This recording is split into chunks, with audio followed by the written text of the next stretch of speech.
Ursula. Chapter Roman 1 The Frightened Heirs. Entering Nemers by the road to Paris, we cross the canal Doulouing, the steep banks of which serve the double purpose of ramparts to the fields and of picturesque promenades for the inhabitants of that pretty little town. Since 1830, several houses had unfortunately been built on the farther side of the bridge. If this sort of suburb increases, the place will lose its present aspect of graceful originality. In 1829, however, both sides of the road were clear, and the master of the post, Root, a tall, stout man, about 60 years of age, sitting one fine autumn morning at the highest part of the bridge, could take in at a glance the whole of what is called in his business. Reuben de Q, the month of September was displaying its treasures. The atmosphere glowed above the grass, and the pebbles, no cloud, dimmed the blue of the sky, the purity of which in all parts, even close to the horizon, showed the extreme rarefaction of the air. So Minoret Levrault, for that was the postmaster's name, was obliged to shade his eyes with one hand to keep them from being dazzled with the air of a man who was tired of waiting. He looked first to the charming meadows, which lay to the right of the road where the aftermath was springing up, then to the hill slopes covered with copses which extend on the left from Nemers to Buron. He could hear in the valley of the Lowing, where the sounds on the road were echoed back from the hills, the trot of his own horses, and the crack of his postilion's whip. None but a postmaster could feel impatient within sight of such meadows, filled with cattle worthy of Paul Potter, and glowing beneath a raffle sky, and beside a canal shaded with trees after Hobbema. Whoever knows Nemers knows that nature is there as beautiful as art, whose mission is to spiritualize it there. The landscape has ideas and creates thought. But on catching sight of Minoret Levrault, an artist would very likely have left the view to sketch the man so original was he in his native commonness unite in a human being all the conditions of the brute. And you have a Caliban, who is certainly a great thing wherever form rules sentiment, disappears the postmaster, a living proof of that axiom, presented a physiognomy in which an observer could with difficulty trace beneath the vivid carnation of its coarsely developed flesh the semblance of a soul. His cap of blue cloth with a small peak and sides, fluted like a melon, outlined a head of vast dimensions, showing that Gall's science has not yet produced its chapter of exceptions. The gray and rather shiny hair, which appeared below the cap, showed that other causes than mental toil or grief had whitened it. Large ears stood out from the head, their edges scarred with the eruptions of his overabundant blood, which seemed ready to gush at the least exertion. His skin was crimson under an outside layer of brown, due to the habit of standing in the sun. The roving gray eyes, deep sunken and hidden by bushy black brows, were like those of the Kalmucks, who entered France in 1815. If they ever sparkled, it was only under the influence of a covetous thought. His broad pug nose was flattened at the base, thick lips, in keeping with a repulsive double chin, the beard of which, rarely cleaned more than once a week, was encircled with a dirty silk handkerchief twisted to accord. A short neck, rolling in fat and heavy cheeks, completed the characteristics of brute force, which sculptors give to their caryatids. Minoret Levrault was like those statues, with this difference, that whereas they supported an edifice, he had more than he could well do to support himself. You will meet many such atlases in the world. The man's torso was a block. It was like that of a bull standing on his hind legs. His vigorous arms ended in a pair of thick, hard hands, broad and strong, and well able to handle whip reins and pitchfork hands, which his postilions never attempted to trifle with. The enormous stomach of this giant rested on thighs which were as large as the body of an ordinary adult, and feet like those of an elephant. Anger was a rare thing with him, but it was terrible apoplectic when it did burst forth. Though violent and quite incapable of reflection, the man had never done anything that justified the sinister suggestions of his bodily presence to all those who felt afraid of him. His postilions would reply, "Oh, he's not bad." The master of Nemers, to use the common abbreviation of the country, wore a velveteen shooting jacket of bottle green, trousers of green linen with great stripes, and an ample yellow waistcoat of goat's skin, in the pocket of which might be discerned the round outline of a monstrous snuff-box. A snuff-box, to a pug nose, is a law without exception. A son of the Revolution and a spectator of the Empire, Minoret Levrault did not meddle with politics. As to his religious opinions, he had never set foot in a church, except to be married. As to his private principles, he kept them within the civil code. All that the law did not forbid, or could not prevent, he considered right. He never read anything but the journal of the department of the Saint Ois, and a few printed instructions relating to his business. He was considered a clever agriculturist, but his knowledge was only practical in him. The moral being did not belie the physical, he seldom spoke. And before speaking, he always took a pinch of snuff to give himself time not to find ideas. But words, if he had been a talker, you would have felt that he was out of keeping with himself, reflecting that this elephant minus a trumpet, and without a mind was called minor at Leveralt. We are compelled to agree with Sterne as to the occult power of names which sometimes ridicule and sometimes foretell characters. In spite of his visible incapacity, he had acquired during the last 36 years, the revolution helping him, an income of 30,000 francs derived from farm lands, woods, and meadows, if Minoret being master of the coach lines of Nemers, and those of the Gatineys to Paris still worked. At his business, it was less from habit than for the sake of an only son to whom he was anxious to give a fine career. This son, who was now, to use an expression of the peasantry, a monsieur, had just completed his legal studies, and was about to take his degree as licentiate preparatory to being called to the bar. Monsieur and Madame Minoret Levroltfer, behind our colossus. Every one will perceive a woman without whom this signal good fortune would have been impossible left their son free to choose his own career. He might be a notary in Paris, King's Attorney, in some district collector of customs, no matter where, broker or postmaster. As he pleased, what fancy of his could they ever refuse him? To what position of life might he not aspire? As the son of a man, about whom the whole countryside from Montargis to Essonne was in the habit of saying, Pierre Minoret doesn't even know how rich he is. This saying had obtained fresh force about 4 years before this history begins, when Minoret, after selling his inn-built stables and a splendid dwelling, and removed the post-house from the Grand Rue to the wharf, the new establishment cost 200,000 francs, which the gossip of 30 miles in circumference more than doubled the Nemers. Mail coach service requires a large number of horses. It goes to Fontainebleau on the road to Paris, and from there diverges to Montargis. And also to Montereau the relays are long, and the sandy soil of the Montargis road calls for the mythical third horse, always paid for, but never seen a man of Minoret's build and Minoret's wealth at the head of such an establishment might well be called without contradiction the master of Nemers, though he never thought of God or devil, being a practical materialist, just as he was a practical agriculturist, a practical egoist, and a practical miser. Minoret had enjoyed up to this time a life of unmixed happiness, if we can call pure materialism happiness. A physiologist, observing the rolls of flesh which covered the last vertebrae and pressed upon the giant cerebellum, and above all hearing the shrill, sharp voice, which contrasted so absurdly with his huge body, would have understood why this ponderous corse being adored his only son, and why he had so long expected him, a fact proved by the name Desire which was given to the child. The mother, whom the boy fortunately resembled, rivaled the father in spoiling him. No child could long have resisted the effects of such idolatry. As soon as Desire knew the extent of his power, he milked his mother's coffer and dipped into his father's purse, making each author of his being believe that he or she alone was petitioned Desire, who played a part in Nemers far beyond that of a prince royal. In his father's capital chose to gratify his fancies in Paris just as he had gratified them in his native town. He had therefore spent a yearly sum of not less than 12,000 francs during the time of his legal studies. But for that money, he had certainly acquired ideas that would never have come to him in Nemers. He had stripped off the provincial skin, learned the power of money, and seen in the magistracy a means of advancement which he fancied during the last year. He had spent an extra sum of 10,000 francs in the company of artists, journalists, and their mistresses, a confidential and rather disquieting letter from his son, asking for his consent to a marriage, explains the watch which the postmaster was now keeping on the bridge for Madame Minoret Levralt, busy in preparing a sumptuous breakfast to celebrate the triumphal return of the licentiate, had sent her husband to the mail road, advising him to take a horse and ride out if he saw nothing of the diligence. The coach, which was conveying the precious son, usually arrived at 5 in the morning, and it was now 9. What could be the meaning of such delay? Was the coach overturned? Could Desire be dead? Or was it nothing worse than a broken leg? 3 distinct volleys of cracking whips rent the air like a discharge of musketry. The red waistcoats of the postilions donned in sight. 10 horses neighed. The master pulled off his cap and waved it. He was seen the best mounted postilion, who was returning with 2 gray carriage horses, set spurs to his beast, and came on in advance of the 5 diligence horses and the 3 other carriage horses, and soon reached his master. Have you seen the Duckler?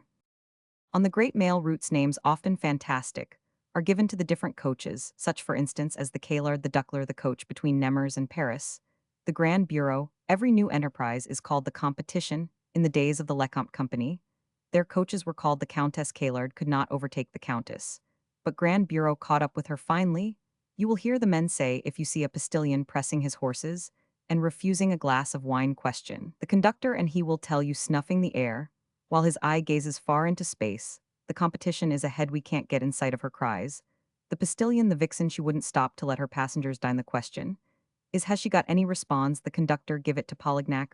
All lazy and bad horses are called Polignac such are the jokes and the basis of conversation between postilions and conductors on the roofs of the coaches. Each profession, each calling in France has its slang. Have you seen the Duckler asked Minoret. Monsieur Desire said the postilion, interrupting his master, hey, you must have heard us, didn't our whips tell you we felt you were somewhere along the road? Just then, a woman dressed in her Sunday clothes for, the bells were pealing from the clock tower, and calling the inhabitants to mass a woman about 36 years of age, came up to the postmaster. Well, cousin, she said you wouldn't believe me uncle is with Ursula and the Grandru, and they are going to mass. In spite of the modern poetic canons as to local color, it is quite impossible to push realism so far as to repeat the horrible blasphemy, mingled with oaths, which this news apparently so unexciting brought from the huge mouth of Minoret Levrault. His shrill voice grew sibilant, and his face took on the appearance of what people oddly enough call a sunstroke. Is that true? He asked, after the first explosion of his wrath was over. The postilions bowed to their master, as they and their horses passed him, but he seemed to neither see nor hear them. Instead of waiting for his son Minoret Levrault, hurried up to the Grandru with his cousin. Didn't I always tell you so, she resumed, when Dr. Minoret goes out of his head, that demure little hypocrite will drag him into religion? Whoever lays hold of the mind, gets hold of the purse, and shall have our inheritance. But Madame Masson, said the post-master dumbfounded. There now, exclaimed Madame Masson, interrupting her cousin, you are going to say just as Masson does that a little girl of 15 can't invent such plans and carry them out, or make an old man of 83 who has never set foot in a church, except to be married, change his opinions? No, don't tell me he has such a horror of priests that he wouldn't even go with the girl to the parish church. When she made her first communion, I'd like to know why, if Dr. Minoret hates priests, he has spent nearly every evening for the last 15 years of his life with the Abbe Chaperon. The old hypocrite never fails to give Ursula 20 francs for wax tapers every time she takes the sacrament. Have you forgotten the gift Ursula made to the church? In gratitude to the cure for preparing her for her first communion, she spent all her money on it, and her godfather returned it to her doubled. You men, you don't pay attention to things. When I heard that, I said to myself, farewell. Baskets, the vintage is done. A rich uncle doesn't behave that way to a little brat picked up in the streets, without some good reason. Pooh, cousin, I dare say the good man is only taking her to the door of the church, replied the postmaster. It is a fine day, and he is out for a walk. I tell you he is holding a prayer book, and looks sanctimonious. Y'all see him. They hide their game pretty well, said Minoret La Bougival. Told me there was never any talk of religion between the doctor and the abbe. Besides, the abbe is one of the most honest men on the face of the globe. He give the shirt off his back to a poor man. He is incapable of a base action, and to cheat a family out of their inheritance is theft, said Madame Masson. Worse, cried Minoret Levrault, exasperated by the tongue of his gossiping neighbor. Of course I know, said Madame Masson, that the Abbe Chaperon is an honest man, but he is capable of anything for the sake of his poor. He must have mind and undermined uncle, and the old man has just tumbled into piety. We did nothing, and here he has perverted a man who never believed in anything and had principles of his own. Well, were done for my husband is absolutely beside himself. Madame Masson, whose sentences were so many arrows stinging her fat cousin, made him walk as fast as herself in spite of his obesity, and to the great astonishment of the churchgoers who were on their way to Mass, she was determined to overtake this uncle and show him to the postmaster. Nemers is commanded on the Gatineau side by a hill at the foot of which runs the road to Montargis, and the Lowing, the church on the stones of which time has cast a rich discolored mantle. It was rebuilt in the 14th century by the Guises, for whom Nemers was raised to a peerage duchy, stands at the end of the little town close to a great arch, which frames it for buildings, as for men, position does everything shaded by few trees and thrown into relief by a neatly kept square. This solitary church produces a really grandiose effect. As the postmaster of Nemers entered the open space, he beheld his uncle with the young girl called Ursula on his arm, both carrying prayer books, and just entering the church the old man took off his hat in the porch, and his head, which was white as a hilltop covered with snow, shone among the shadows of the portal. "Well, my Norit, what do you say to the conversion of your uncle?" cried the tax collector of Nemers, named Cremiere. "What do you expect me to say?" replied the postmaster, offering him a pinch of snuff. "Well," answered Pierre Levrault, "you can't say what you think if it is true, as an illustrious author says it is, that a man must think his words before he speaks his thoughts," cried a young man standing near, who played the part of Mephistopheles in the little town.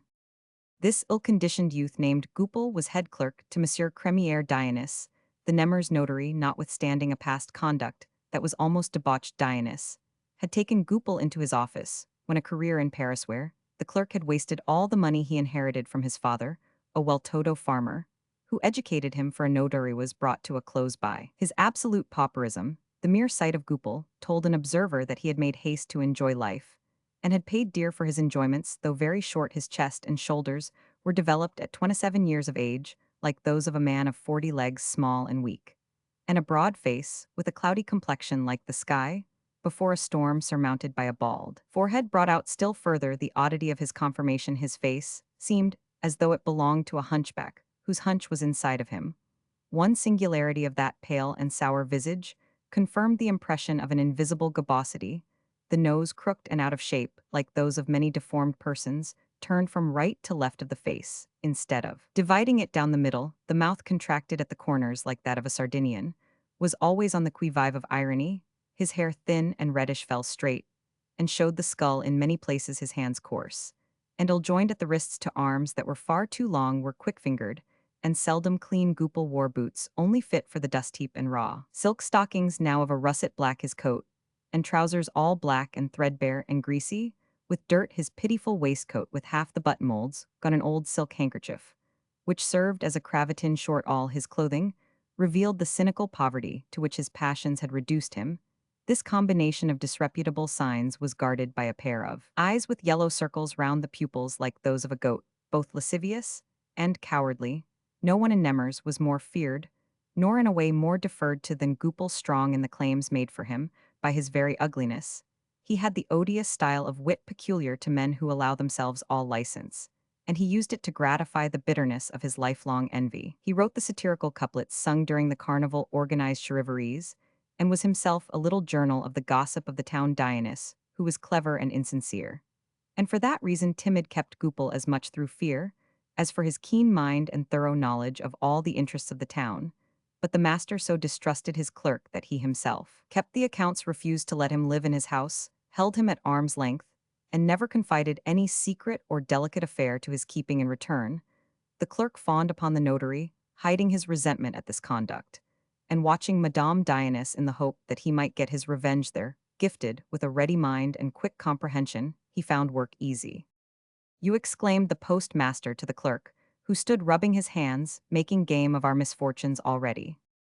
As Goupil was known to have pandered to Dionys' passions for the last 5 years, the postmaster treated him cavalierly without suspecting the hoard of ill feeling he was piling up in Goupil's heart with every fresh insult.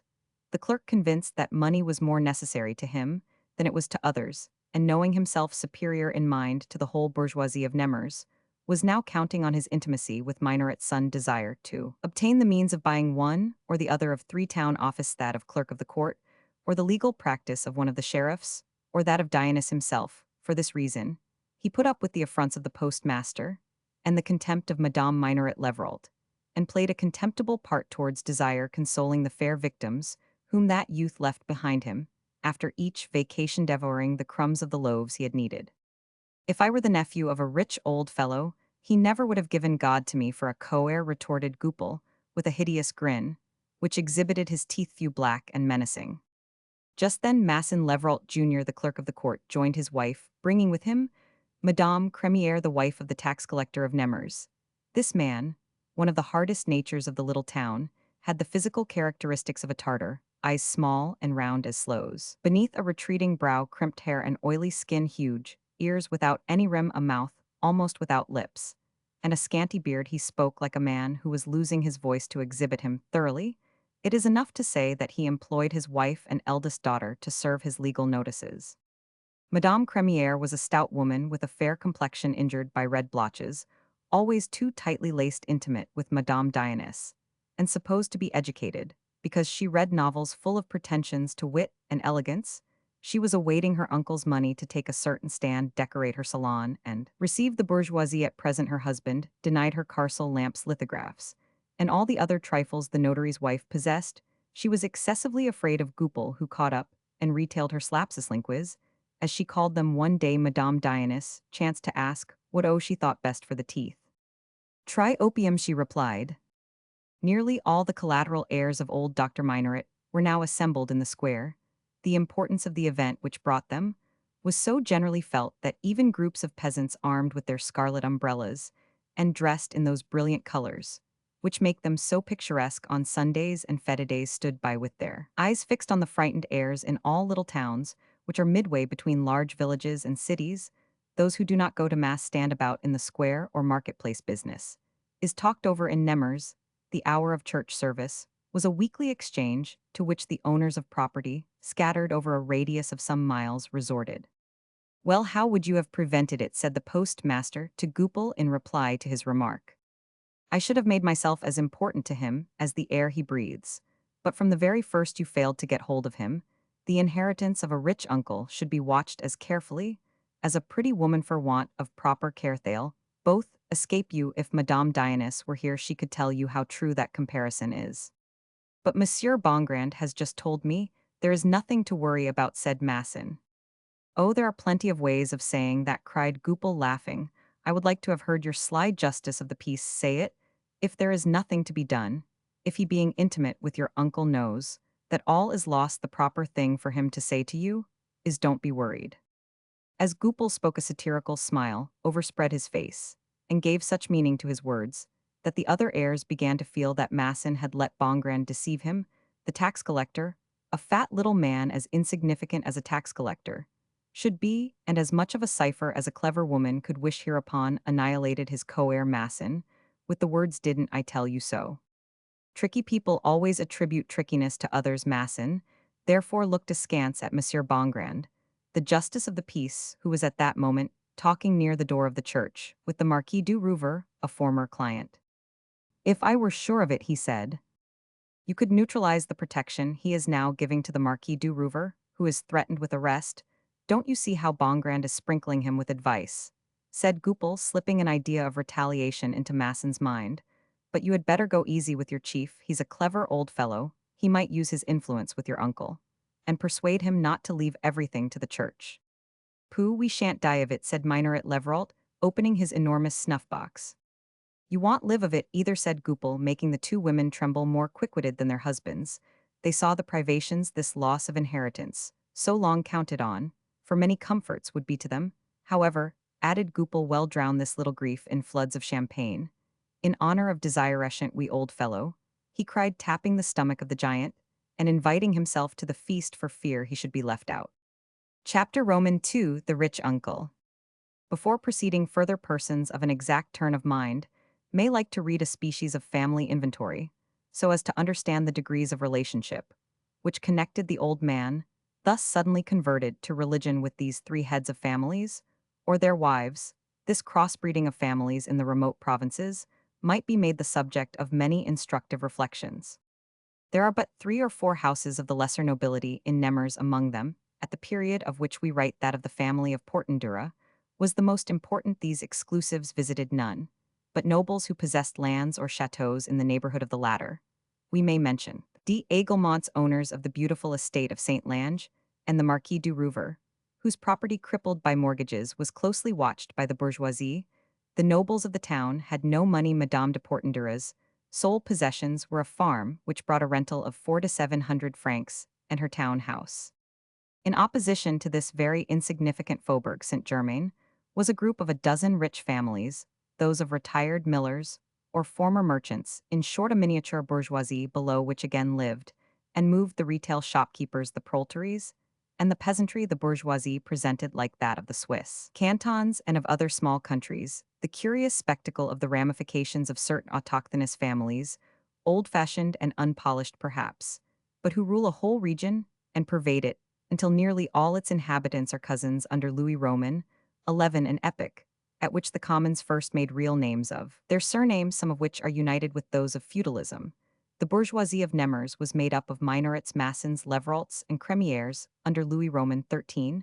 These four families had already produced the Massin, Crémières, the Leveralt Massins, the Massin minorates, the minorates, the Crémière Leveralts, the Leveralt minorate Massins, Massin, Leveralts minorate Massins, Massins, and Crémière Massinsol.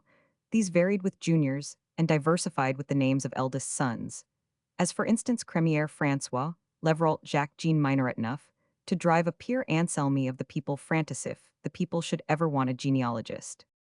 The variations of this family kaleidoscope of four branches was now so complicated by births and marriages that the genealogical tree of the bourgeoisie of Nemers would have puzzled the Benedictines of the Almanac of Gotha, in spite of the atomic science, with which they arranged those zigzags of German alliances. For a long time, the minorates occupied the tanneries, the Crémières kept the mills, the Massins were in trade, and the Leveralts continued farmers. Fortunately for the neighborhood, these four stocks threw out suckers.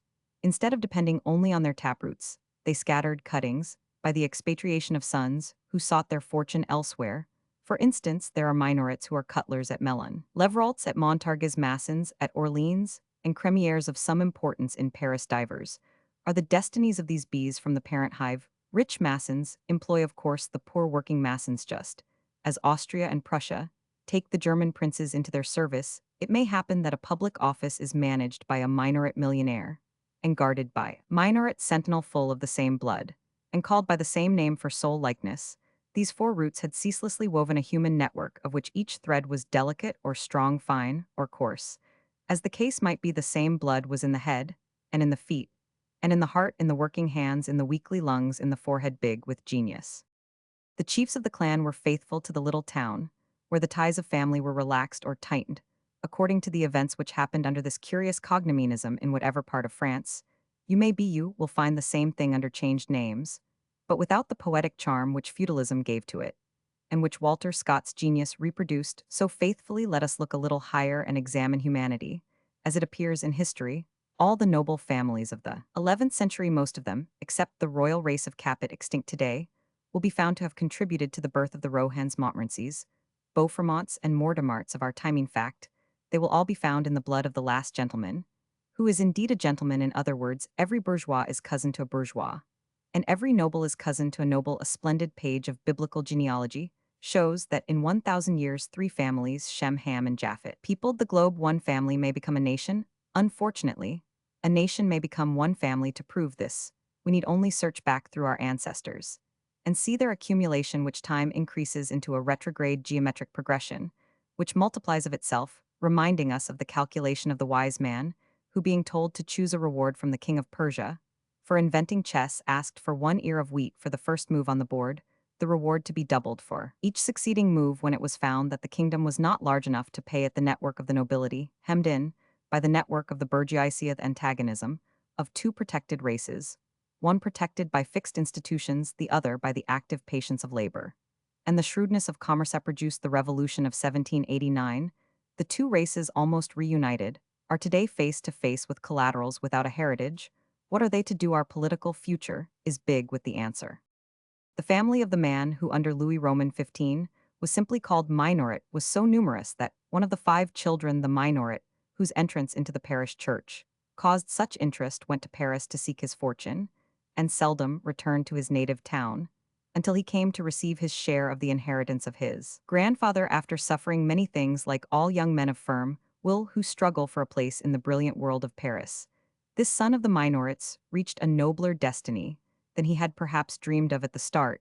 He devoted himself in the first instance to medicine, a profession which demands both talent and a cheerful nature, but the latter qualification, even more than talent, backed by Dupont de Nemers, connected by a lucky chance with the Abbé Morlet, whom Voltaire nicknamed Mordsoles, and protected by the encyclopedists Dr. Minoret, attached himself as liegeman to the famous Dr. Bourdieu, the friend of Diderot d'Alembert Helvetius, the Baron de Halbach and Grimm, in whose presence he felt himself a mere boy. These men, influenced by Bourdieu's example, became interested in Minoret, who about the year 1777 found himself with a very good practice among deists, encyclopedists, sensualists, materialists, or whatever you are pleased to call the rich philosophers of that period. Though Minoret was very little of a humbug, he invented the famous balm of Lelièvre, so much extolled by the Mercure de France, the weekly organ of the encyclopedists, in whose columns it was permanently advertised the apothecary Lelièvre, a clever man, saw stroke of business where Minoret had only seen a new preparation for the dispensary, and he loyally shared his profits with the doctor, who was a pupil of Rouelle in chemistry, as well as of Bourdieu in medicine. Less than that would make a man a materialist.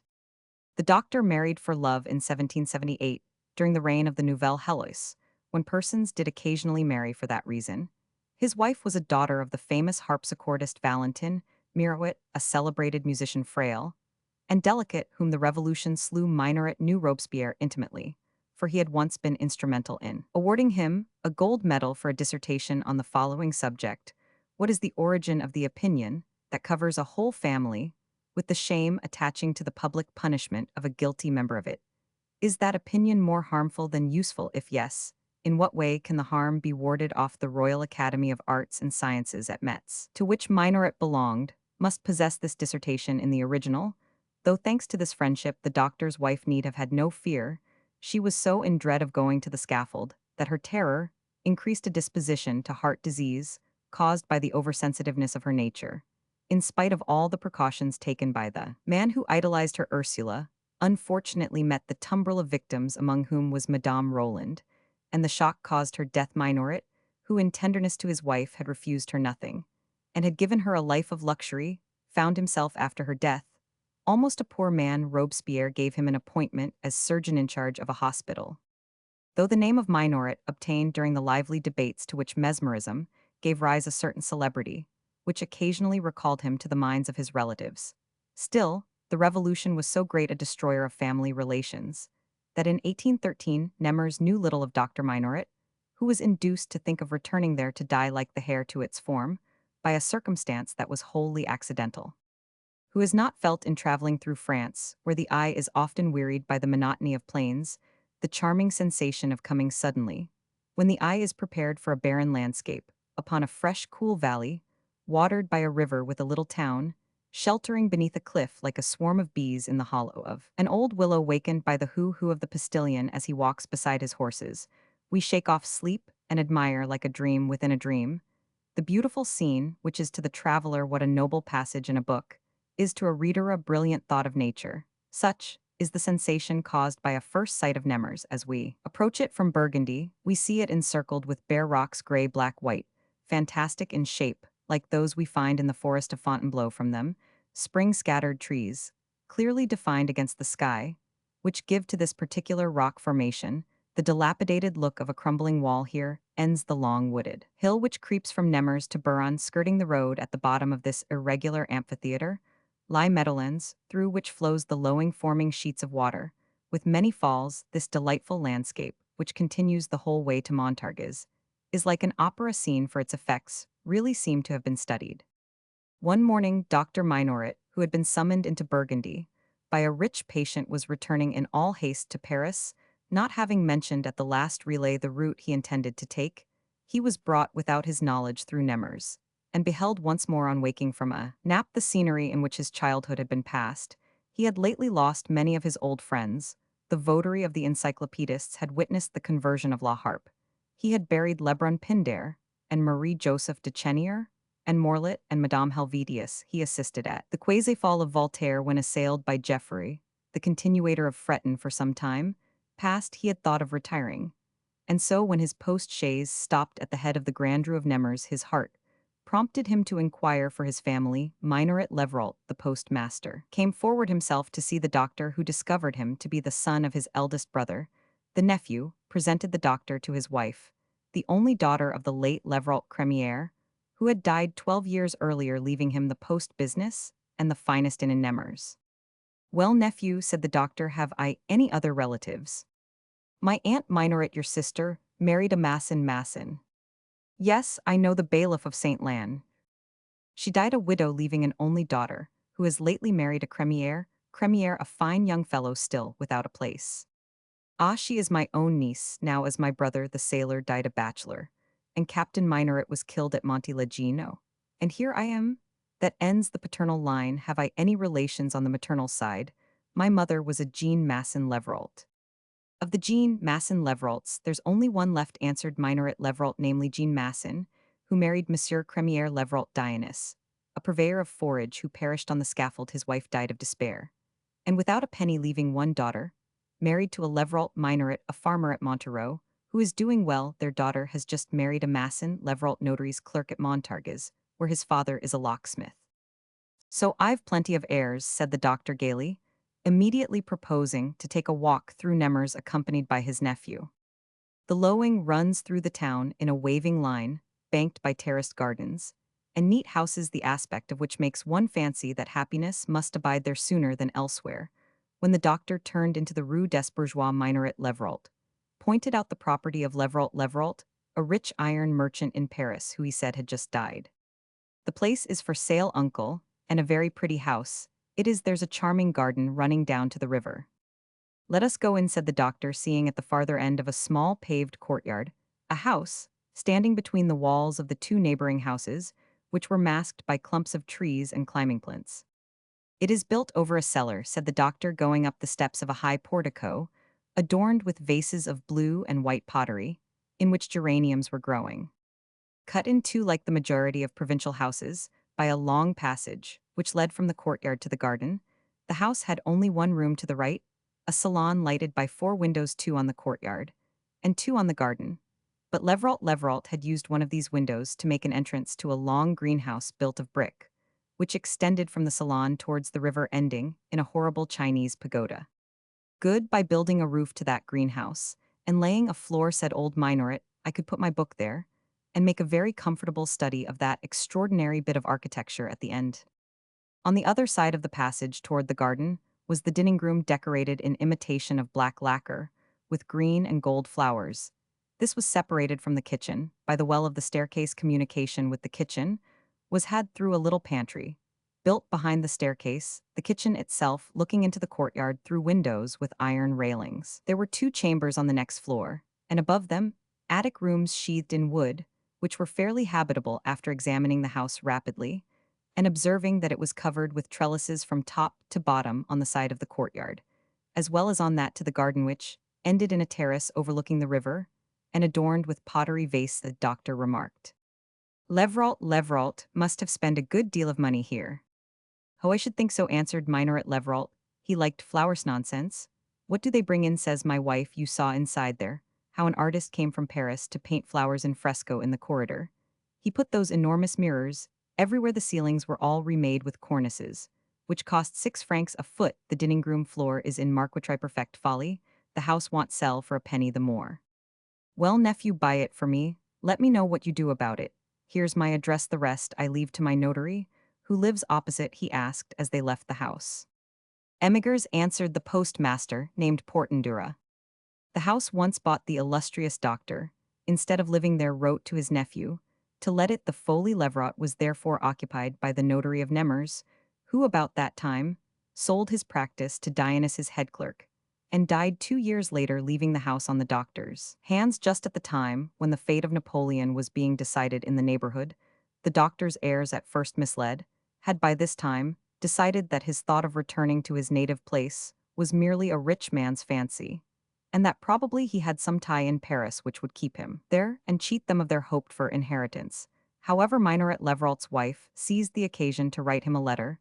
The old man replied that as soon as peace was signed, the roads cleared of soldiers, and safe communications established, he meant to go and live at Nemours. He did in fact put in an appearance with 2 of his clients, the architect of his hospital and an upholsterer, who took charge of the repairs, the indoor arrangements, and the transportation of the furniture. Madame Minoret Leveralt proposed the cook of the late notary as caretaker, and the woman was accepted.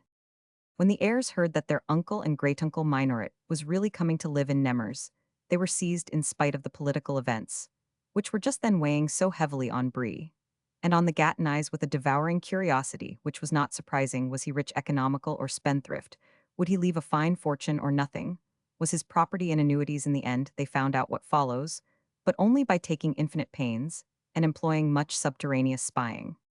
After the death of his wife Ursula Mirowit, and between the years 1789 and 1813, the doctor who had been appointed consulting physician to the emperor in 1805 must have made a good deal of money, but no one knew how much he lived simply without other extravagancies than a carriage by the year and a sumptuous apartment. He received no guests and dined out almost every day. His housekeeper, furious at not being allowed to go with him to Nemers, told Zélie Leveralt, the postmaster's wife, that she knew the doctor had 14,000 francs a year on the grand liver now, after 20 years' exercise of a profession, which his position as head of a hospital physician to the emperor and member of the institute rendered lucrative. These 14,000 francs a year showed only 160,000 francs laid by to have saved only 8,000 francs a year.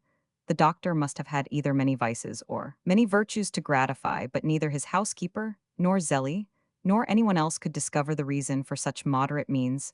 Minoret, who, when he left it, was much regretted in the quarter of Paris, where he had lived, was one of the most benevolent of men, and like Larry kept his kind deeds a profound secret. The heirs watched the arrival of their uncle's fine furniture and large library with complacency, and looked forward to his own coming, he being now an officer of the Legion of Honor, and lately appointed by the king, a chevalier of the Order of St. Michel perhaps, on account of his retirement, which left a vacancy for some favorite. But when the architect and painter and upholsterer had arranged everything in the most comfortable manner, the doctor did not come. Madame Minoret Leveralt, who kept an eye on the upholsterer and architect, as if her own property was concerned, found out through the indiscretion of a young man, sent to arrange the books, that the doctor was taking care of a little orphan named Ursula. The news flew like wildfire through the town. At last, however, towards the middle of the month of January 1815, the old man actually arrived, installing himself quietly, almost slyly, with a little girl about 10 months old and a nurse. "The child can't be his daughter," said the terrified heirs. "He is 71 years old." "Whoever she is," remarked Madame Masson, "shall give us plenty of tintuin," a word peculiar to Nemers, meaning uneasiness, anxiety, or more literally tingling in the ears. The doctor received his great-niece on the mother's side somewhat coldly. Her husband had just bought the place of clerk of the court, and the pair began at once to tell him of their difficulties. Neither Masson nor his wife were rich. Masson's father, a locksmith at Montargis, had been obliged to compromise with his creditors and was now at 6 to 7 years of age, working like a young man, and had nothing to leave behind him. Madame Masson's father, Leveralt Minoret, had just died at Montereau after the battle, in despair at seeing his farm burned, his fields ruined, his cattle slaughtered. "Well, get nothing out of your great-uncle," said Masson to his wife, now pregnant with her second child, after the interview. The doctor, however, gave them privately 10,000 francs, with which Masson, who was a great friend of the notary and of the sheriff, began the business of money-lending and carried matters so briskly with the peasantry that by the time of which we are now writing, Goupil knew him to hold at least 80,000 francs on their property. As to his other niece, the doctor obtained for her husband, through his influence in Paris, the collectorship of Nemers, and became his bondsman, though Minoret Leveralt needed no assistance. Zélie, his wife, being jealous of the uncle's liberality to his two nieces, took her 10-year-old son to see him, and talked of the expense he would be to them at a school in Paris, where she said education costs so much. The doctor obtained a half-scholarship for his great-nephew at the school of Louisville Grand, where Desire was put into the 4th class. Crémière, Masson, and Minoret Leveralt, extremely common persons, were rated without appeal by the doctor within 2 months of his arrival in Nemers, during which time they courted less their uncle than his property. Persons, who are led by instinct, have one great disadvantage against others. With ideas, they are quickly found out. The suggestions of instinct are too natural, too open to the eye, not to be seen at a glance, whereas the conceptions of the mind require an equal amount of intellect to discover them. After buying the gratitude of his heirs, and thus as it were shutting their mouths, the wily doctor made a pretext of his occupations, his habits, and the care of the little Ursula, to avoid receiving his relatives without exactly closing his doors to them. He liked to dine alone, he went to bed late, and he got up late. He had returned to his native place for the very purpose of finding rest in solitude. These whims of an old man seemed to be natural, and his relatives contented themselves with paying him weekly visits on Sundays from 1 to 4 o'clock, to which, however, he tried to put a stop by saying, "Don't come and see me unless you want something." The doctor, while not refusing to be called in consultation over serious cases, especially if the patients were indigent, would not serve as a physician in the little hospital of Nemers, and declared that he no longer practiced his profession. "I've killed enough people," he said, laughing to the abbe chaperone, who, knowing his benevolence, would often get him to attend the poor.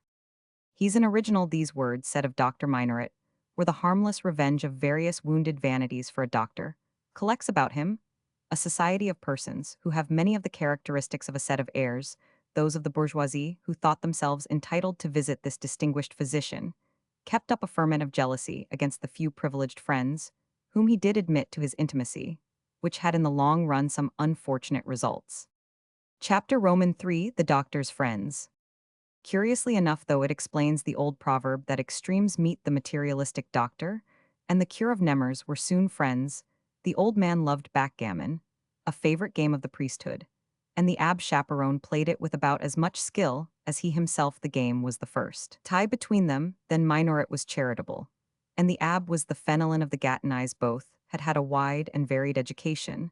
The man of God was the only person in all Nemers who was fully capable of understanding the atheist. To be able to argue, men must first understand each other. What pleasure is there in saying sharp words to one who can't feel them? The doctor and the priest had far too much taste, and had seen too much of good society, not to practice its precepts. They were thus well fitted for the little warfare so essential to conversation. They hated each other's opinions, but they valued each other's character. If such conflicts and such sympathies are not true elements of intimacy, we must surely despair of society, which, especially in France, requires some form of antagonism. It is from the shock of characters, and not from the struggle of opinions, that antipathies are generated. The abbe chaperone became therefore the doctor's chief friend. This excellent ecclesiastic, then 60 years of age, had been curate of Nemers ever since the re-establishment of Catholic worship, out of attachment to his flock. He had refused the vicariate of the diocese. If those who were indifferent to religion thought well of him, for so doing the faithful loved him the more for it. So revered by his sheep, respected by the inhabitants at large, the abbe did good without inquiring into the religious opinions of those. He benefited his parsonage with scarcely furniture enough for the common needs of life. Was cold and shabby like the lodging of a miser. Charity and avarice manifest themselves in the same way. Charity lays up a treasure in heaven, which avarice lays up on earth. The abbe chaperone argued with his servant over expenses even more sharply than Gobseck with Hyssoph. Indeed, that famous Jew kept a servant at all. The good priest often sold the buckles off his shoes and his breeches to give their value to some poor person who appealed to him at a moment when he had not a penny. When he was seen coming out of church with the straps of his breeches tied into the buttonholes, devout women would redeem the buckles from the clockmaker and jeweler of the town, and return them to their pastor with a lecture. He never bought himself any clothes or linen, and wore his garments till they scarcely held together. His linen, thick with darns, rubbed his skin like a hair shirt. Madame de Portendura and other good souls had an agreement with his housekeeper to replace the old clothes with new ones after he went to sleep. And the abbe did not always find out the difference. He ate his food off pewter with iron forks and spoons. When he received his assistants and subcurates on days of high solemnity, an expense obligatory on the heads of parishes, he borrowed linen and silver from his friend the atheist. "My silver is his salvation," the doctor would say. These noble deeds, always accompanied by spiritual encouragement, were done with a beautiful naivete. Such a life was all the more meritorious, because the abbe was possessed of an erudition that was vast and varied, and of great and precious faculties. Delicacy and grace, the inseparable accompaniments of simplicity, lent charm to an elocution that was worthy of a prelate. His manners, his character, and his habits gave to his intercourse with others the most exquisite savor of all that is most spiritual, most sincere in the human mind. A lover of gaiety, he was never priest in a salon. Until Dr. Minoret's arrival, the good man kept his light under a bushel, without regret, owning a rather fine library, and an income of 2,000 francs when he came to Nemers. He now possessed in 1829 nothing at all except his stipend as parish priest, nearly the whole of which he gave away during the year. The giver of excellent counsel in delicate matters, or in great misfortunes, many persons who never went to church to obtain consolation went to the parsonage to get advice. One little anecdote will suffice to complete his portrait. Sometimes the peasants, rarely it is true, but occasionally unprincipled men would tell him they were sued for debt, or would get themselves threatened fictitiously to stimulate the abbé's benevolence. They would even deceive their wives who, believing their chattels were threatened with an execution, and their cows seized, deceived in their turn, the poor priest with their innocent tears, he would then manage with great difficulty to provide the 700 or 800 francs demanded of him with, which the peasant bought himself a morsel of land, when pious persons and vestrymen denounced the fraud, begging the abbé to consult them in future, before lending himself to such cupidity. He would say, "But suppose they had done something wrong to obtain their bit of land, isn't it doing good when we prevent evil?" Some persons may wish for a sketch of this figure, remarkable for the fact that science and literature had filled the heart and passed through the strong head without corrupting either. At 60 years of age, the abbé's hair was white as snow, so keenly did he feel the sorrows of others, and so heavily had the events of the Revolution weighed upon him. Twice incarcerated for refusing to take the oath, he had twice, as he used to say, uttered in Manus. He was of medium height, neither stout nor thin. His face, much wrinkled and hollowed and quite colorless, attracted immediate attention by the absolute tranquility expressed in its shape, and by the purity of its outline, which seemed to be edged with light. The face of a chaste man has an unspeakable radiance. Brown eyes, with lively pupils, brightened the irregular features which were surmounted by a broad forehead. His glance wielded a power which came of a gentleness that was not devoid of strength. The arches of his brow formed caverns shaded by huge gray eyebrows, which alarmed no one, as most of his teeth were gone. His mouth had lost its shape, and his cheeks had fallen in, but this physical destruction was not without charm. Even the wrinkles, full of pleasantness, seemed to smile on others, without being gouty. His feet were tender, and he walked with so much difficulty that he wore shoes made of calf's skin all the year round. He thought the fashion of trousers unsuitable for priests, and he always appeared in stockings of coarse black yarn, knit by his housekeeper, and cloth breeches. He never went out in his cassock, but wore a brown overcoat, and still retained the three-cornered hat he had worn so courageously in times of danger. This noble and beautiful old man, whose face was glorified by the serenity of a soul above reproach, will be found to have so great an influence upon the men and things of this history that it was proper to show the sources of his authority and power. Minoret took 3 newspapers, an liberal one, ministerial one, ultra, a few periodicals, and certain scientific journals, the accumulation of which swelled his library. The newspapers, encyclopedias, and books were an attraction to a retired captain of the Royal Swedish Regiment, named Monsieur de Jordy, a Voltairean nobleman, and an old bachelor who lived on 1,600 francs of pension and annuity combined. Having read the gazettes for several days by favor of the Abbé, Monsieur de Jordy thought it proper to call and thank the doctor in person. At this first visit, the old captain, formerly a professor at the military academy, won the doctor's heart, who returned the call with alacrity. Monsieur de Jordy, a spare little man much troubled by his blood, though his face was very pale, attracted attention by the resemblance of his handsome brow to that of Charles Roman 12 above it. He kept his hair cropped short like that of the soldier king. His blue eyes seemed to say that love had passed that way, so mournful were they, revealing memories about which he kept such utter silence that his old friends never detected even an allusion to his past life, nor a single exclamation drawn forth by similarity of circumstances. He hid the painful mystery of his past beneath a philosophically gaiety, but when he thought himself alone, his motions, stiffened by a slowness, which was more a matter of choice than the result of old age, betrayed the constant presence of distressful thoughts. The Abbé chaperone called him a Christian, ignorant of his Christianity, dressed always in blue cloth, his rather rigid demeanor, and his clothes bespoke the old habits of military discipline. His sweet and harmonious voice stirred the soul, his beautiful hands, and the general cut of his figure, recalling that of the Comte d'Artois, showed how charming he must have been in his youth, and made the mystery of his life still more mysterious. An observer asked involuntarily what misfortune had blighted such beauty, courage, grace, accomplishment, and all the precious qualities of the heart, once united in his person. Monsieur de Jordy shuddered. If Robespierre's name were uttered before him, he took much snuff, but strange to say, he gave up the habit to please little Ursula, who at first showed a dislike to him on that account. As soon as he saw the little girl, the captain fastened his eyes upon her, with a look that was almost passionate. He loved her play so extravagantly, and took such interest in all she did, that the tie between himself and the doctor grew closer every day, though the latter never dared to say to him, "You too, have you lost children?" There are beings kind and patient as old Jordy, who pass through life with a bitter thought in their heart, and a tender but sorrowful smile on their lips carrying with them to the grave.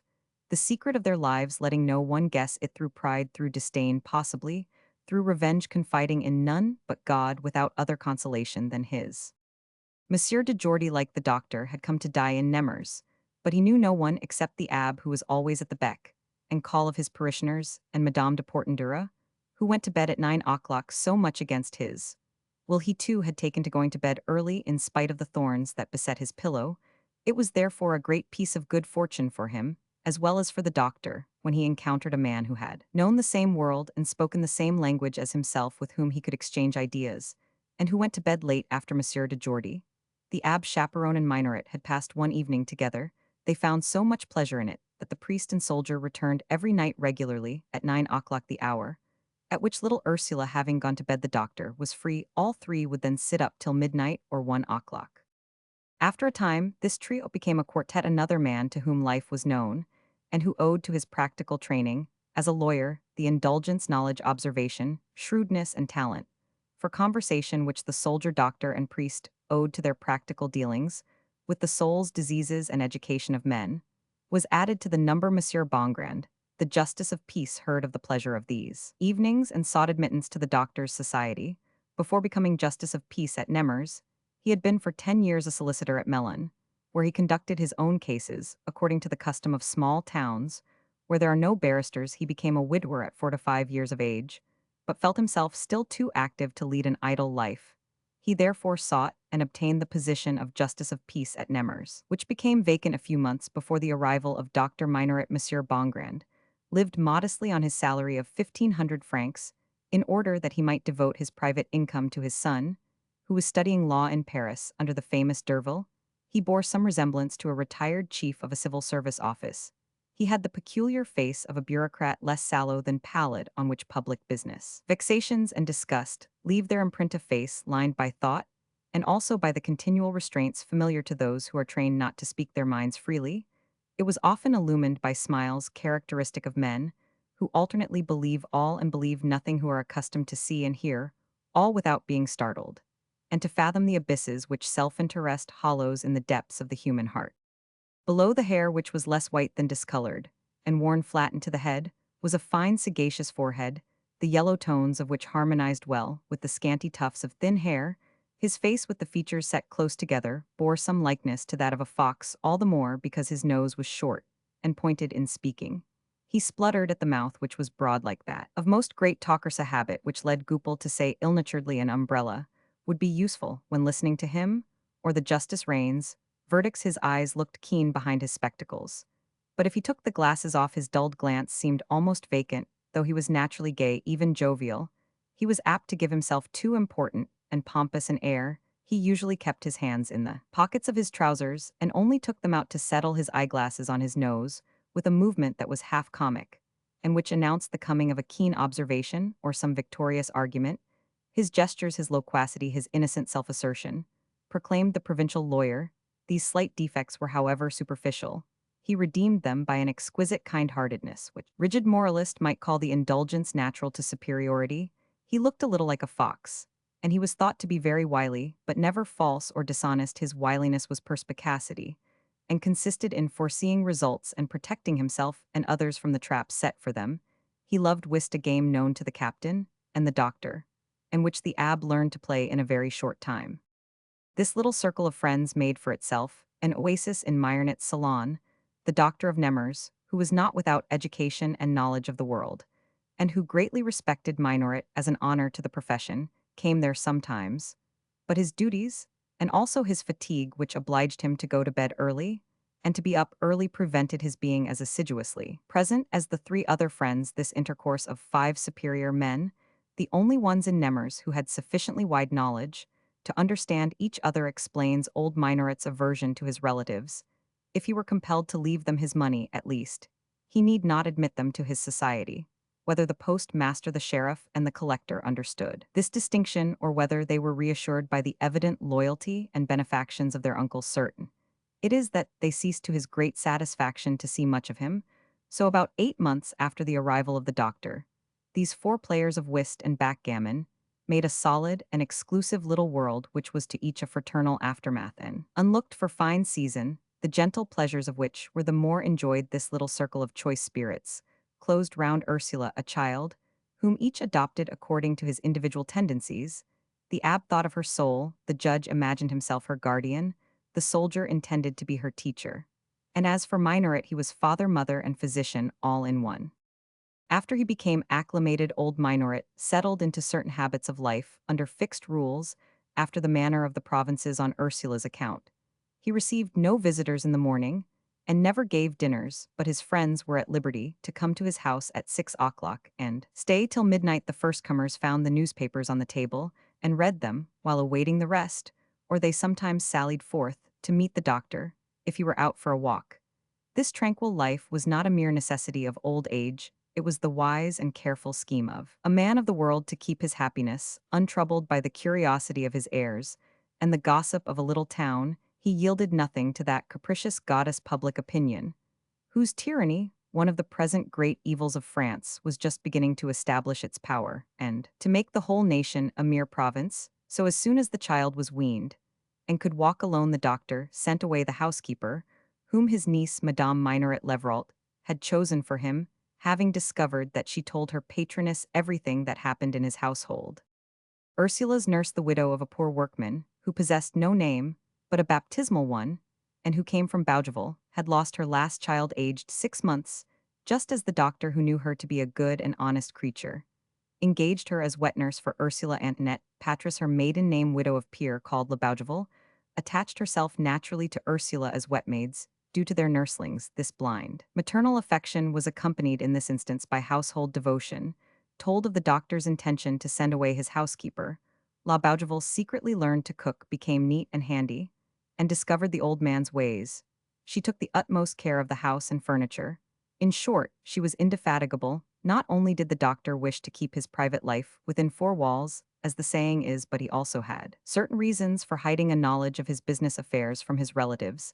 At the end of the second year, after his arrival, La Bougival was the only servant in the house on her discretion. He knew he could count, and he disguised his real purposes by the all-powerful open reason of a necessary economy, to the great satisfaction of his heirs.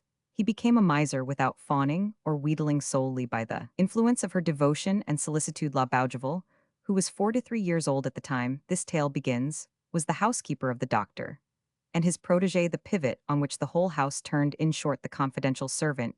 She was called La Bougival from the admitted impossibility of applying to her person the name that actually belonged to her Antoinette. For names and forms do obey the laws of harmony.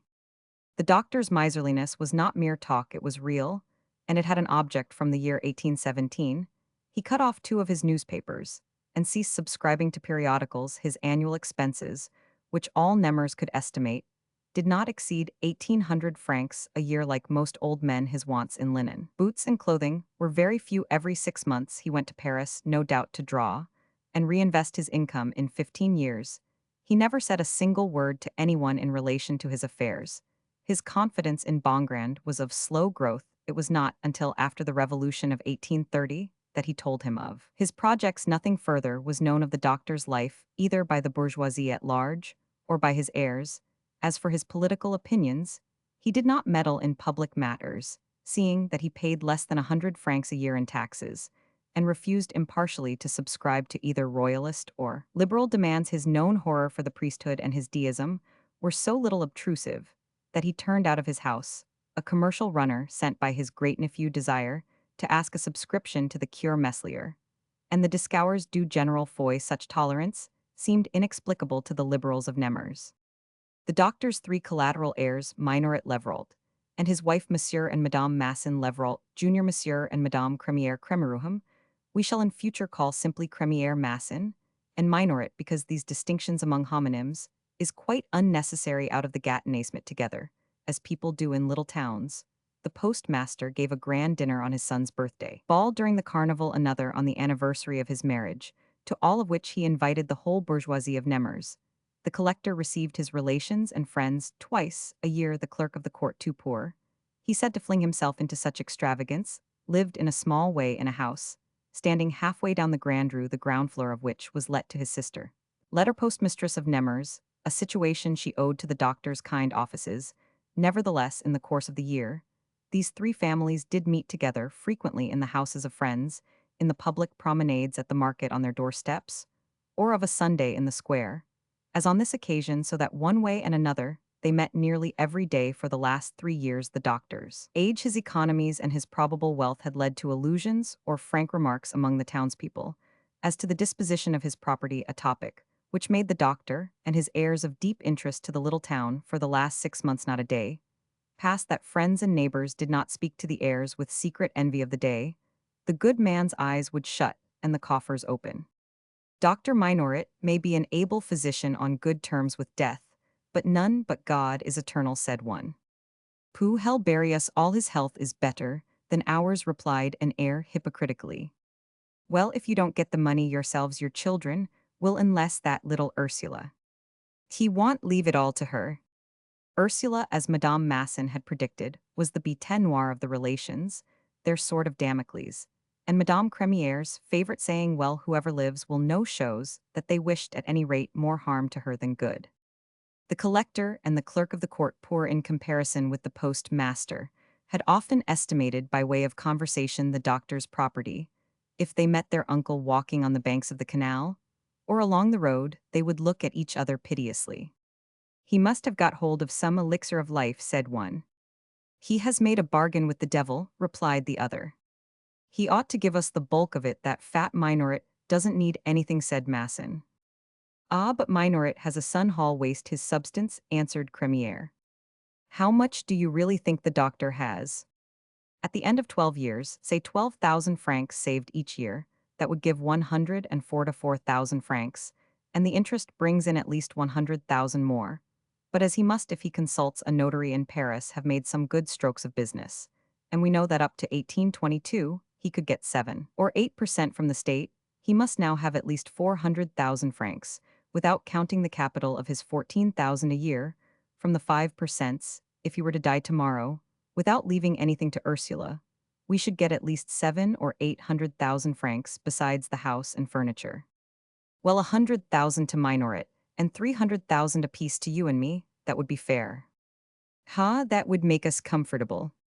If he did that, said Masson, I should sell my situation in court, and buy an estate. I'd try to be judge at Fontainebleau, and get myself elected deputy.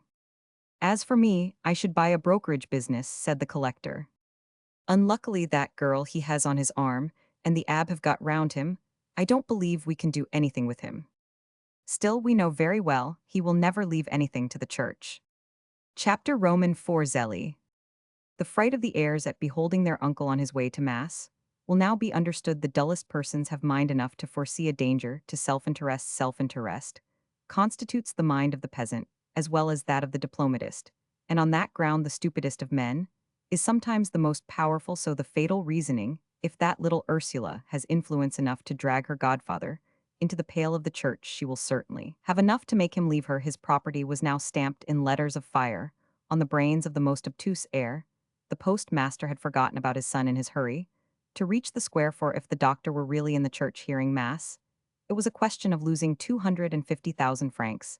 It must be admitted that the fears of these relations came from the strongest and most legitimate of social feelings, family interests. Well, Monsieur Minoret, said the mayor, formerly a miller who had now become royalist, named Levrault Crémière, when the devil gets old, the devil, a monk, would be your uncle, they say, is one of us. Better late than never, cousin, responded the postmaster, trying to conceal his annoyance. How that fellow will grin if we are defrauded.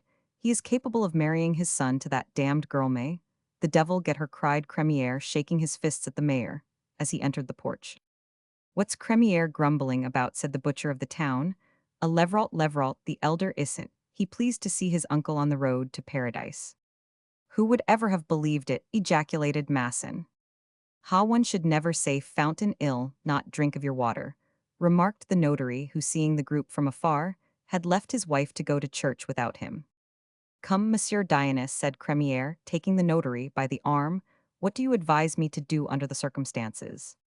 I advise you, said the notary, addressing the heirs collectively, to go to bed, and get up at your usual hour to eat your soup, before it gets cold, to put your feet in your shoes, and your hats on your heads, In short, to continue your ways of life precisely, as if nothing had happened.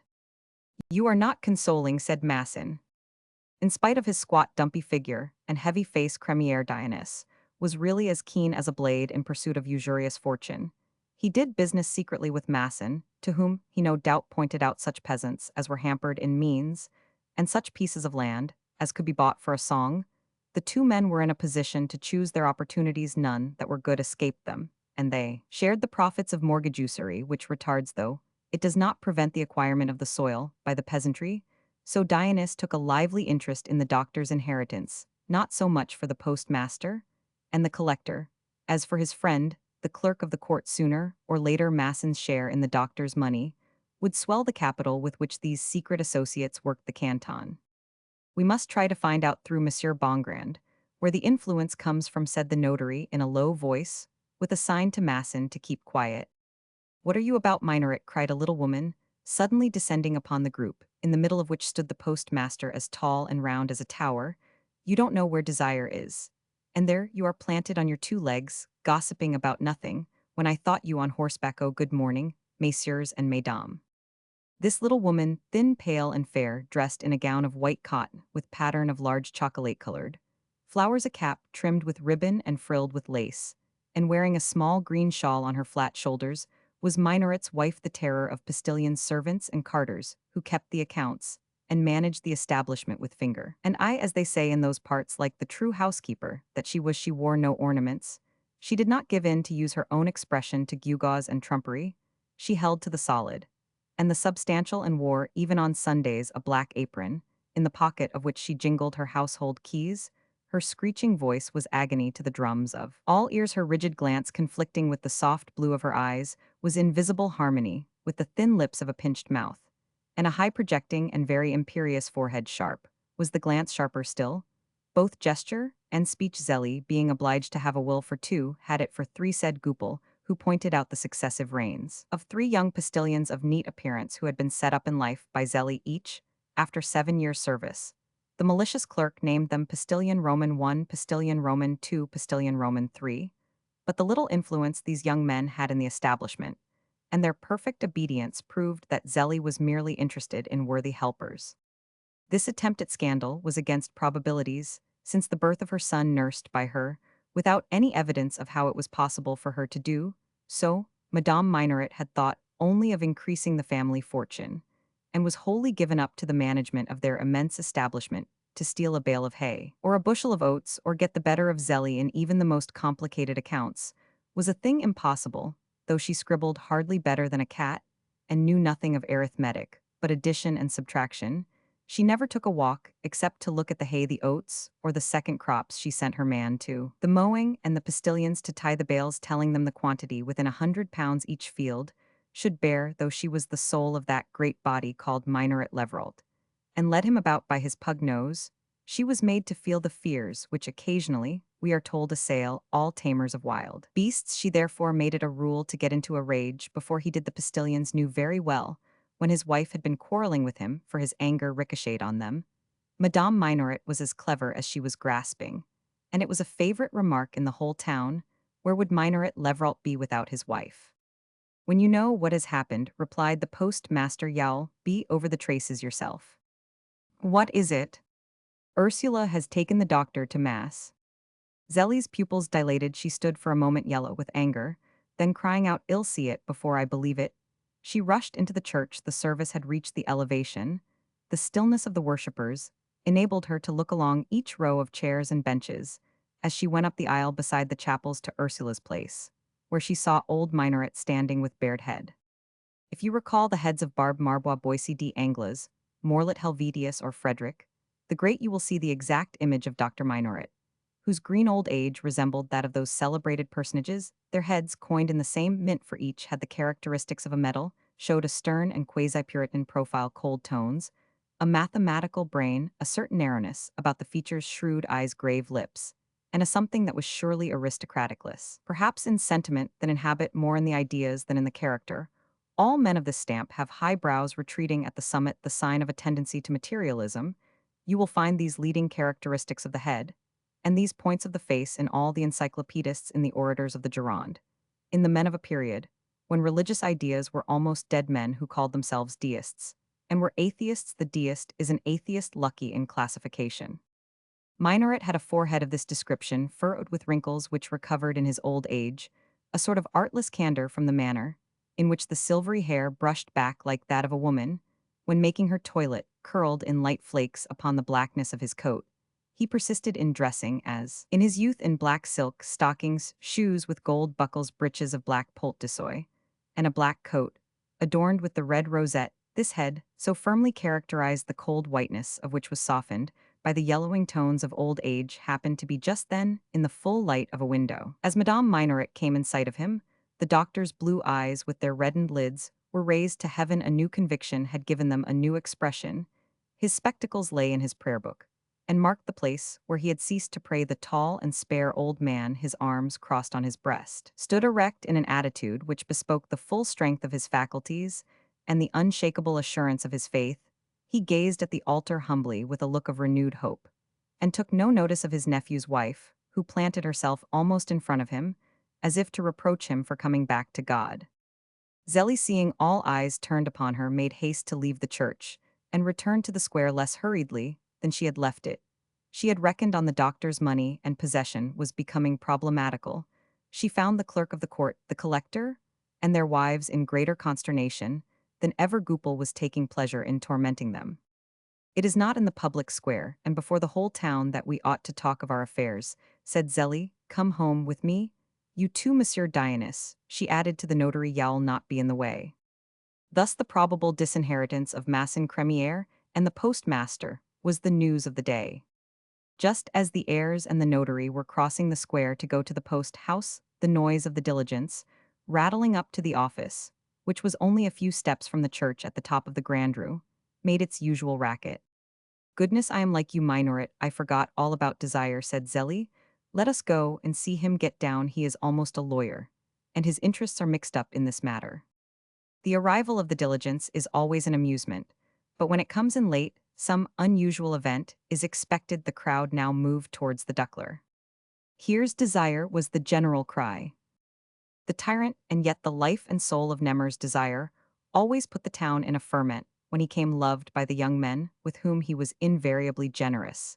He stimulated them by his very presence, but his methods of amusement were so dreaded by older persons that more than one family was very thankful to have him complete his studies and study law in Paris. Desire, Minoret, a slight youth, slender and fair like his mother, from whom he obtained his blue eyes and pale skin, smiled from the window on the crowd, and jumped lightly down to kiss his mother. A short sketch of the young fellow will show how proud Zélie felt when she saw him. He wore very elegant boots, trousers of white English drilling, held under his feet by straps of varnished leather, a rich cravat admirably put on, and still more admirably fastened a pretty fancy waistcoat. In the pocket of said waistcoat, a flat watch, the chain of which hung down, and finally, a short frock coat of blue cloth, and a grey hat. But his lack of the manner born was shown in the gilt buttons of the waistcoat, and the ring worn outside of his purple kid glove. He carried a cane with a chased gold head. "You are losing your watch," said his mother, kissing him. "No, it is worn that way," he replied, letting his father hug him. "Well, cousin, so we shall soon see you a lawyer," said Masson. "I shall take the oaths at the beginning of next term," said Desire, returning the friendly nods he was receiving on all sides. "Now we shall have some fun," said Goupil, shaking him by the hand. "Ha, my old wag, so here you are," replied Desire. "You take your law license for all license," said Goupil, affronted by being treated so cavalierly in presence of others. "You know my luggage," cried Desire to the red-faced old conductor of the diligence. "Have it taken to the house." "The sweat is rolling off your horses," said Zélie sharply. "To the conductor, you haven't common sense to drive them. In that way you are stupider than your own beasts." "But Monsieur Desire was in a hurry to get here to save you from anxiety," explained Cabot. "But if there was no accident, why risk killing the horses?" she retorted. The greetings of friends and acquaintances, the crowding of the young men around Desire, and the relating of the incidents of the journey took enough time for the Mass to be concluded, and the worshippers to issue from the church by mere chance, which manages many things. Desire saw Ursula on the porch as he passed along, and he stopped short, amazed at her beauty. His action also stopped the advance of the relations who accompanied him. In giving her arm to her godfather Ursula, was obliged to hold her prayer book in one hand and her parasol in the other. And this she did with the innate grace which graceful women put into the awkward or difficult things of their charming craft of womanhood. If mind does truly reveal itself in all things, we may be permitted to say that Ursula's attitude and bearing suggested divine simplicity. She was dressed in a white cambric gown, made like a wrapper trimmed here and there, with knots of blue ribbon, the pelerine edged with the same ribbon run through a broad hem, and tied with bows like those on the dress, showed the great beauty of her shape. Her throat of a pure white was charming in tone against the blue right color, for a fair skin. A long blue sash with floating ends defined a slender waist, which seemed flexibly a most seductive charm in women. She wore a rice straw bonnet, modestly trimmed with ribbons like those of the gown, the strings of which were tied under her chin, setting off the whiteness of the straw, and doing no despite to that of her beautiful complexion. Ursula dressed her own hair naturally, a la birth, as it was then called, in heavy braids of fine fair hair laid flat on either side of the head, each little strand reflecting the light. As she walked, her gray eyes, soft and proud at the same time, were in harmony with a finely modeled brow. A rosy tinge, suffusing her cheeks like a cloud, brightened a face which was regular, without being insipid, for nature had given her, by some rare privilege, extreme purity of form, combined with strength of countenance. The nobility of her life was manifest in the general expression of her person, which might have served as a model for a type of trustfulness or of modesty. Her health, though brilliant, was not coarsely apparent. In fact, her whole air was distinguished beneath the little gloves of a light color. It was easy to imagine her pretty hands. The arched and slender feet were delicately shod in bronzed kid boots, trimmed with a brown silk fringe, her blue sash holding at the waist a small flat watch, and a blue purse with gilt tassels attracted the eyes of every woman she met. "He has given her a new watch," said Madame Crémière, pinching her husband's arm. "Heavens, is that Ursula?" cried Desire. "I didn't recognize her." "Well, my dear uncle," said the postmaster, addressing the doctor, and pointing to the whole population, drawn up in parallel hedges, "to let the doctor pass. Everybody wants to see you." "Was it the abbe chaperon, or Mademoiselle Ursula, who converted you, uncle?" said Masson, bowing to the doctor and his protégé with Jesuitical humility. "Ursula," replied the doctor, laconically, continuing to walk on as if annoyed. "The night before, as the old man finished his game of whist with Ursula, the Nemers, doctor, and Bongrand, he remarked, 'I intend to go to church tomorrow.' Then said Bongrand, 'Your heirs won't get another night's rest.'" The speech was superfluous, however, for a single glance sufficed the sagacious and clear-sighted doctor to read the minds of his heirs by the expression of their faces. Zélie's eruption into the church, her glance, which the doctor intercepted, this meeting of all the expectant ones in the public square, and the expression in their eyes as they turned them on Ursula, all proved to him their hatred now freshly awakened, and their sordid fears. "It is a feather in your cap, mademoiselle," said Madame Crémière, putting in her word with a humble bow, "a miracle, which will not cost you much." "It is God's doing, madame," replied Ursula. "God!" exclaimed Minoret Levrault. "My father-in-law used to say, he served to blanket many horses." "Your father-in-law had the mind of a jockey," said the doctor severely. "Come," said Minoret to his wife and son, "why don't you bow to my uncle?" "I shouldn't be mistress of myself before that little hypocrite," cried Zélie, carrying off her son. "I advise you, uncle, not to go to mass without a velvet cap," said Madame Masson. "The church is very damp." "Pooh, niece," said the doctor, looking round on the assembly. "The sooner I am put to bed, the sooner you'll flourish." He walked on quickly, drawing Ursula with him, and seemed in such a hurry that the others dropped behind. "Why do you say such harsh things to them? It isn't right," said Ursula, shaking his arm in a coaxing way. "I shall always hate hypocrites as much after as before I became religious. I have done good to them all, and I asked no gratitude, but not one of my relatives sent you a flower on your birthday, which they know is the only day I celebrate." At some distance behind the doctor and Ursula came Madame de Portenduère, dragging herself along as if overcome with trouble. She belonged to the class of old women whose dress recalls the style of the last century. They wear pussy-colored gowns, with flat sleeves, the cut of which can be seen in the portraits of Madame Lebrun. They all have black lace mantles and bonnets of a shape gone by, in keeping with their slow and dignified deportment.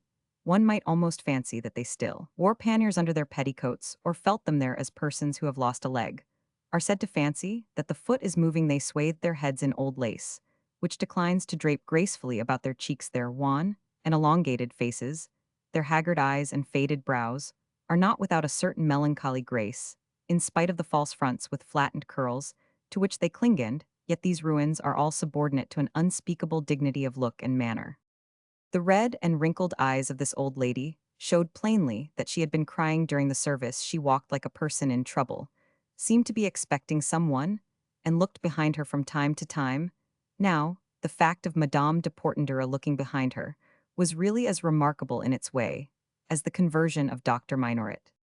Who can Madame de Portendura be looking for, said Madame Masson, rejoining the other heirs who were for the moment struck dumb by the doctor's answer.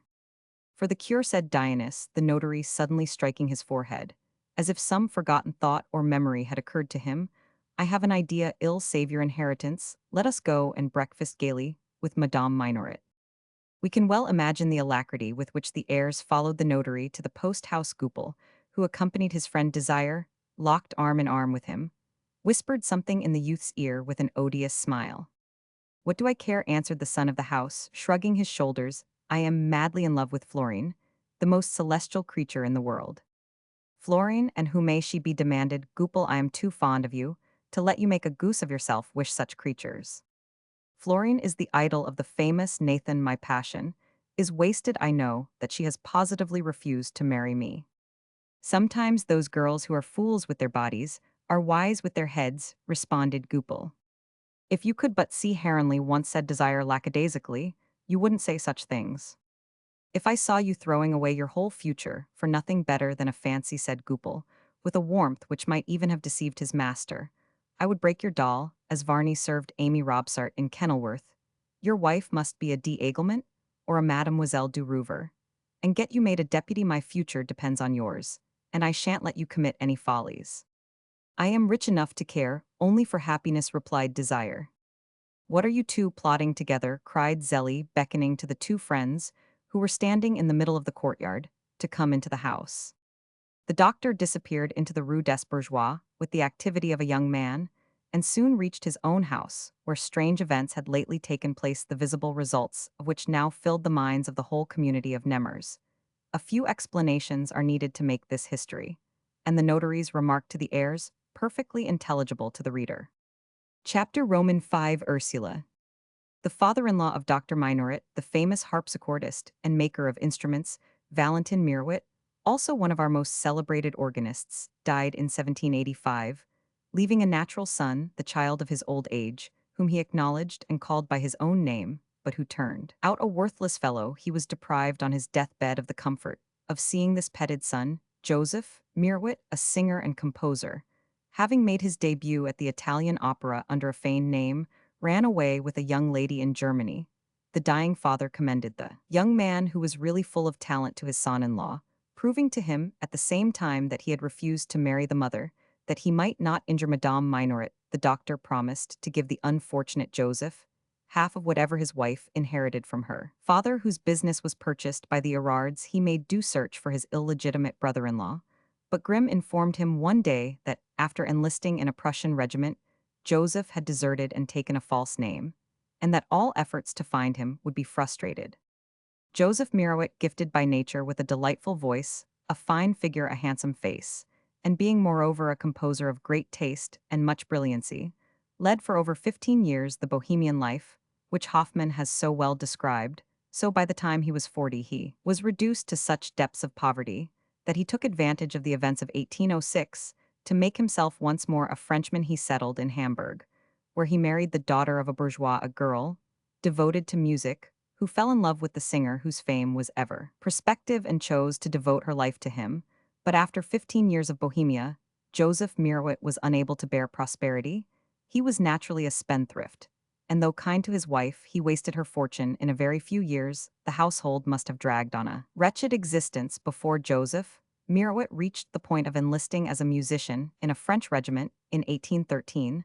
The surgeon major of the regiment, by the merest chance, heard the name of Mirouet, was struck by it, and wrote to Dr. Minoret, to whom he was under obligations. The answer was not long in coming. As a result, in 1814, before the Allied occupation, Joseph Mirouet had a home in Paris, where his wife died, giving birth to a little girl, whom the doctor desired should be called Ursula after his wife. The father did not long survive the mother, worn out as she was by hardship and poverty. When dying, the unfortunate musician bequeathed his daughter to the doctor, who was already her godfather, in spite of his repugnance for what he called the mummeries of the church, having seen his own children die in succession, either in dangerous confinements or during the first year of their lives. The doctor had awaited with anxiety the result of a last hope. When a nervous, delicate, and sickly woman begins with a miscarriage, it is not unusual to see her go through a series of such pregnancies, as Ursula Minoret did. In spite of the care and watchfulness and science of her husband, the poor man often blamed himself for their mutual persistence in desiring children. The last child born, after a rest of nearly 2 years, died in 1792, a victim of its mother's nervous condition. If we listen to physiologists who tell us that, in the inexplicable phenomenon of generation, the child derives from the father by blood, and from the mother in its nervous system. Compelled to renounce the joys of a feeling all-powerful within him, the doctor turned to benevolence as a substitute for his denied paternity during his married life. Thus cruelly disappointed, he had longed more especially for a fair little daughter, a flower to bring joy to the house. He therefore gladly accepted Joseph Mirowit's legacy, and gave to the orphan all the hopes of his vanished dreams. For 2 years, he took part as Cato for Pompey in the most minute particulars of Ursula's life. He would not allow the nurse to suckle her, or to take her up or put her to bed without him. His medical science and his experience were all put to use in her service, after going through many trials, alternations of hope and fear, and the joys and labors of a mother. He had the happiness of seeing this child of the fair German woman, and the French singer a creature of vigorous health and profound sensibility. With all the eager feelings of a mother, the happy old man watched the growth of the pretty hair first, down, then silk, at last hair fine and soft, and clinging to the fingers that caressed it. He often kissed the little naked feet, the toes of which, covered with a pellicle, through which the blood was seen, were like rosebuds. He was passionately fond of the child, when she tried to speak, or when she fixed her beautiful blue eyes upon some object with that serious, reflective look, which seems the dawn of thought, and which she ended with a laugh. He would stay by her side for hours, seeking with Geordie's help to understand the reasons, which most people call caprices, underlying the phenomena of this delicious phase of life, when childhood is both flower and fruit, a confused intelligence, a perpetual movement, a powerful desire. Ursula's beauty and gentleness made her so dear to the doctor that he would have liked to change the laws of nature in her behalf. He declared to old Geordie that his teeth ached when Ursula was cutting hers. When old men love children, there is no limit to their passion. They worship them for these little beings, they silence their own manias, or recall a whole past in their service. Experience, patience, sympathy, the acquisitions of life treasures laboriously amassed, all are spent upon that young life, in which they live again. Their intelligence does actually take the place of motherhood. Their wisdom, ever on the alert, is equal to the intuition of a mother. They remember the delicate perceptions which in their own mother were divinations, and import them into the exercise of a compassion which is carried to an extreme in their minds by a sense of the child's unutterable weakness. The slowness of their movements takes the place of maternal gentleness in them, as in children life is reduced to its simplest expression. If maternal sentiment makes the mother a slave, the abandonment of self allows an old man to devote himself utterly. For these reasons, it is not unusual to see children in close intimacy with old persons, the old soldier, the old abbé, the old doctor, happy in the kisses and cajoleries of little Ursula, were never weary of answering her talk, and playing with her. Far from making them impatient, her petulances charmed them, and they gratified all her wishes, making each the ground of some little training. The child grew up surrounded by old men who smiled at her, and made themselves mothers for her sake, all three equally attentive and provident. Thanks to this wise education, Ursula's soul developed in a sphere that suited it. This rare plant found its special soil, it breathed the elements of its true life, and assimilated the sun rays that belonged to it. "In what faith do you intend to bring up the little one?" asked the abbé of the doctor, when Ursula was 6 years old. "In yours," answered Minoret. An atheist after the manner of Monsieur Walmer in the Nouvelle Heloise, he did not claim the right to deprive Ursula of the benefits offered by the Catholic religion. The doctor, sitting at the moment on a bench outside the Chinese pagoda, felt the pressure of the abbé's hand on his. "Yes, abbé, every time she talks to me of God, I shall send her to her friend Chaperon," he said, imitating Ursula's infant speech. "I wish to see whether religious sentiment is inborn or not. Therefore, I shall do nothing either for or against the tendencies of that young soul, but in my heart I have appointed you her spiritual guardian. God will reward you, I hope, replied the abb, gently joining his hands and raising them towards heaven, as if he were making a brief mental prayer. So from the time she was 6 years old, the little orphan lived under the religious influence of the abb, just as she had already come under the educational training of her friend Geordie. The captain, formerly a professor in a military academy, having a taste for grammar, and for the differences among European languages, had studied the problem of a universal tongue. This learned man patient, as most old scholars are delighted in teaching Ursula to read and write, he taught her also the French language. And all she needed to know of arithmetic, the doctor's library afforded a choice of books which could be read by a child for amusement as well as instruction. The abb and the soldier allowed the young mind to enrich itself with the freedom and comfort which the doctor gave to the body. Ursula learned, as she played religion was given with due reflection, left to follow the divine training of a nature that was led into regions of purity by these judicious educators. Ursula inclined more to sentiment than to duty. She took as her rule of conduct the voice of her own conscience, rather than the demands of social law. In her nobility of feeling and action would ever be spontaneous, her judgment would confirm the impulse of her heart. She was destined to do right as a pleasure, before doing it as an obligation. This distinction is the peculiar sign of Christian education. These principles, altogether different from those that are taught to men, were suitable for a woman. Spirit and the conscience of the home, the beautifier of domestic life, the queen of her household, all three of these old preceptors followed the same method with Ursula. Instead of recoiling before the bold questions of innocence, they explained to her the reasons of things, and the best means of action, taking care to give her none but correct ideas. When apropos of a flower, a star, a blade of grass, her thoughts went straight to God the doctor. And the professor told her that the priest alone could answer her. None of them intruded on the territory of the others. The doctor took charge of her material well-being, and the things of life. Geordie's department was instruction, moral and spiritual questions, and the ideas pertaining to the higher life belonged to the abb.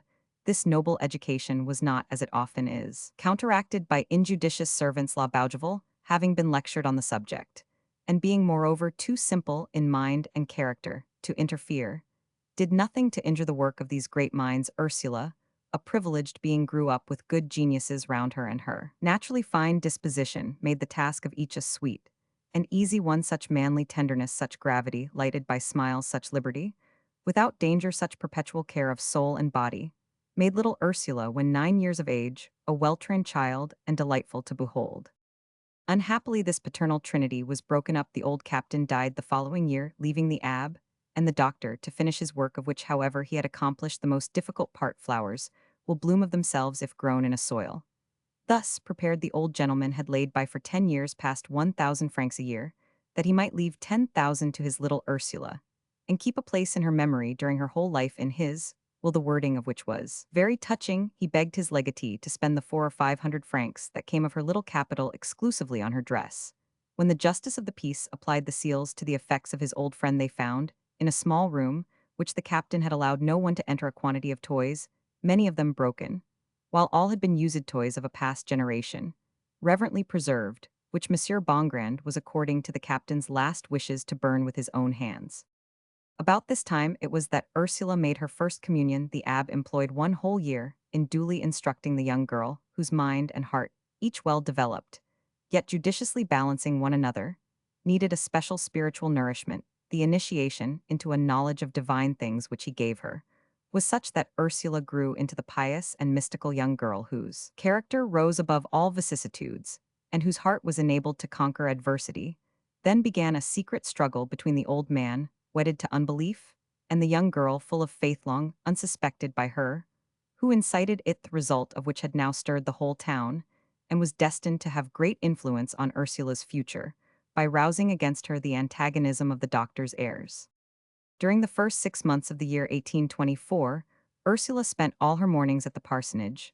The old doctor guessed the abb's secret hope. He meant to make Ursula an unanswerable argument against him.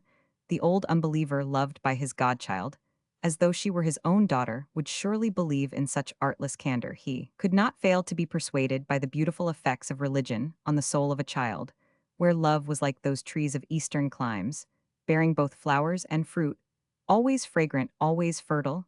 A beautiful life is more powerful than the strongest argument.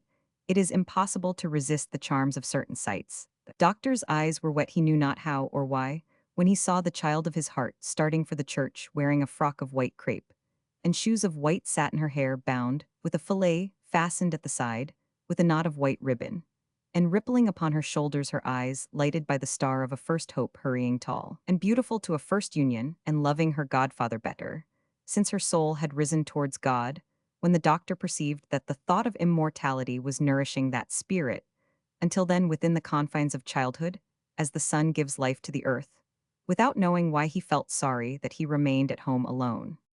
Sitting on the steps of his portico, he kept his eyes fixed on the iron railing of the gate, through which the child had disappeared, saying, as she left him, "Why won't you come, godfather? How can I be happy without you?" Though shaken to his very center, the pride of the encyclopedist did not as yet give way. He walked slowly in a direction from which he could see the procession of communicants, and distinguish his little Ursula brilliant with exaltation beneath. Her veil, she gave him an inspired look which knocked in the stony regions of his heart on the corner. Close to God, but still, the old deist held firm, he said to himself, mummeries.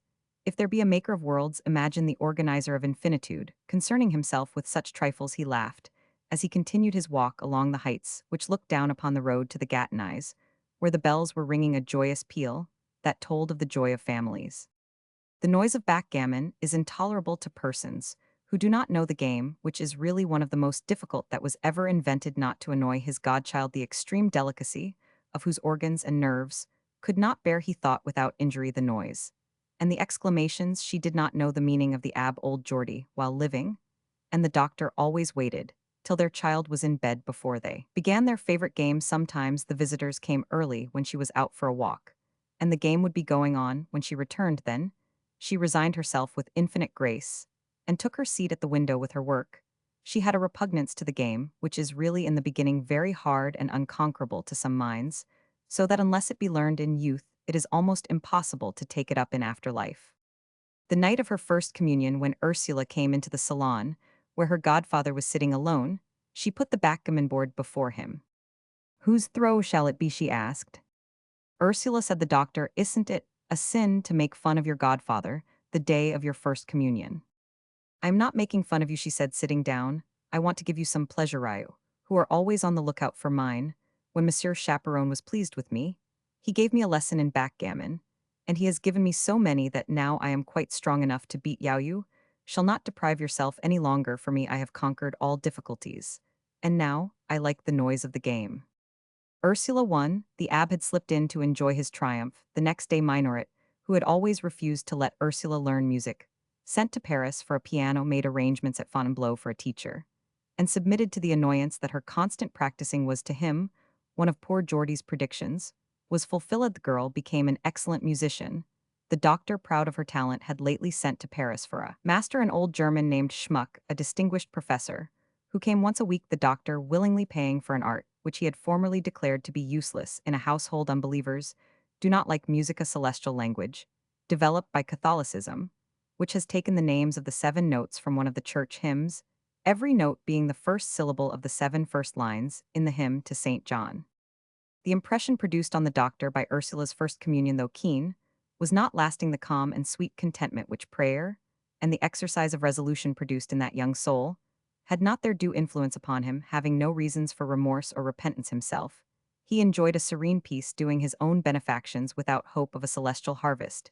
He thought himself on a nobler plane than religious men, whom he always accused for making, as he called it, terms with God. But the abbe would say to him, if all men would be so, you must admit that society would be regenerated.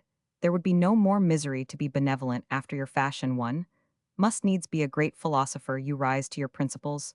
Through reason you are a social exception, whereas it suffices to be a Christian to make us benevolent in ours. With you it is an effort, with us it comes naturally. In other words, abbe, I think, and you feel that's the whole of it. However, at 12 years of age, Ursula, whose quickness and natural feminine perceptions were trained by her superior education, and whose intelligence in its dawn was enlightened by a religious spirit of all spirits, the most refined, came to understand that her godfather did not believe in a future life, nor in the immortality of the soul, nor in providence, nor in God pressed with questions by the innocent creature. The doctor was unable to hide the fatal secret. Ursula's artless consternation made him smile, but when he saw her depressed and sad, he felt how deep an affection her sadness revealed. Absolute devotion has a horror of every sort of disagreement, even in ideas, which it does not share sometimes. The doctor accepted his darling's reasonings, as he would her kisses said, as they were, in the sweetest of voices, with the purest and most fervent feeling. Believers and unbelievers speak different languages and cannot understand each other. The young girl, pleading God's cause, was unreasonable with the old man, as a spoilt child sometimes maltreats its mother. The abbe rebuked her gently, telling her that God had power to humiliate proud spirits. Ursula replied that David had overcome Goliath. This religious difference, these complaints of the child who wished to drag her godfather to God, were the only troubles of this happy life, so peaceful, yet so full and wholly withdrawn from the inquisitive eyes of the little town. Ursula grew and developed, and became in time the modest and religiously trained young woman whom desire admired. As she left the church, the cultivation of flowers in the garden, her music, the pleasures of her godfather, and all the little cares she was able to give him, for she had eased La Bougival's labors by doing everything for him. These things filled the hours, the days, the months of her calm life. Nevertheless, for about a year, the doctor had felt uneasy about his Ursula, and watched her health with the utmost care. Sagacious and profoundly practical observer that he thought he perceived some commotion in her moral being. He watched her like a mother, but seeing no one about her who was worthy of inspiring love, his uneasiness on the subject at length passed away. At this conjuncture, 1 month before the day when this drama begins, the doctor's intellectual life was invaded by one of those events, which plow to the very depths of a man's convictions and turn them over. But this event needs a succinct narrative of certain circumstances in his medical career, which will give perhaps fresh interest to the story. Chapter Romans 6, a treatise on mesmerism. Towards the end of the 18th century, science was sundered as widely by the apparition of Mesmer as art had been by that of Gluck. After rediscovering magnetism, Mesmer came to France, where from time immemorial inventors have flocked to obtain recognition for their discoveries. France, thanks to her lucid language, is in some sense the clarion of the world. If homeopathy gets to Paris, it is saved, said Hahnemann recently. Go to France, said Monsieur de Metternich to Gall, and if they laugh at your bumps, you will be famous. Mesmer had disciples and antagonists as ardent for and against his theories as the Pixinists and the Gluckists for theirs. Scientific France was stirred to its center. A solemn conclave was opened before judgment was rendered. The medical faculty proscribed in a body Mesmer's so-called charlatanism, his tub, his conducting wires, and his theory. But let us at once admit that the German unfortunately compromised his splendid discovery by enormous pecuniary claims. Mesmer was defeated by the doubtfulness of facts, by universal ignorance of the part played in nature by imponderable fluids, then unobserved, and by his own inability to study on all sides. Science, possessing a triple front magnetism, has many applications in Mesmer's hands. It was in its relation to the future, merely what cause is to effect. But if the discoverer lacked genius, it is a sad thing both for France and for human reason to have to say that a science contemporaneous with civilization, cultivated by Egypt and Chaldea, by Greece and India, met in Paris in the 18th century, the fate that truth in the person of Galileo found in the 16th, and that magnetism was rejected and cast out by the combined attacks of science and religion. Alarmed for their own positions, magnetism, the favorite science of Jesus Christ, and one of the divine powers which he gave to his disciples, was no better apprehended by the Church than by the disciples of Jean-Jacques Voltaire. Locke and Condillac, the encyclopedists, and the clergy were equally averse to the old human power, which they took to be new. The miracles of the convulsionaries, suppressed by the Church and smothered by the indifference of scientific men, in spite of the precious writings of the Councillor Car de Montgeron, were the first summons to make experiments with those human fluids, which give power to employ certain inward forces to neutralize the sufferings caused by outward agents. But to do this, it was necessary to admit the existence of fluids, intangible, invisible, imponderable, three negative terms, in which the science of that day chose to see a definition of the void. In modern philosophy, there is no void, 10 feet of void, and the world crumbles away. To materialists especially, the world is full, all things hang together, are linked, related, organized. The world, as the result of chance, said Diderot, is more explicable than God. The multiplicity of causes, the incalculable number of issues, presupposed by chance explain creation, take the Ennead, and all the letters composing it, if you allow me time and space. I can by continuing to cast the letters arrive at last at the Ennead combination. Those foolish persons who deify all rather than admit a God recoil before the infinite divisibility of matter, which is in the nature of imponderable forces Locke and Condillac, retarded by 50 years, the immense progress which natural science is now making under the great principle of unity, due to Geoffroy de Saint Hilaire some intelligent persons, without any system, convinced by facts, conscientiously studied still hold to Mesmer's doctrine, which recognizes the existence of a penetrative influence, acting from man to man, put in motion by the will curative by the abundance of the fluid, the working of which is in fact a duel between two forces between an ill to be cured and the will to cure it. The phenomena of somnambulism hardly perceived by Mesmer were revealed by Du Puysegur and Deleuze, but the revolution put a stop to their discoveries and played into the hands of the scientists and scoffers among the small number of believers. Were a few physicians, they were persecuted by their brethren, as long as they lived the respectable body of Parisian doctors, displayed all the bitterness of religious warfare against the mesmerists, and were as cruel in their hatred as it was possible to be in those days of Voltairean tolerance. The orthodox physician refused to consult with those who adopted the Mesmerian heresy in 1820. These heretics were still proscribed. The miseries and sorrows of the revolution had not quenched the scientific hatred. It is only priests, magistrates, and physicians who can hate in that way. The official robe is terrible, but ideas are even more implacable than things. Dr. Bouvard, one of Minoret's friends, believed in the new faith and persevered to the day of his death in studying a science to which he sacrificed the peace of his life. For he was one of the chief bêtes noires of the Parisian faculty, Minoret a valiant supporter of the encyclopedists and a formidable adversary of Dizian Mesmer's assistant, whose pen had great weight in the controversy, quarreled with his old friend, and not only that, but he persecuted him. His conduct to Bouvard must have caused him the only remorse which troubled the serenity of his declining years. Since his retirement to Nemers, the science of imponderable fluids, the only name suitable for magnetism, which by the nature of its phenomena is closely allied to light, and electricity had made immense progress in spite of the ridicule of Parisian scientists' phrenology and physiognomy. The departments of Gall and Lavater, which are in fact twins for one, is to the other as cause, is to effect proved to the minds of more than one physiologist the existence of an intangible fluid, which is the basis of the phenomena of the human will, and from which result passions, habits, the shape of faces and of skulls, magnetic facts, the miracles of somnambulism,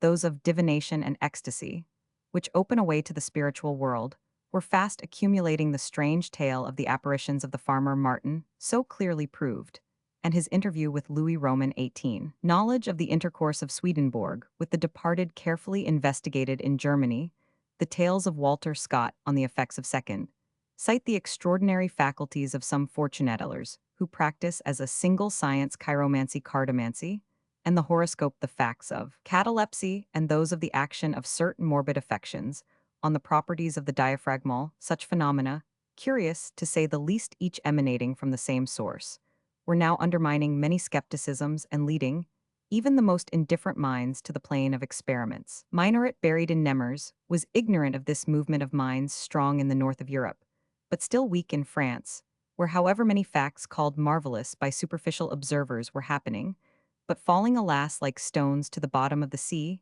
in the vortex of Parisian excitements. At the bottom of the present year, the doctor's tranquility was shaken by the following letter. My old comrade, all friendship, even if lost, has rights which it is difficult to set aside. I know that you are still living, and I remember far less our enmity than our happy days in that old hovel of Saint Julianal Pover. At a time when I expect to soon leave the world, I have it on my heart to prove to you that magnetism is about to become one of the most important of the sciences. If, indeed, all science is not one, I can overcome your incredulity by proof perhaps.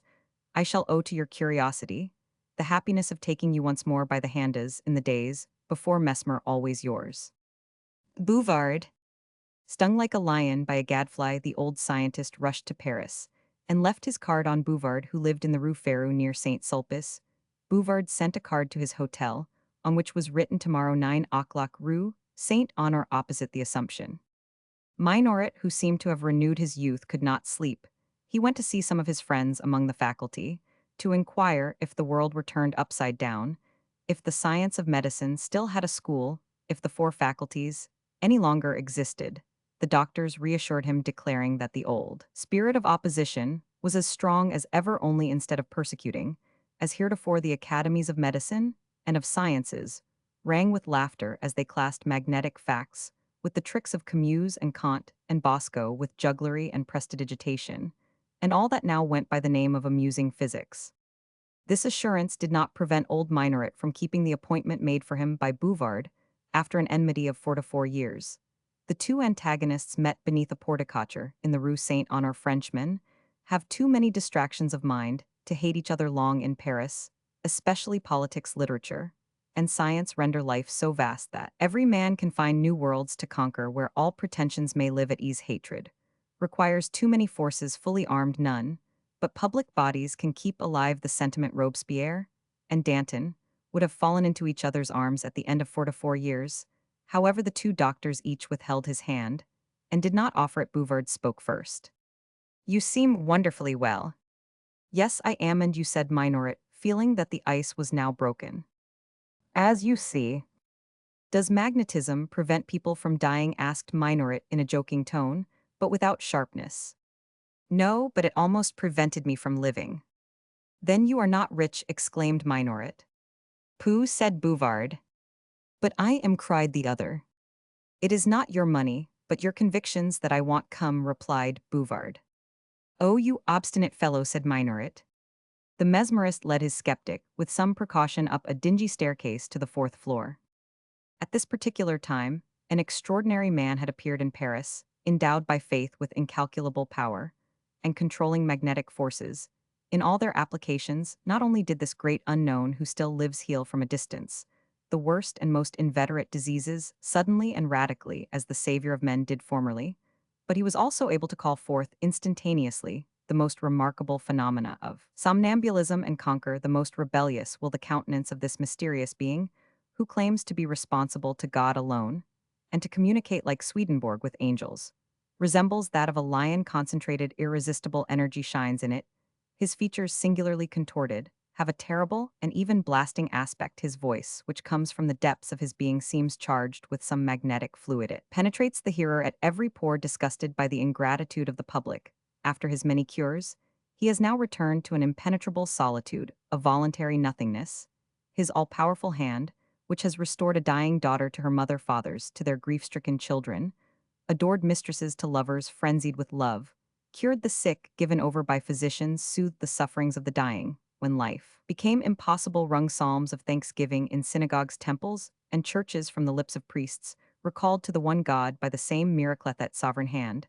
A sun of life, dazzling the closed eyes of the somnambulist, has never been raised again, even to save the heir apparent of a kingdom. Wrapped in the memory of his past mercies, as in a luminous shroud, he denies himself to the world and lives for heaven. But at the dawn of his reign, surprised by his own gift, this man, whose generosity equaled his power, allowed a few interested persons to witness his miracles. The fame of his work, which was mighty, and could easily be revived tomorrow, reached Dr. Bouvard, who was then on the verge of the grave. The persecuted mesmerist was at last enabled to witness the startling phenomena of a science he had long treasured in his heart. The sacrifices of the old man touched the heart of the mysterious stranger, who accorded him certain privileges. As Bouvard now went up the staircase, he listened to the twittings of his old antagonist with malicious delight, answering only you shall see," with the emphatic little nods of a man who is sure of his facts. The two physicians entered a suite of rooms that were more than modest. Bouvard went alone into a bedroom, which adjoined the salon, where he left Minoret, whose distrust was instantly awakened. But Bouvard returned at once, and took him into the bedroom, where he saw the mysterious Swedenborgian, and also a woman sitting in an armchair. The woman did not rise, and seemed not to notice the entrance of the two old men. "What, no tub?" cried Minoret, smiling. "Nothing but the power of God," answered the Swedenborgian gravely. He seemed to Minoret to be about 50 years of age. The three men sat down, and the mysterious stranger talked of the rain and the coming fine weather, to the great astonishment of Minoret, who thought he was being hoaxed. The Swedenborgian soon began, however, to question his visitor on his scientific opinions, and seemed evidently to be taking time to examine him. You have come here solely from curiosity, monsieur, he said at last. It is not my habit to prostitute a power, which according to my conviction emanates from God. If I made a frivolous or unworthy use of it, it would be taken from me. Nevertheless, there is some hope Monsieur Bouvard tells me of changing the opinions of one who has opposed us, of enlightening a scientific man whose mind is candid I have. Therefore determined to satisfy you, that woman whom you see there, he continued pointing to her, is now in a somnambulic sleep. The statements and manifestations of somnambulists declare that this state is a delightful other life, during which the inner being freed from the trammels, laid upon the exercise of our faculties, by the visible world moves in a world which we mistakenly term invisible sight and hearing are then exercised in a manner far more perfect than any we know of here possibly, without the help of the organs we now employ, which are the scabbard of the luminous blades called sight, and hearing to a person in that state distance and material obstacles do not exist, or they can be traversed by a life within us, for which our body is a mere receptacle, a necessary shelter. A casing terms fail. To describe effects that have lately been rediscovered for today, the words imponderable, intangible, invisible have no meaning to the fluid whose action is demonstrated by magnetism. Light is ponderable by its heat, which by penetrating bodies increases their volume, and certainly electricity is only too tangible. We have condemned things themselves, instead of blaming the imperfection of our instruments. She sleeps, said Minoret, examining the woman who seemed to him to belong to an inferior class. Her body is for the time being in abeyance, said the Swedenborgian. Ignorant persons suppose that condition to be sleep. But she will prove to you that there is a spiritual universe, and that the mind, when there does not obey the laws of this material universe, I will send her wherever you wish to go, 100 miles from here or to China, as you will, she will tell you what is happening. Send her to my house in Nemers Rue des Bourgeois, that will do, said Minoret. He took Minoret's hand, which the doctor let him take, and held it for a moment, seeming to collect himself.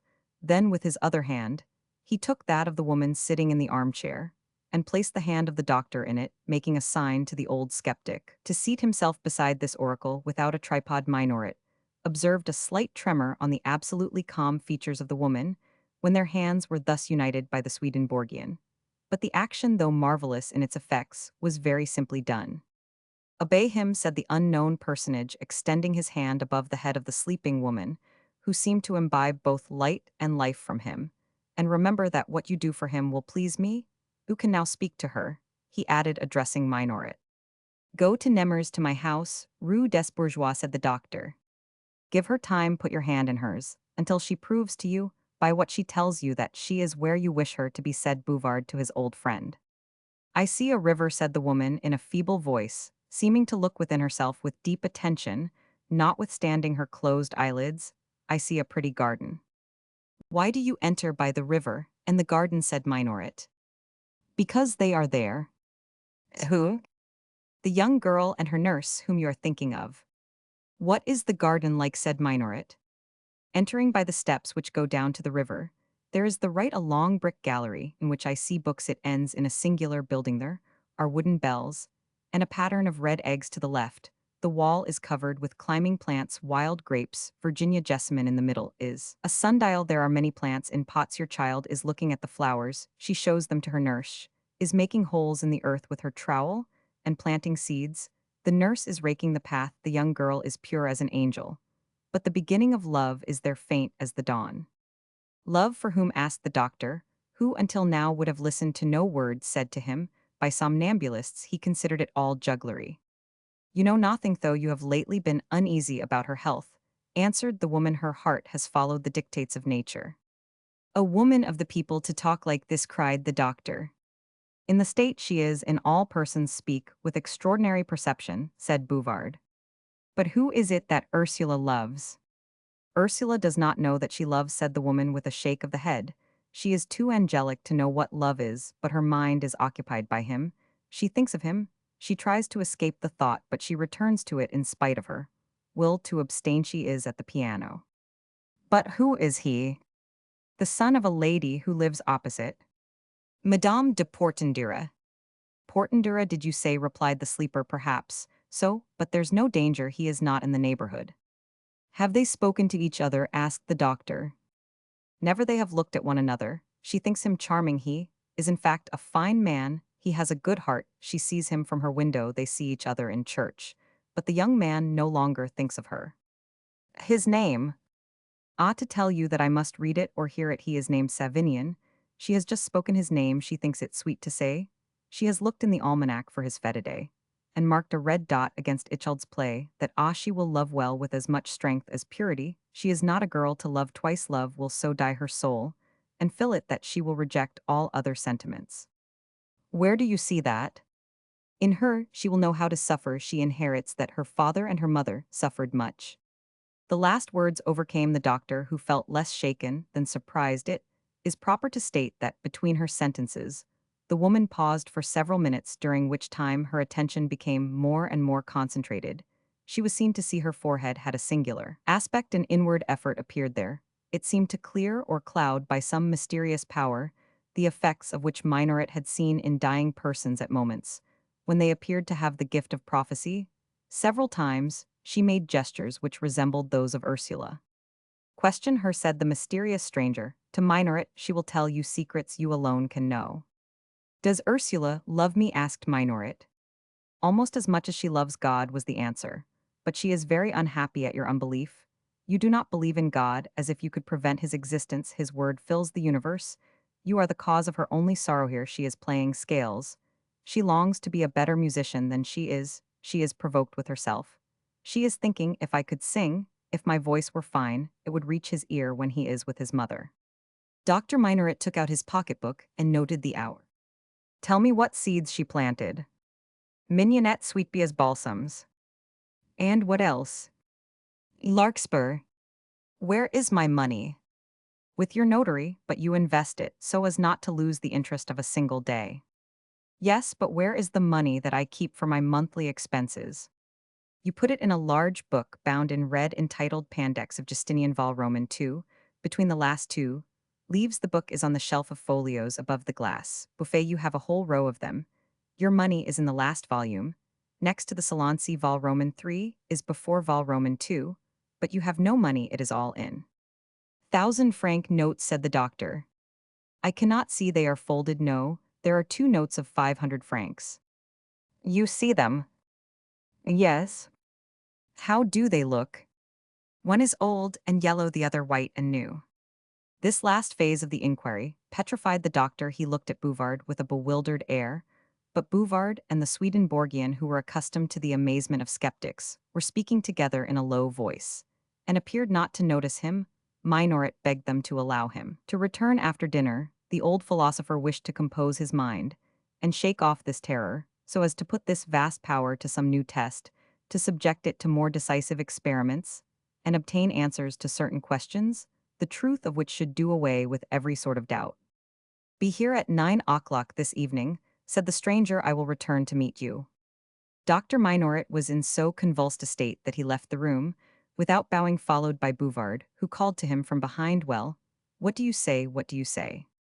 I think I am mad, Bouvard answered Minoret from the steps of the porticature. If that woman tells the truth about Ursula, none but Ursula can know the things that sorceress has told me. I shall say that you are right. I wish I had wings to fly to Nemers this minute and verify her words, but I shall hire a carriage and start at 10 o'clock tonight. Am I losing my senses? What would you say if you knew of a lifelong, incurable disease, healed in a moment, if you saw that great magnetizer bring sweat in torrents from an herpetic patient, or make a paralyzed woman walk? Come and dine, Bouvard. Stay with me till 9 o'clock. I must find some decisive, undeniable test. So be it, old comrade, answered the other.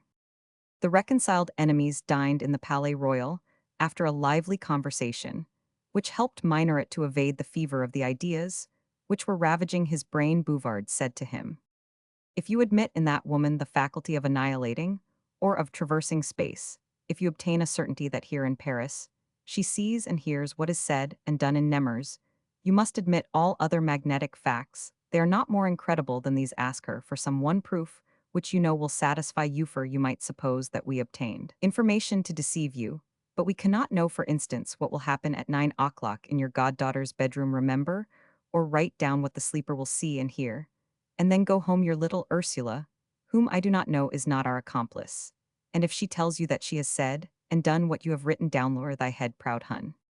The two friends returned to the house opposite to the Assumption, and found the somnambulist who, in her waking state, did not recognize Dr. Minoret. The eyes of this woman closed gently before the hand of the Swedenborgian, which was stretched towards her at a little distance, and she took the attitude in which Minoret had first seen her when her hand and that of the doctor were again joined. He asked her to tell him what was happening in his house at Nemmers at that instant. "What is Ursula doing?" he said. "She is undressed, she has just curled her hair, she is kneeling on her prie-dieu, before an ivory crucifix fastened to a red velvet background." "What is she saying?" "Her evening prayers. She is commending herself to God. She implores him to save her soul from evil thoughts. She examines her conscience, and recalls what she has done during the day, that she may know if she has failed to obey his commands and those of the church. Dear little soul, she lays bare her breast. Tears were in the sleeper's eyes. She has done no sin, but she blames herself for thinking too much of Savignon. She stops to wonder what he is doing in Paris. She prays to God to make him happy. She speaks of you. She is praying aloud. Tell me her words." Minoret took his pencil and wrote as the sleeper uttered it the following prayer, evidently composed by the Abbe Chaperon. "My God, if thou art content with thine handmaid who worships thee and prays to thee with a love that is equal to her devotion, who strives not to wander from thy sacred paths, who would gladly die as thy Son died to glorify thy name, who desires to live in the shadow of thy will, O God, who knoweth the heart, open the eyes of my Godfather, lead him in the way of salvation, grant him thy divine grace, that he may live for thee in his last days. Save him from evil, and let me suffer in his stead. Kind Saint Ursula, dear protectress, and you Mother of God, Queen of Heaven, archangels and saints in paradise, hear me join your intercessions to mine, and have mercy upon us." The sleeper imitated so perfectly the artless gestures and the inspired manner of his child that Dr. Minoret's eyes were filled with tears. "Does she say more?" he asked. "Yes." "Repeat it." "My dear godfather, I wonder who plays backgammon with him in Paris. She has blown out the lither head, is on the pillow, turns to sleep. Ah, she is off. How pretty she looks in her little nightcap." Minoret bowed to the great unknown, wrung Bouvard by the hand, ran downstairs, and hastened to a cab stand, which at that time was near the gates of a house. Since pulled down to make room for the Rue d'Alger, there he found a coachman who was willing to start immediately for Fontainebleau.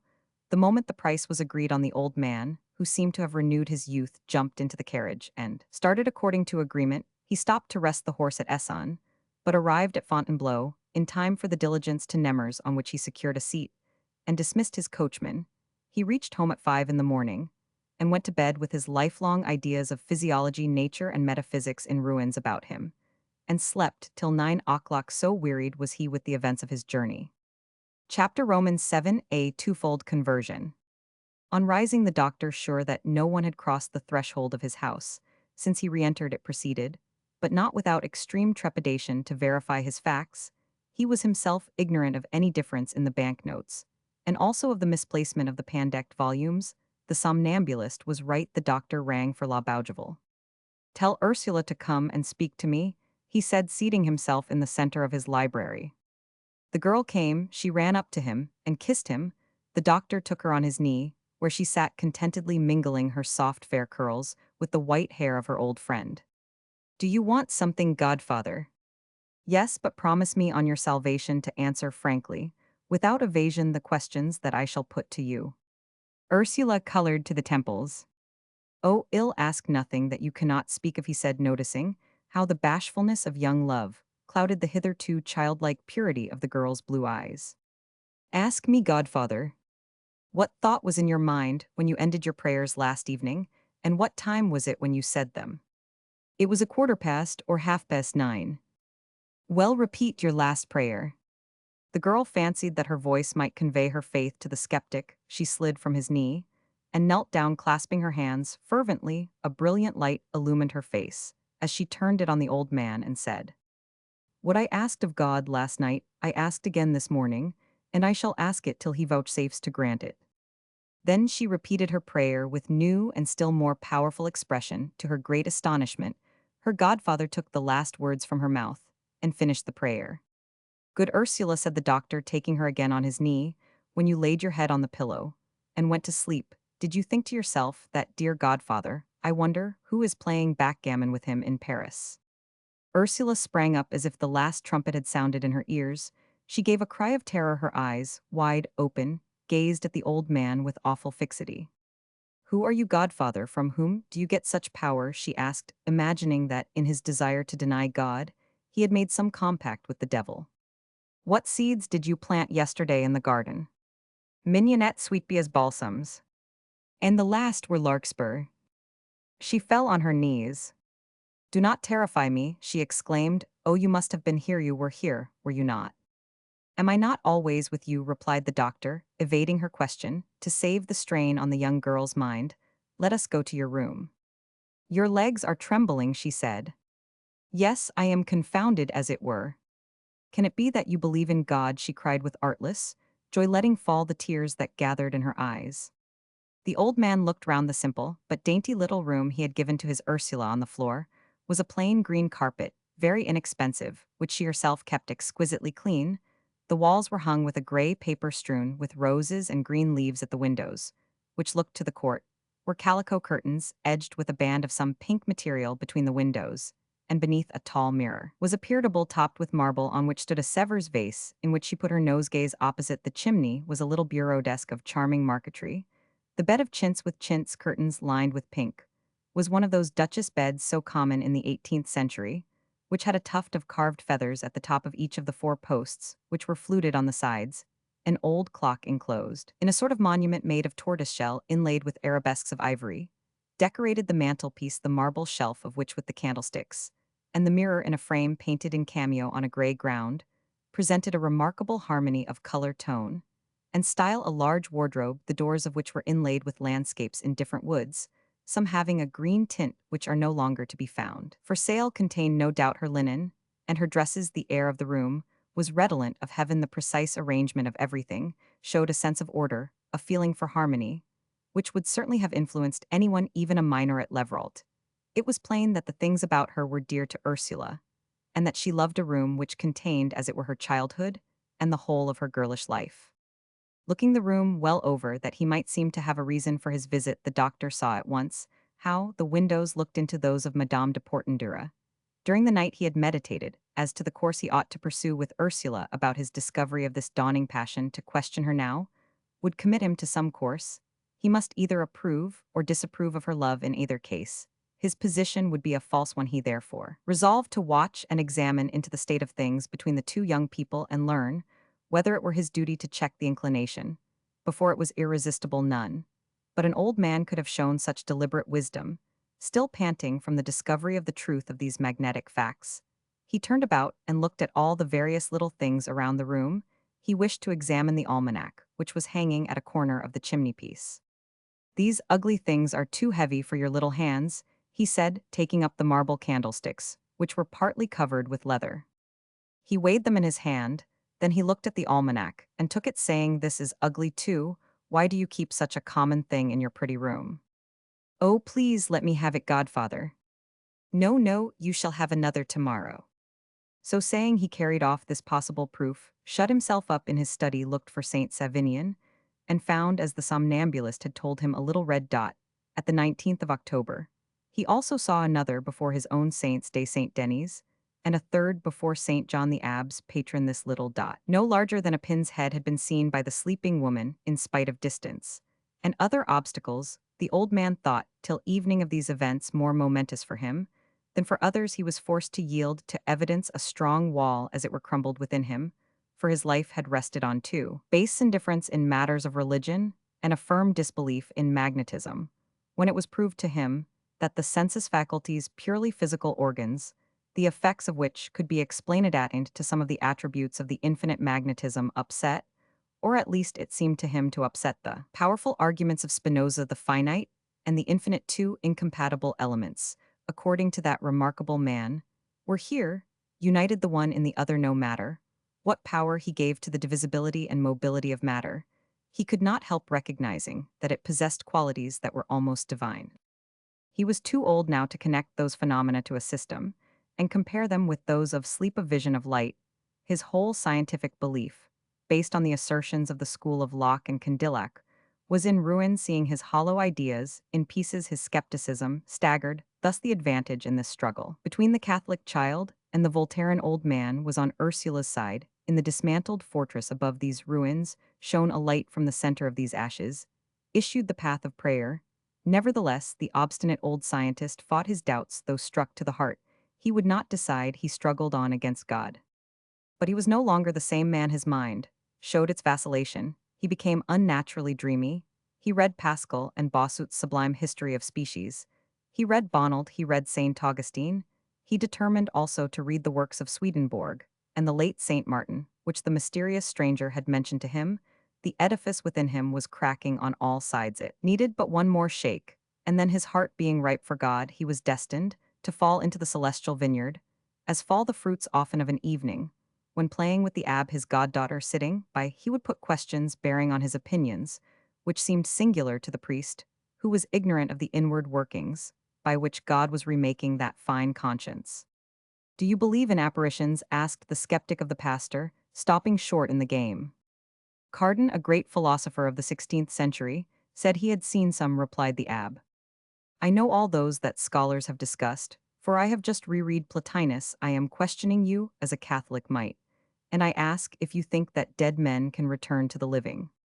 Jesus reappeared to his disciples after his death, said the abb. The church ought to have faith in the apparitions of the Savior. As for miracles, they are not lacking, he continued, smiling. Shall I tell you the last? It took place in the 18th century.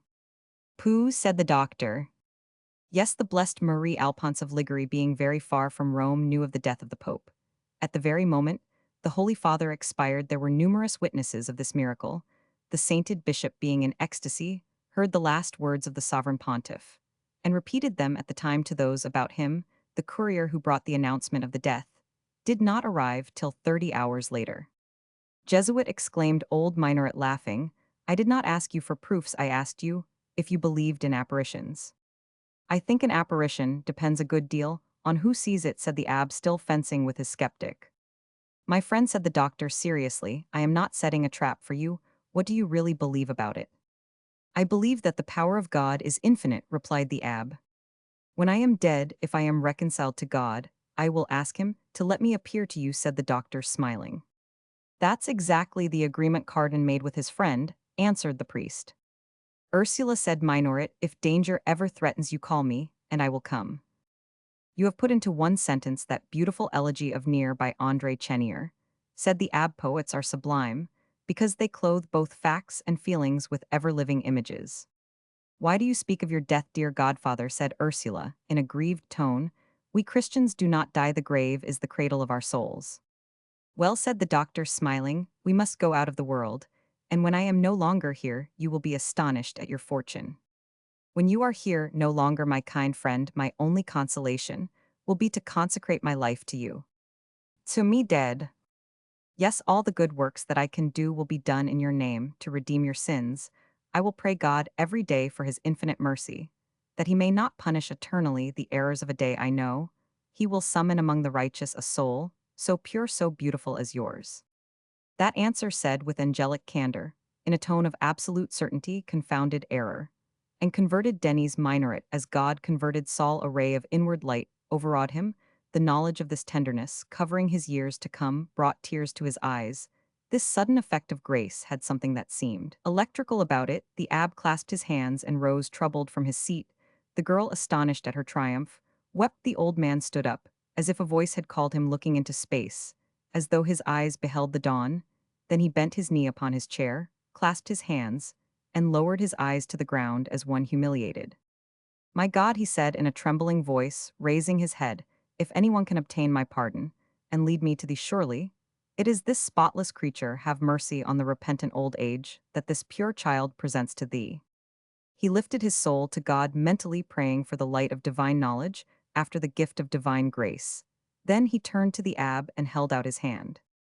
My dear pastor, he said, I am become, as a little child I belong to you. I give my soul to your care.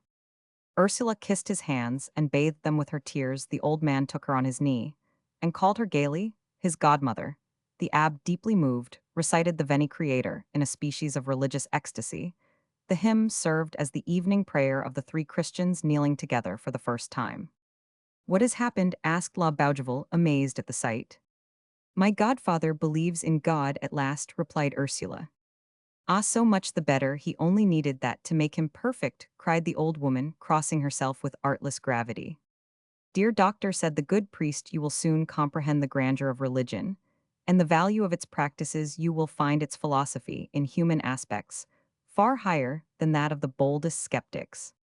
The abbé, who showed a joy that was almost infantine, agreed to catechize the old man and confer with him twice a week. Thus the conversion attributed to Ursula, and to a spirit of sordid calculation, was the spontaneous act of the doctor himself, the abbé, who for 14 years had abstained from touching the wounds of that heart, though all the while deploring them, was now asked for help, as a surgeon is called to an injured man. Ever since this scene, Ursula's evening prayers had been said in common with her godfather day after day. The old man grew more conscious of the peace within him that succeeded all his conflicts, having, as he said, God, as the responsible editor of things inexplicable. His mind was at ease. His dear child told him that he might know by how far he had advanced already in God's kingdom. During the Mass which we have seen him attend, he had read the prayers and applied his own intelligence to them from the first. He had risen to the divine idea of the communion of the faithful. The old neophyte understood the eternal symbol attached to that sacred nourishment, which faith renders needful to the soul, after conveying to it her own profound and radiant essence. When on leaving the church he had seemed in a hurry to get home, it was merely that he might once more thank his dear child for having led him to enter religion. The beautiful expression of former days, he was holding her on his knee in the salon, and kissing her forehead sacredly, at the very moment when his relatives were degrading that saintly influence with their shameless fears, and casting their vulgar insults upon Ursula. His haste to return home, his assumed disdain for their company, his sharp replies, as he left the church, were naturally attributed by all the heirs to the hatred Ursula had excited against them in the old man's mind. Chapter Roman 8. The conference. While Ursula was playing variations on Weber's Last Thought to her godfather, a plot was hatching in the Minaret Leverolt's dining room, which was destined to have a lasting effect on the events of this drama. The breakfast, noisy as all provincial breakfasts are, and enlivened by excellent wines brought to Nemers by the canal either from Burgundy or Touraine, lasted more than 2 hours. Zélie had sent for oysters, saltwater fish, and other gastronomical delicacies, to do honor to desires. Returned the dining room, in the center of which a round table offered a most appetizing sight, was like the hall of an inn content, with the size of her kitchens and offices. Zélie had built a pavilion for the family between the vast courtyard and a garden planted with vegetables and full of fruit trees. Everything about the premises was solid and plain. The example of Leveralt had been a warning to the town. Zélie forbade her builder to lead her into such follies. The dining room was therefore hung with varnished paper, and furnished with walnut chairs and sideboards, a porcelain stove, a tall clock, and a barometer. Though the plates and dishes were of common white china, the table shone with handsome linen and abundant silverware. After Zélie had served the coffee, coming and going herself like shot in a decanter, she kept but one servant hand. When Desire, the budding lawyer, had been told of the event of the morning and its probably consequences, the door was closed, and the notary Dionys was called upon to speak. By the silence in the room and the looks that were cast on that authoritative face, it was easy to see the power that such men exercise over families. My dear children, said he, your uncle, having been born in 1746, is 83 years old at the present time. Now old men are given to folly, and that little viper, cried Madame Masson. Hussy, said Zélie. Let us call her by her own name, said Dionys. Well, she's a thief, said Madame Crémière. A pretty thief, remarked Desire. That little Ursula, went on Dionys, has managed to get hold of his heart. I have been thinking of your interests, and I did not wait until now before making certain inquiries. Now this is what I have discovered about that young marauder, said the collector. Inveigler, said the clerk of the court. Hold your tongue, friends, said the notary, or ill take my hat and be off.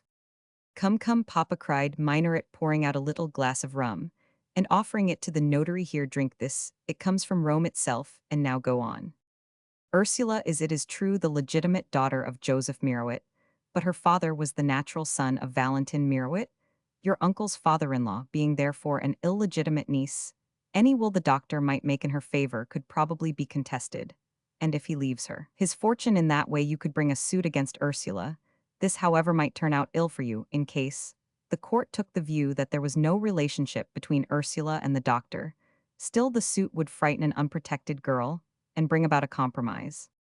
The law is so rigid as to the rights of natural children, said the newly fledged licentiate eager to parade his knowledge, that by the judgment of the Court of Appeals dated July 7, 1817, a natural child can claim nothing from his natural grandfather, not even a maintenance, so you see the illegitimate parentage is made retrospective.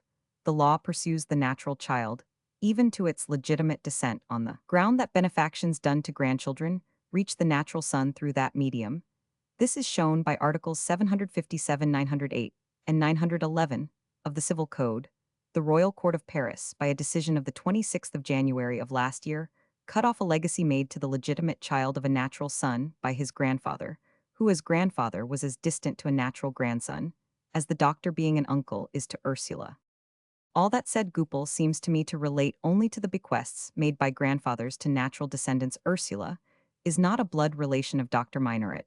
I remember a decision of the Royal Court at Calmer, rendered in 1825, just before I took my degree, which declared that, after the decease of a natural child, his descendants could no longer be prohibited from inheriting now Ursula's father is dead. Goupil's argument produced what journalists who report the sittings of legislative assemblies are wont to call profound sensation.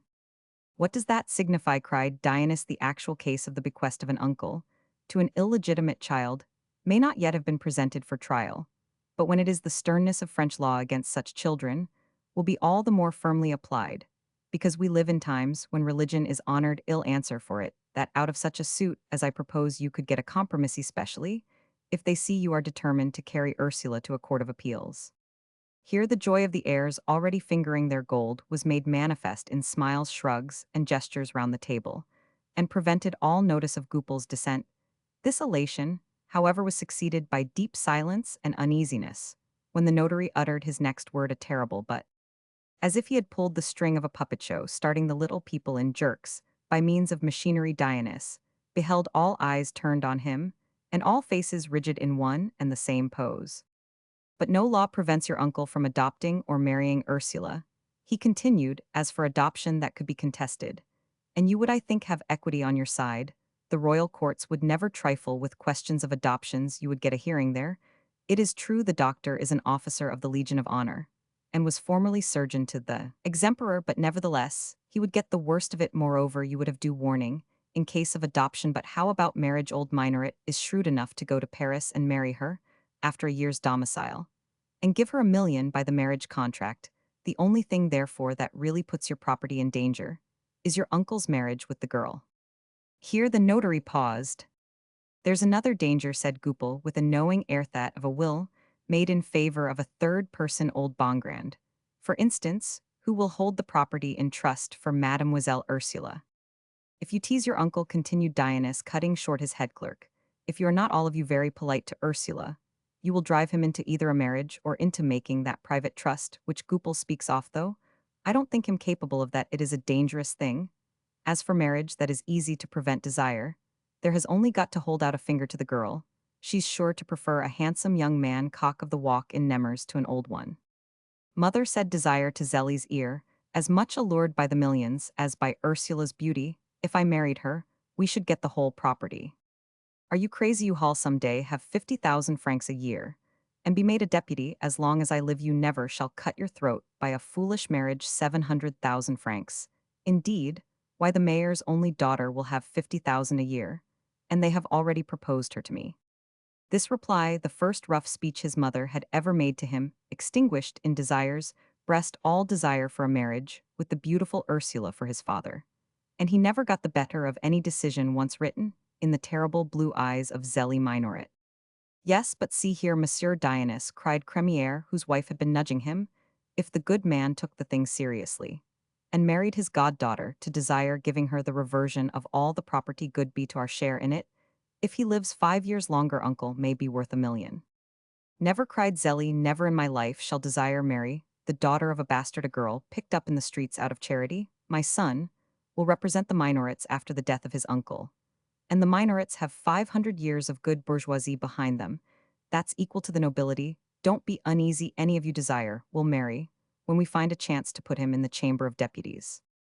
This lofty declaration was backed by Goupil, who said, Desire, with an allowance of 24,000 francs a year, will be president of a royal court or solicitor general, either office, leads to the peerage. A foolish marriage would ruin him. The heirs were now all talking at once, but they suddenly held their tongues when Minoret rapped on the table with his fist to keep silence for the notary.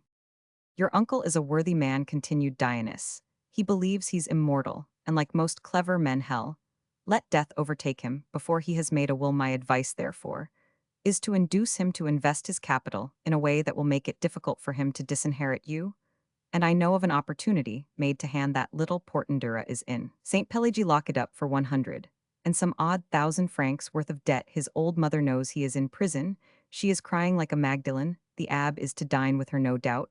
She wants to talk to him about her troubles. Well, I'll go and see your uncle tonight, and persuade him to sell his 5% consols, which are now at 118, and lend Madame de Portendura on the security of her farm at Bordières and her house, here enough to pay the debts of the prodigal son.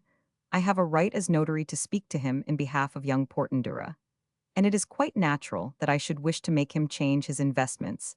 I get deeds and commissions out of the business. If I become his advisor, I'll propose to him other land investments for his surplus capital. I have some excellent ones now in my office.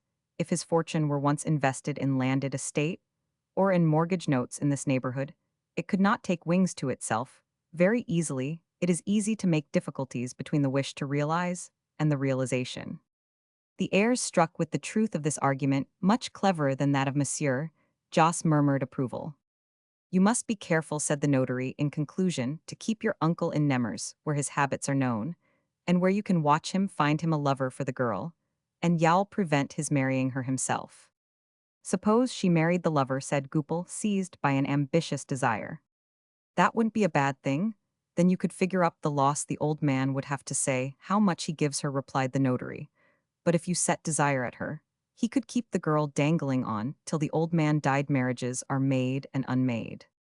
The shortest way, said Goupil, if the doctor is likely to live much longer, is to marry her to some worthy young man who will get her out of your way by settling at Sens or Montargis or Orleans with 100,000 francs in hand. Dionys, Masson, Zélie, and Goupil, the only intelligent heads in the company, exchanged 4 thoughtful smiles. He be a worm at the core, whispered Zélie to Masson. How did he get here? Returned the clerk. That will just suit you, cried Desire to Goupil. But do you think you can behave decently enough to satisfy the old man and the girl? In these days, whispered Zélie again, in Masson's year notaries, look out for no interests. But their own. Suppose Dionys went over to Ursula just to get the old man's business. I am sure of him, said the clerk of the court, giving her a sly look out of his spiteful little eyes. He was just going to add, because I hold something over him, but he withheld the words. I am quite of Dionys' opinion, he said aloud. So am I, cried Zélie, who now suspected the notary of collusion with the clerk. My wife has voted, said the postmaster, sipping his brandy, though his face was already purple from digesting his meal and absorbing a notable quantity of liquids. And very properly, remarked the collector. I shall go and see the doctor after dinner, said Dionys. If Monsieur Dionys' advice is good, said Madame Crémière to Madame Masson, we had better go and call on our uncle, as we used to do every Sunday evening, and behave exactly as Monsieur Dionys has told us. Yes, and be received as he received us, cried Zélie Minoret, and I have more than 40,000 francs a year. And yet he refused our invitations. We are quite his equals. If I don't know how to write prescriptions, I know how to paddle my boat as well as he. I can tell him that. As I am far from having 40,000 francs a year, said Madame Masson, rather piqued, I don't want to lose 10,000. We are his nieces, we ought to take care of him. And then besides we shall see how things are going, said Madame Crémière. You'll thank us some day, cousin. Treat Ursula kindly, said the notary, lifting his right forefinger to the level of his lips. Remember, old Geordie left her his savings. You have managed those fools as well as Desroches, the best lawyer in Paris, could have done, said Goupil to his patron, as they left the post-house. And now they are quarreling over my fee, replied the notary, smiling bitterly. The heirs, after parting with Dionys and his clerk, met again in the square with face rather flushed from their breakfast, just as vespers were over, as the notary predicted. The abbe chaperon had Madame de Portendura on his arm. She dragged him to Vespers see, cried Madame Masson, to Madame Crémière pointing to Ursula, and the doctor who were leaving the church. Let us go and speak to him, said Madame Crémière approaching the old man. The change in the faces of his relatives produced by the conference did not escape Dr. Minoret. He tried to guess the reason of this sudden amiability, and out of sheer curiosity, encouraged Ursula to stop and speak to the two women who were eager to greet her with exaggerated affection and forced smiles. Uncle, will you permit me to come and see you tonight, said Madame Crémière. We feared sometimes we were in your way, but it is such a long time since our children have paid you their respects. Our girls are old enough now to make dear Ursula's acquaintance. Ursula is a little bear like her name, replied the doctor. Let us tame her, said Madame Masson, and besides, uncle, added the good housewife, trying to hide her real motive under a mask of economy.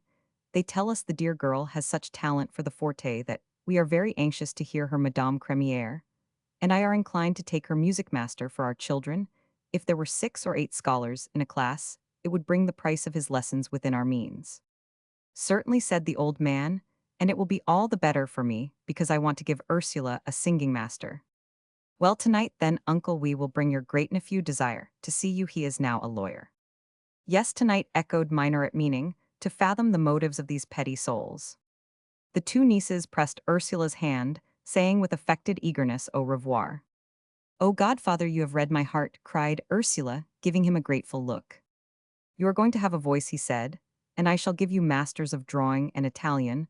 Also a woman, added the doctor, looking at Ursula, as he unfastened the gate of his house, ought to be educated to the height of every position in which her marriage may place her. Ursula grew red as a cherry. Her godfather's thoughts evidently turned in the same direction as her own, feeling that she was too near confessing to the doctor the involuntary attraction, which led her to think about Savignon, and to center all her ideas of affection upon him. She turned aside and sat down in front of a great cluster of climbing plants, on the dark background of which she looked at a distance like a blue and white flower. Now you see, godfather, that your nieces were very kind to me. Yes, they were very kind, she repeated, as he approached her to change the thoughts that made him pensive. Poor little girl, cried the old man. He laid Ursula's hand upon his arm, tapping it gently, and took her to the terraces beside the river, where no one could hear them. Why do you say poor little girl? Don't you see how they fear you?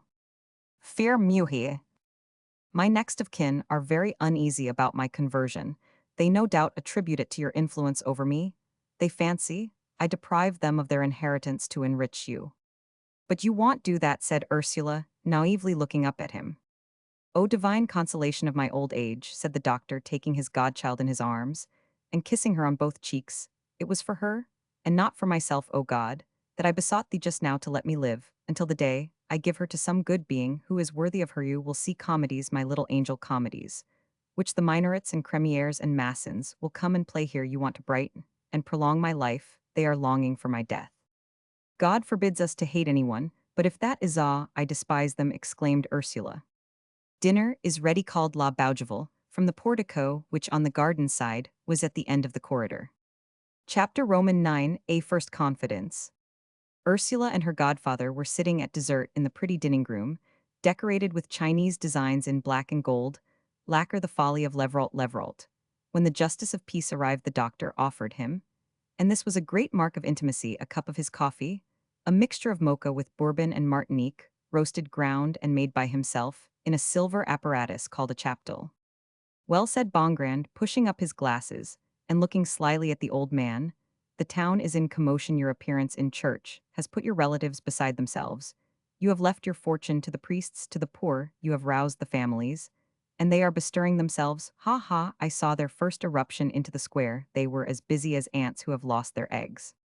What did I tell you, Ursula, cried the doctor, at the risk of grieving you, my child? I must teach you to know the world, and put you on your guard against undeserved enmity. I should like to say a word to you on this subject, said Bongrand, seizing the occasion to speak to his old friend of Ursula's future. The doctor put a black velvet cap on his white head. The justice of peace wore his hat to protect him from the night air, and they walked up and down the terrace, discussing the means of securing to Ursula what her godfather intended to bequeath her. Bongrand knew Diana's opinion, as to the invalidity of a will made by the doctor in favor of Ursula for Nemers, was so preoccupied with the minorate affairs that the matter had been much discussed among the lawyers of the little town Bongrand, considered that Ursula was not a relative of Dr. Minoret, but he felt that the whole spirit of legislation was against the foisting into families of illegitimate offshoots. The makers of the code had foreseen only the weakness of fathers and mothers for their natural children, without considering that uncles and aunts might have a like tenderness and a desire to provide for such children. Evidently, there was a gap in the law. In all other countries, he said, ending an explanation of the legal points, which Dionys, Goupil, and Desire had just explained to the heirs Ursula, would have nothing to fear, she is a legitimate child, and the disability of her father ought only to affect the inheritance from Valentine, Miroet her grandfather. But in France the magistracy is unfortunately overwise and very consequential. It inquires into the spirit of the law, some lawyers talk morality, and might try to show that this hiatus in the code came from the simple-mindedness of the legislators, who did not foresee the case, though none the less they established a principle, to bring a suit would be long and expensive. Zelli would carry it to the Court of Appeals, and I might not be alive when the case was tried. The best of cases is often worthless cried. The doctor hears the question the lawyers will put: to what degree of relationship ought the disability of natural children, in matters of inheritance, to extend? And the credit of a good lawyer will lie in gaining a bad cause. Faith, said Bongrand, I dare not take upon myself to affirm that the judges wouldn't interpret the meaning of the law as increasing the protection given to marriage, the eternal base of society. Without explaining his intentions, the doctor rejected the idea of a trust when Bongrand suggested to him a marriage with Ursula as the surest means of securing his property to her. He exclaimed, poor little girl, I might live 15 years, what a fate for her. Well, what will you do, then? Asked Bongrand. Well, think about it till see, said the old man, evidently at a loss for a reply. Just then Ursula came to say that Monsieur Dionys wished to speak to the doctor. Already, cried Minoret, looking at Bongrand. Yes, he said to Ursula, send him here. I'll bet my spectacles to a bunch of matches that he is the advance-guard of your heirs, said Bongrand. They breakfasted together at the post house, and something is being engineered. The notary, conducted by Ursula, came to the lower end of the garden, after the usual greetings and a few insignificant remarks. Dionys asked for a private interview. Ursula and Bongrand retired to the salon.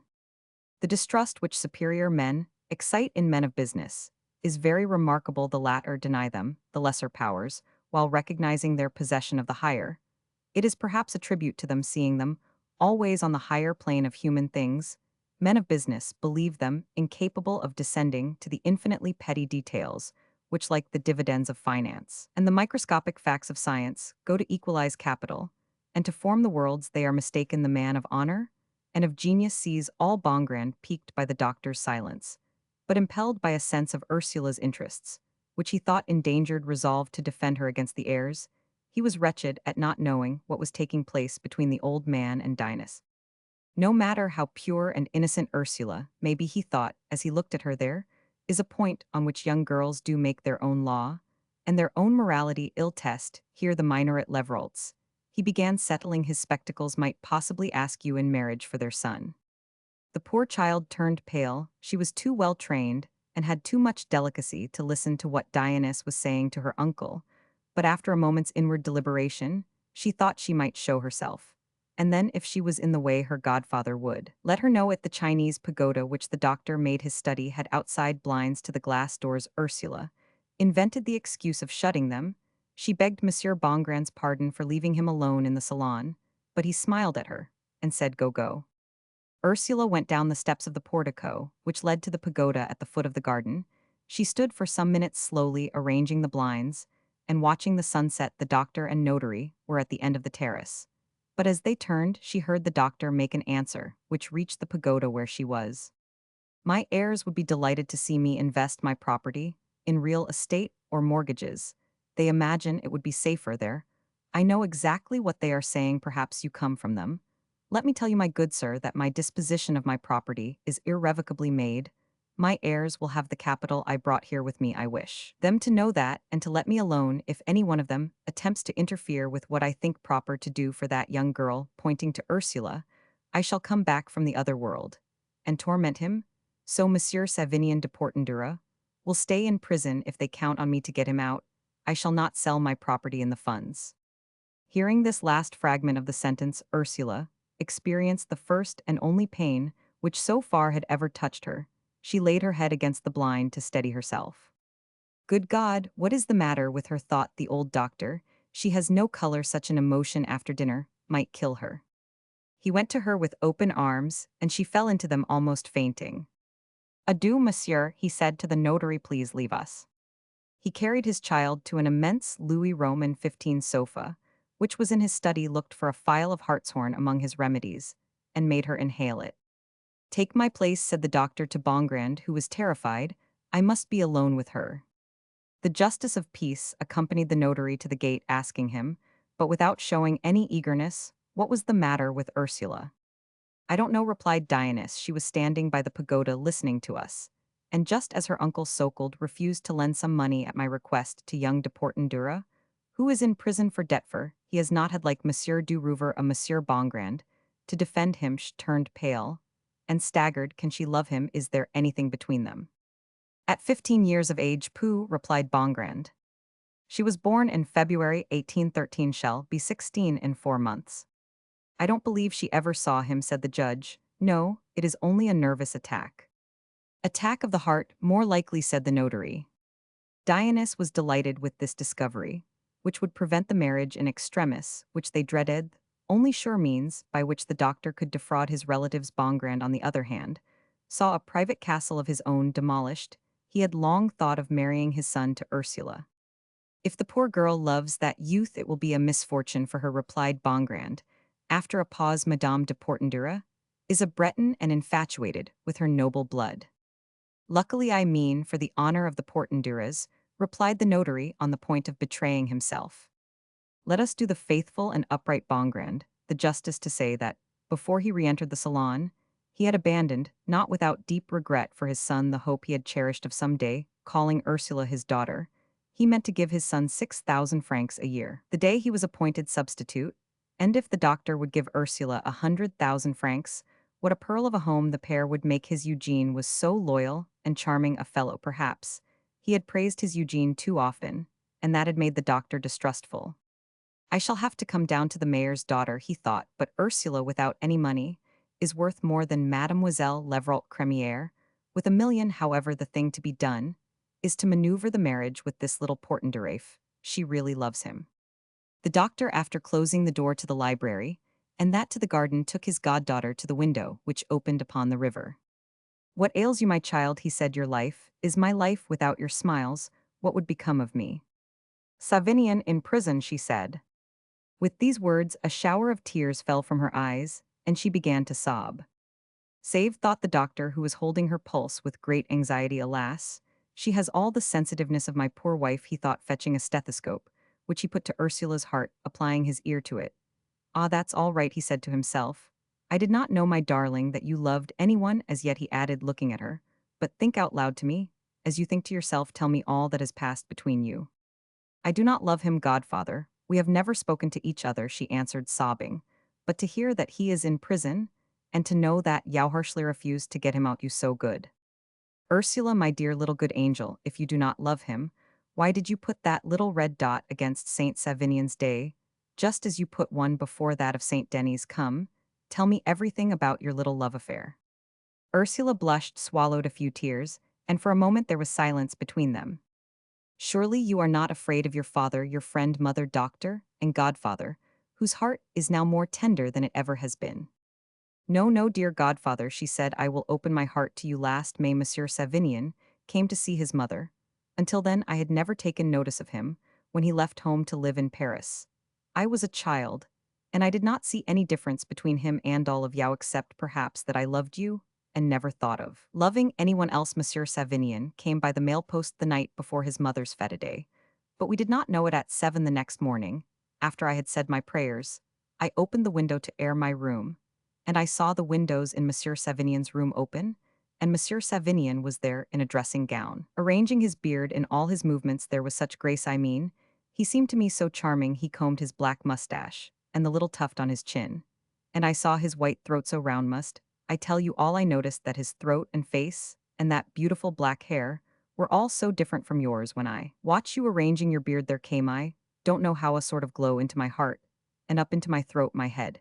It came so violently that I sat down I couldn't stand I trembled so, but I longed to see him again, and presently I got up he saw me then, and just for play he sent me a kiss from the tips of his fingers and and then she continued I hid myself I was ashamed.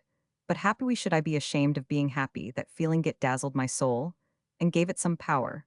But I don't know what heat came again each time I saw within me the same young face I loved this feeling violent, as it was going to mass some unconquerable power, made me look at Monsieur Savinian with his mother on his arm, his walk his clothes, even the tap of his boots on. The pavement seemed to me so charming the least little thing about him his hand, with the delicate glove did like a spell upon me, and yet I had strength enough not to think of him during Mass. When the service was over, I stayed in the church to let Madame de Portendura go first, and then I walked behind him. I couldn't tell you how these little things excited me when I reached home. I turned round to fasten the iron gate. Where was La Bougival? Asked the doctor. Oh, I let her go to the kitchen, said Ursula. Simply then, I saw Monsieur Savinian standing quite still, and looking at me, oh godfather.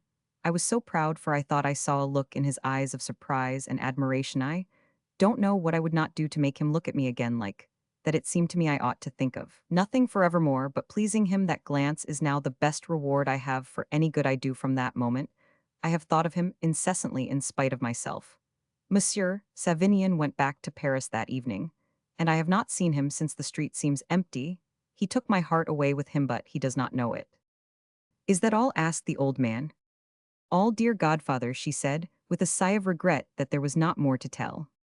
My little girl, said the doctor, putting her on his knee, you are nearly 16, and your womanhood is beginning. You are now between your blessed childhood, which is ending, and the emotions of love, which will make your life a tumultuous one, for you have a nervous system of exquisite sensibility. What has happened to you, my child, is love, said the old man with an expression of deepest sadness. Love in its holy simplicity, love, as it ought to be, involuntary, sudden, coming like a thief, who takes allies. All I expected it.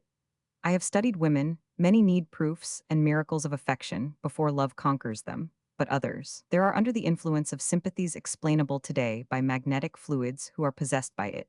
In an instant to you, I can now tell all. As soon as I saw the charming woman whose name you bear, I felt that I should love her forever solely and faithfully, without knowing whether our characters or persons suited each other. Is there a second sight in love? What answer can I give to that?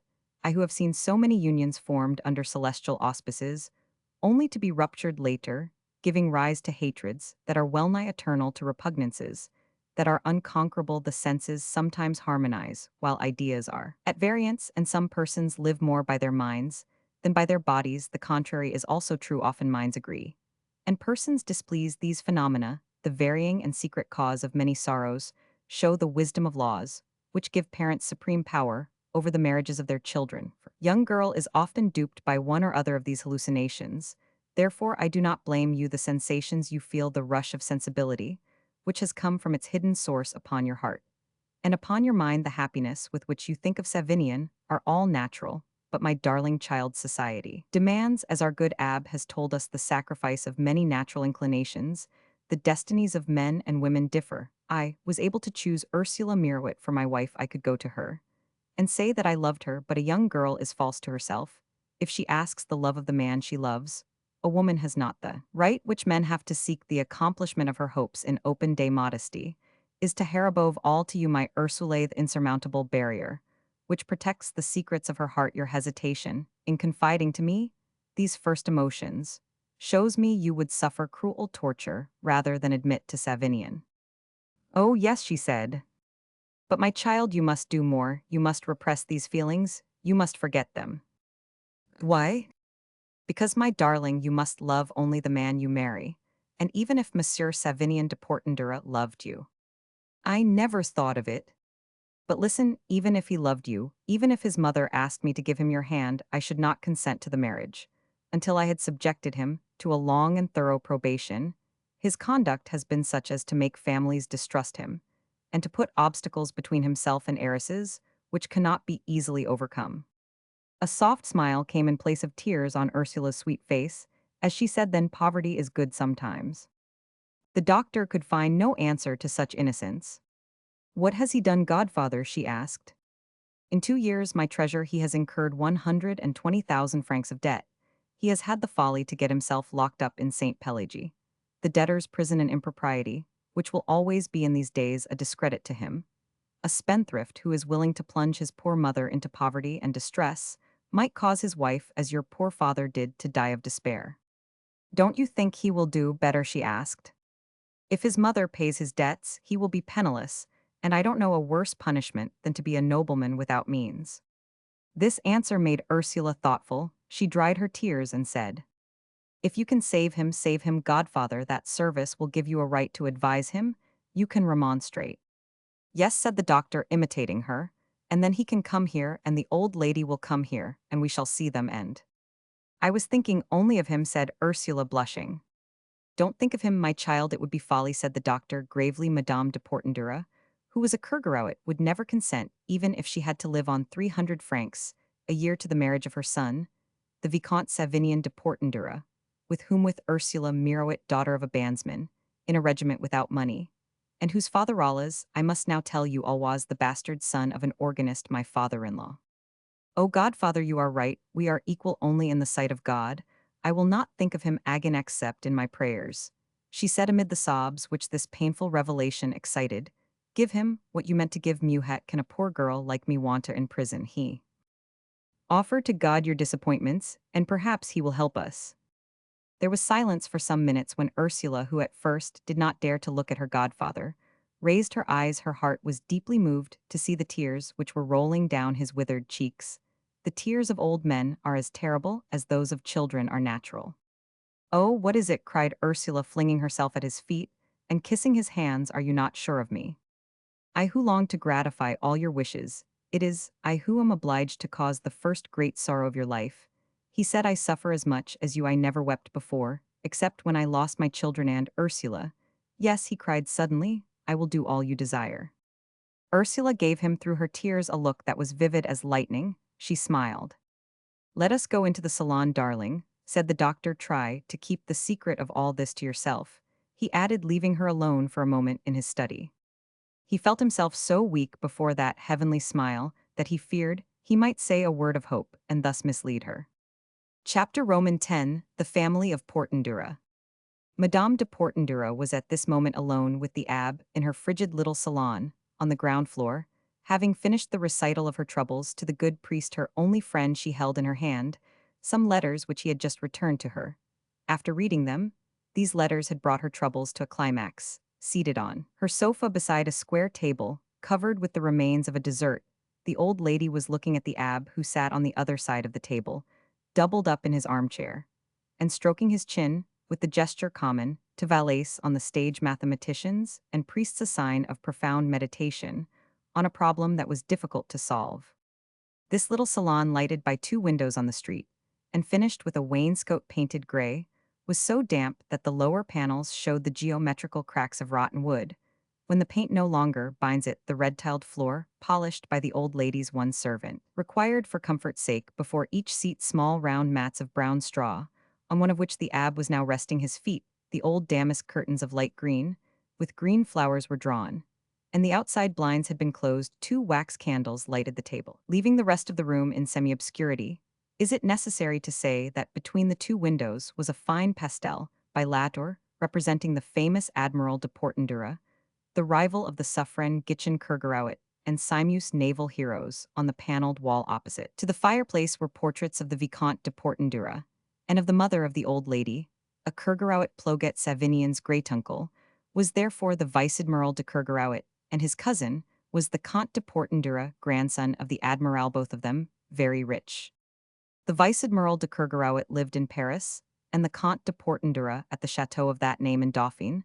The Count represented the elder branch, and Savinian was the only scion of the younger. The Count, who was over 40 years of age, and married to a rich wife, had 3 children. His fortune increased by various legacies, amounted, it was said, to 60,000 francs a year. As deputy from Isère, he passed his winters in Paris, where he had bought the Hôtel de Portendura, with the indemnities he obtained under the Villèle law. The vice-admiral had recently married his niece by marriage, for the sole purpose of securing his money to her.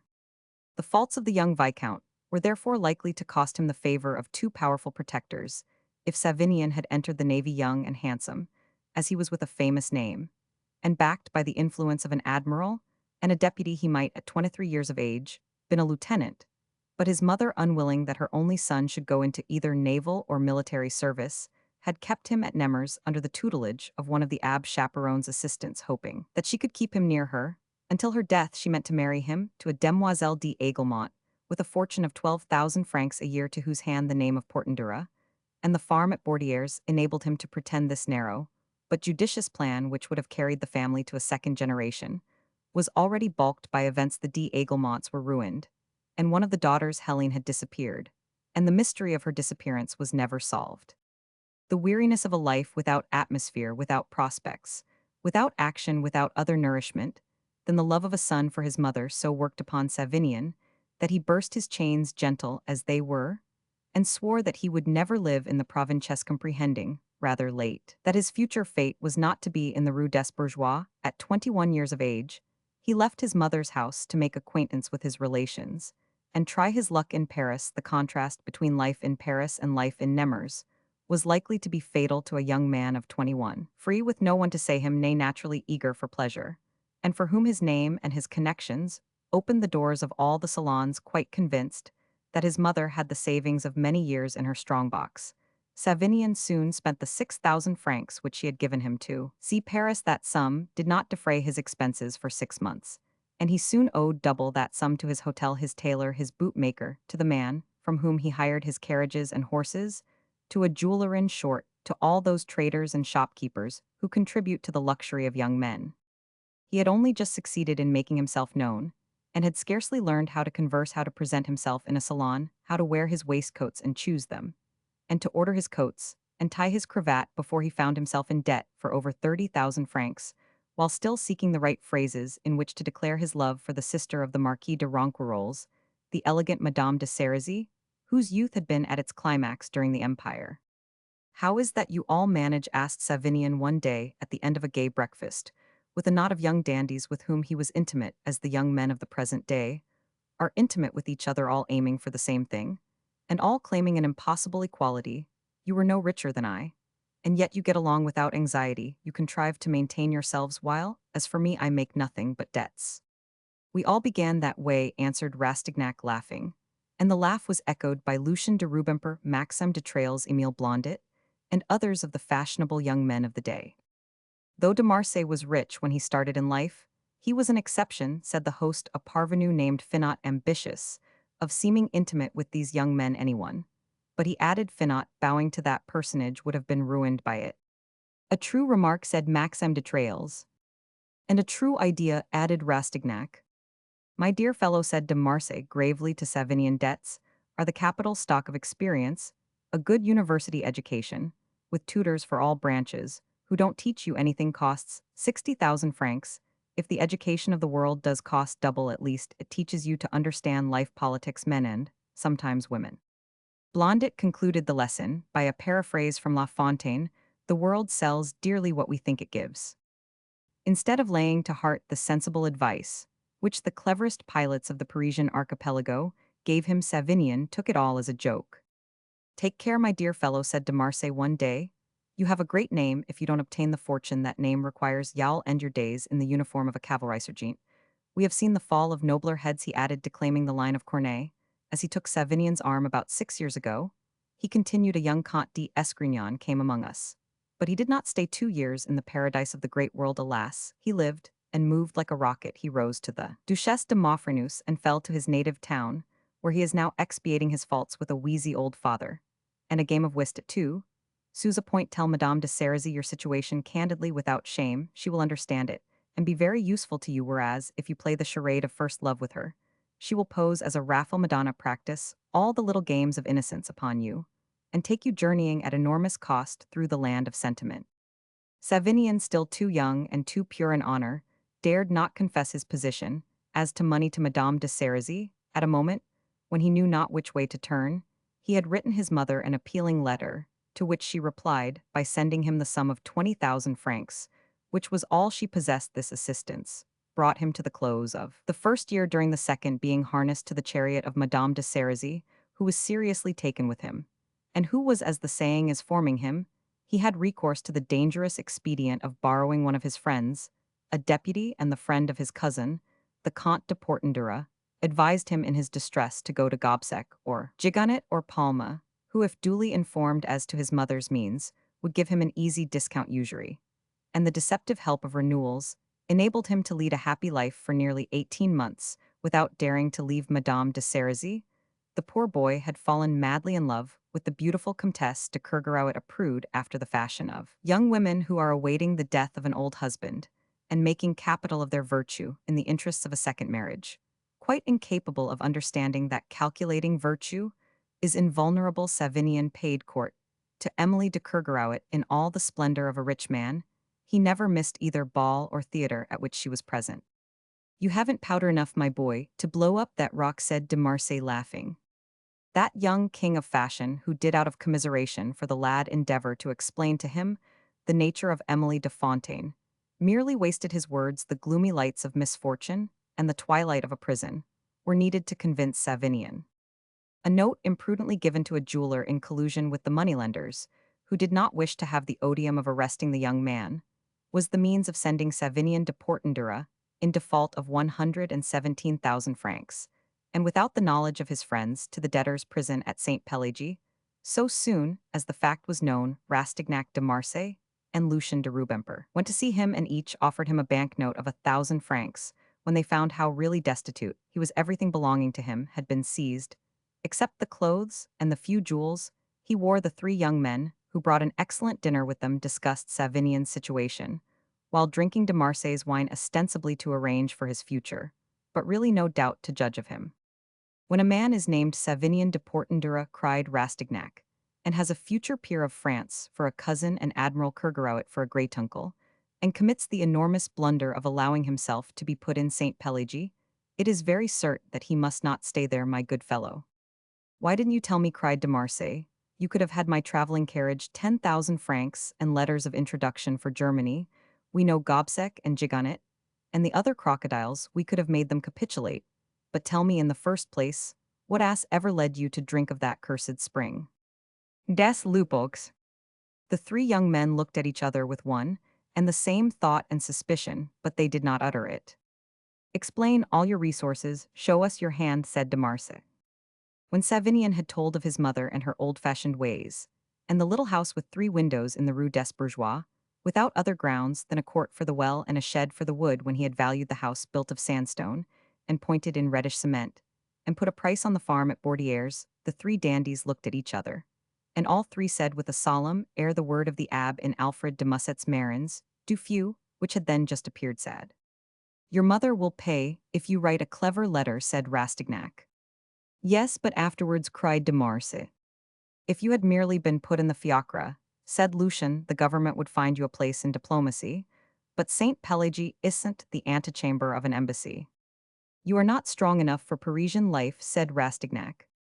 "Let us consider the matter," said de Marsay, looking Savinian over. "As a jockey examines a horse, you have fine blue eyes, well opened, a white forehead, well-shaped, magnificent black hair, a little mustache which suits those pale cheeks, and a slim figure. You've a foot that tells race shoulders, and chest not quite those of a porter, but solid. You are what I call an elegant male brunette. Your face is of the style Louis Roman 12, hardly any color, well-formed nose, and you have the thing that pleases women, something. Don't know what it is, which men take no account of themselves.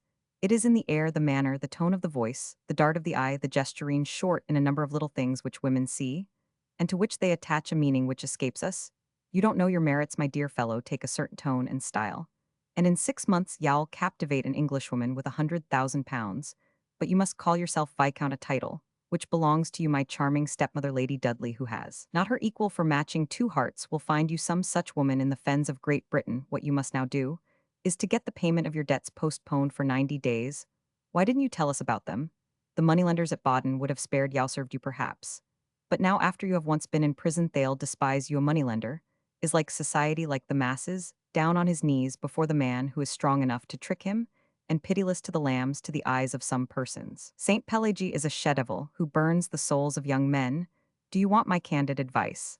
I shall tell you, as I told that little D. Esgrignon, arrange to pay your debts, leisurely keep enough to live on for 3 years, and marry some girl in the provinces who can bring you an income of 30,000 francs. In the course of 3 years, you can surely find some virtuous heiress who is willing to call herself Madame la Vicomtesse de Portendura. Such is Vertulet's drink to it. I give you a toast, the girl with money. The young men did not leave their ex-friend till the official hour for parting. The gate was no sooner closed behind them than they said to each other, "He's not strong enough, he's quite crushed, I don't believe he'll pull through it." The next day Savinien wrote his mother a confession, in 22 pages. Madame de Portendura, after weeping for one whole day, wrote first to her son, promising to get him out of prison, and then to the Comte de Portendura, and to Admiral Kergarouet. The letters the abbe had just read, and which the poor mother was holding in her hand, and moistening with tears, were the answers to her appeal which had arrived that morning, and had almost broken her heart. Paris, September 1829. To Madame de Portendura. Madame, you cannot doubt the interest which the Admiral and I both feel in your troubles. What you ask of Monsieur de Kergarouet grieves me all the more, because our house was a home to your son. We were proud of him. If Savinien had had more confidence in the Admiral, we could have taken him to live with us, and he would already have obtained some good situation. But unfortunately, he told us nothing. He ran into debt of his own accord, and even involved himself for me, who knew nothing of his pecuniary position. It is all the more to be regretted, because Savinien has for the moment tied our hands by allowing the authorities to arrest him. If my nephew had not shown a foolish passion for me, and sacrificed our relationship to the vanity of a lover, we could have sent him to travel in Germany, while his affairs were being settled here. Monsieur de Kergarouet intended to get him a place in the War Office, but this imprisonment for debt will paralyze such efforts. You must pay his debts, let him enter the navy, he will make his way like the true Portendura. That he has the fire of the family in his beautiful black eyes, and we will all help him. Do not be disheartened, madame, you have many friends among whom I beg you to consider me as one of the most sincere. I send you our best wishes with the respects of your very affectionate servant, Emily de Kergarouet. The second letter was as follows. Portendura, August 1829. To Madame de Portendura. My dear aunt, I am more annoyed than surprised at Savinien's pranks, as I am married and the father of 2 sons, and 1 daughter. My fortune, already too small for my position and prospects, cannot be lessened to ransom a Portendura from the hands of the Jews. Sell your farm, pay his debts, and come and live with us at Portendura. You shall receive the welcome we owe you. Even though our views may not be entirely in accordance with yours, you shall be made happy, and we will manage to marry Savinien, whom my wife thinks charming. This little outbreak is nothing. Do not make yourself unhappy. It will never be known in this part of the country, where there are a number of rich girls who would be delighted to enter our family. My wife joins me in assuring you of the happiness you would give us, and I beg you to accept her wishes for the realization of this plan, together with my affectionate respects. Luc Savinien, Comte de Portendura. What letters for a Kergarouet to receive, cried the old Breton lady, wiping her eyes.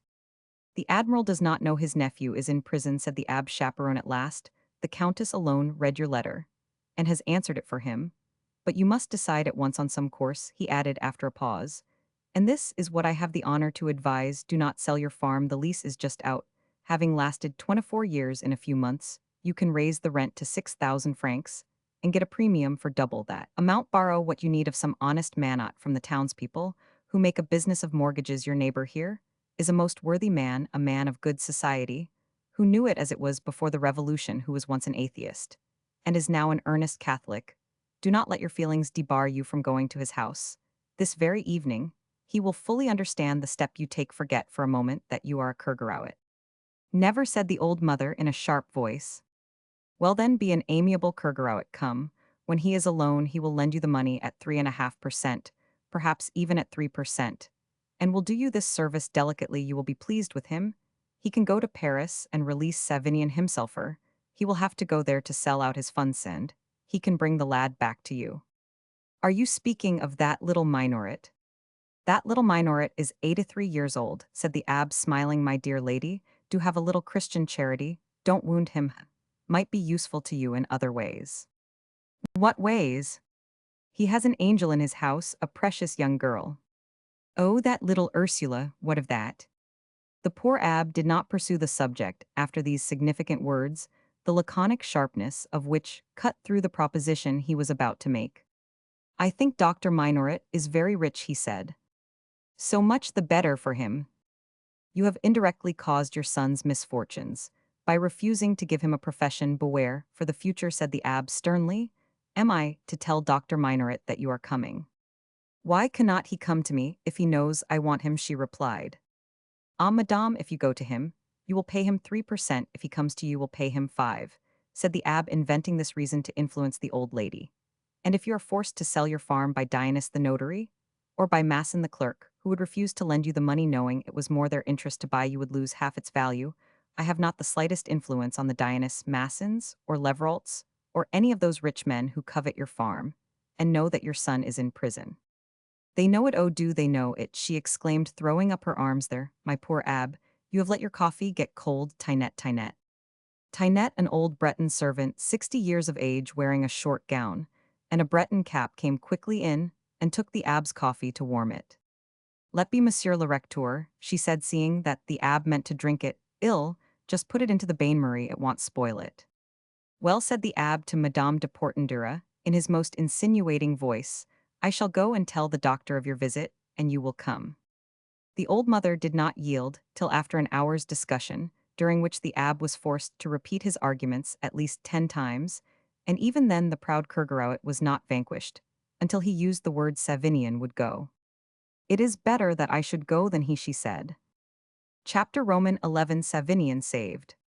The clock was striking 9, when the little door made in the large door of Madame de Portendura's house closed on the abbe, who immediately crossed the road, and hastily rang the bell at the doctor's gate.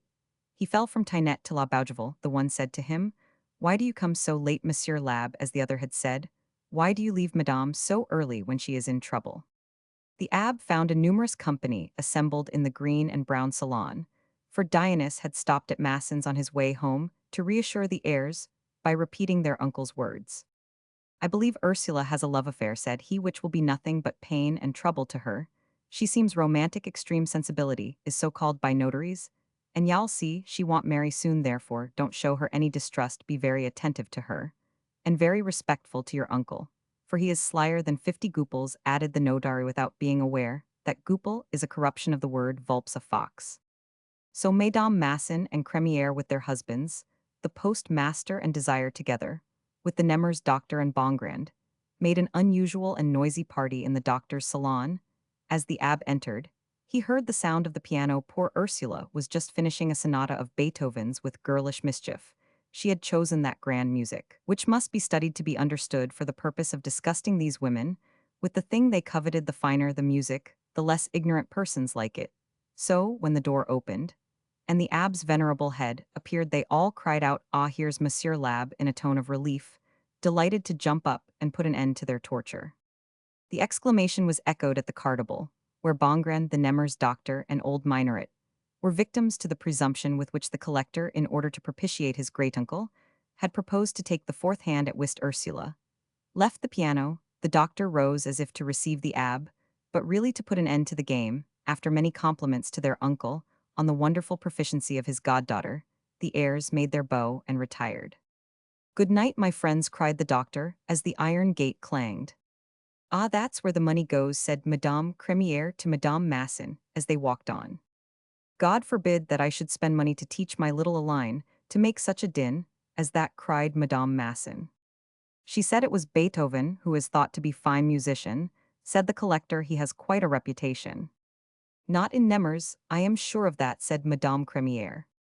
I believe uncle made her play it expressly to drive us away, said Masson, for I saw him give that little minx a wink as she opened the music book.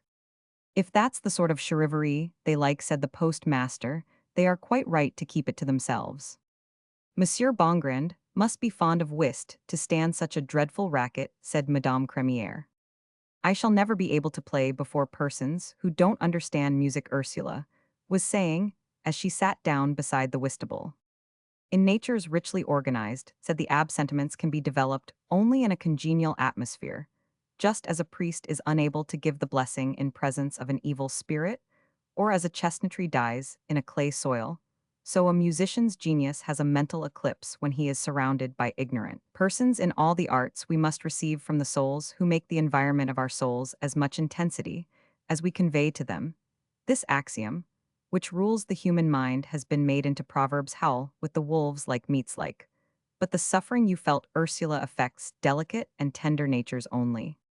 And so, friend, said the doctor, a thing which would merely give pain to most women might kill my Ursula. Ah, when I am no longer here, I charge you to see that the hedge of which Catullus spoke at flows etka protecting hedge, is raised between this cherished flower and the world. And yet those ladies flattered you, Ursula, said Monsieur Bongrand, smiling. Flattered her grossly, remarked the Nemers doctor. I have always noticed how vulgar forced flattery is, said old Minoret. Why is that? A true thought has its own delicacy, said the abbe. Did you dine with Madame de Portendura? Asked Ursula with a look of anxious curiosity. Yes, the poor lady is terribly distressed. It is possible she may come to see you this evening, Monsieur Minoret. Ursula pressed her godfather's hand under the table. Her son, said Bongrand, was rather too simple-minded to live in Paris, without a mentor.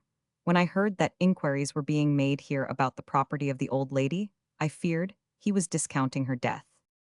Is it possible you think him capable of it? Said Ursula, with such a terrible glance at Monsieur Bongrand, that he said to himself, rather sadly, alas, yes, she loves him.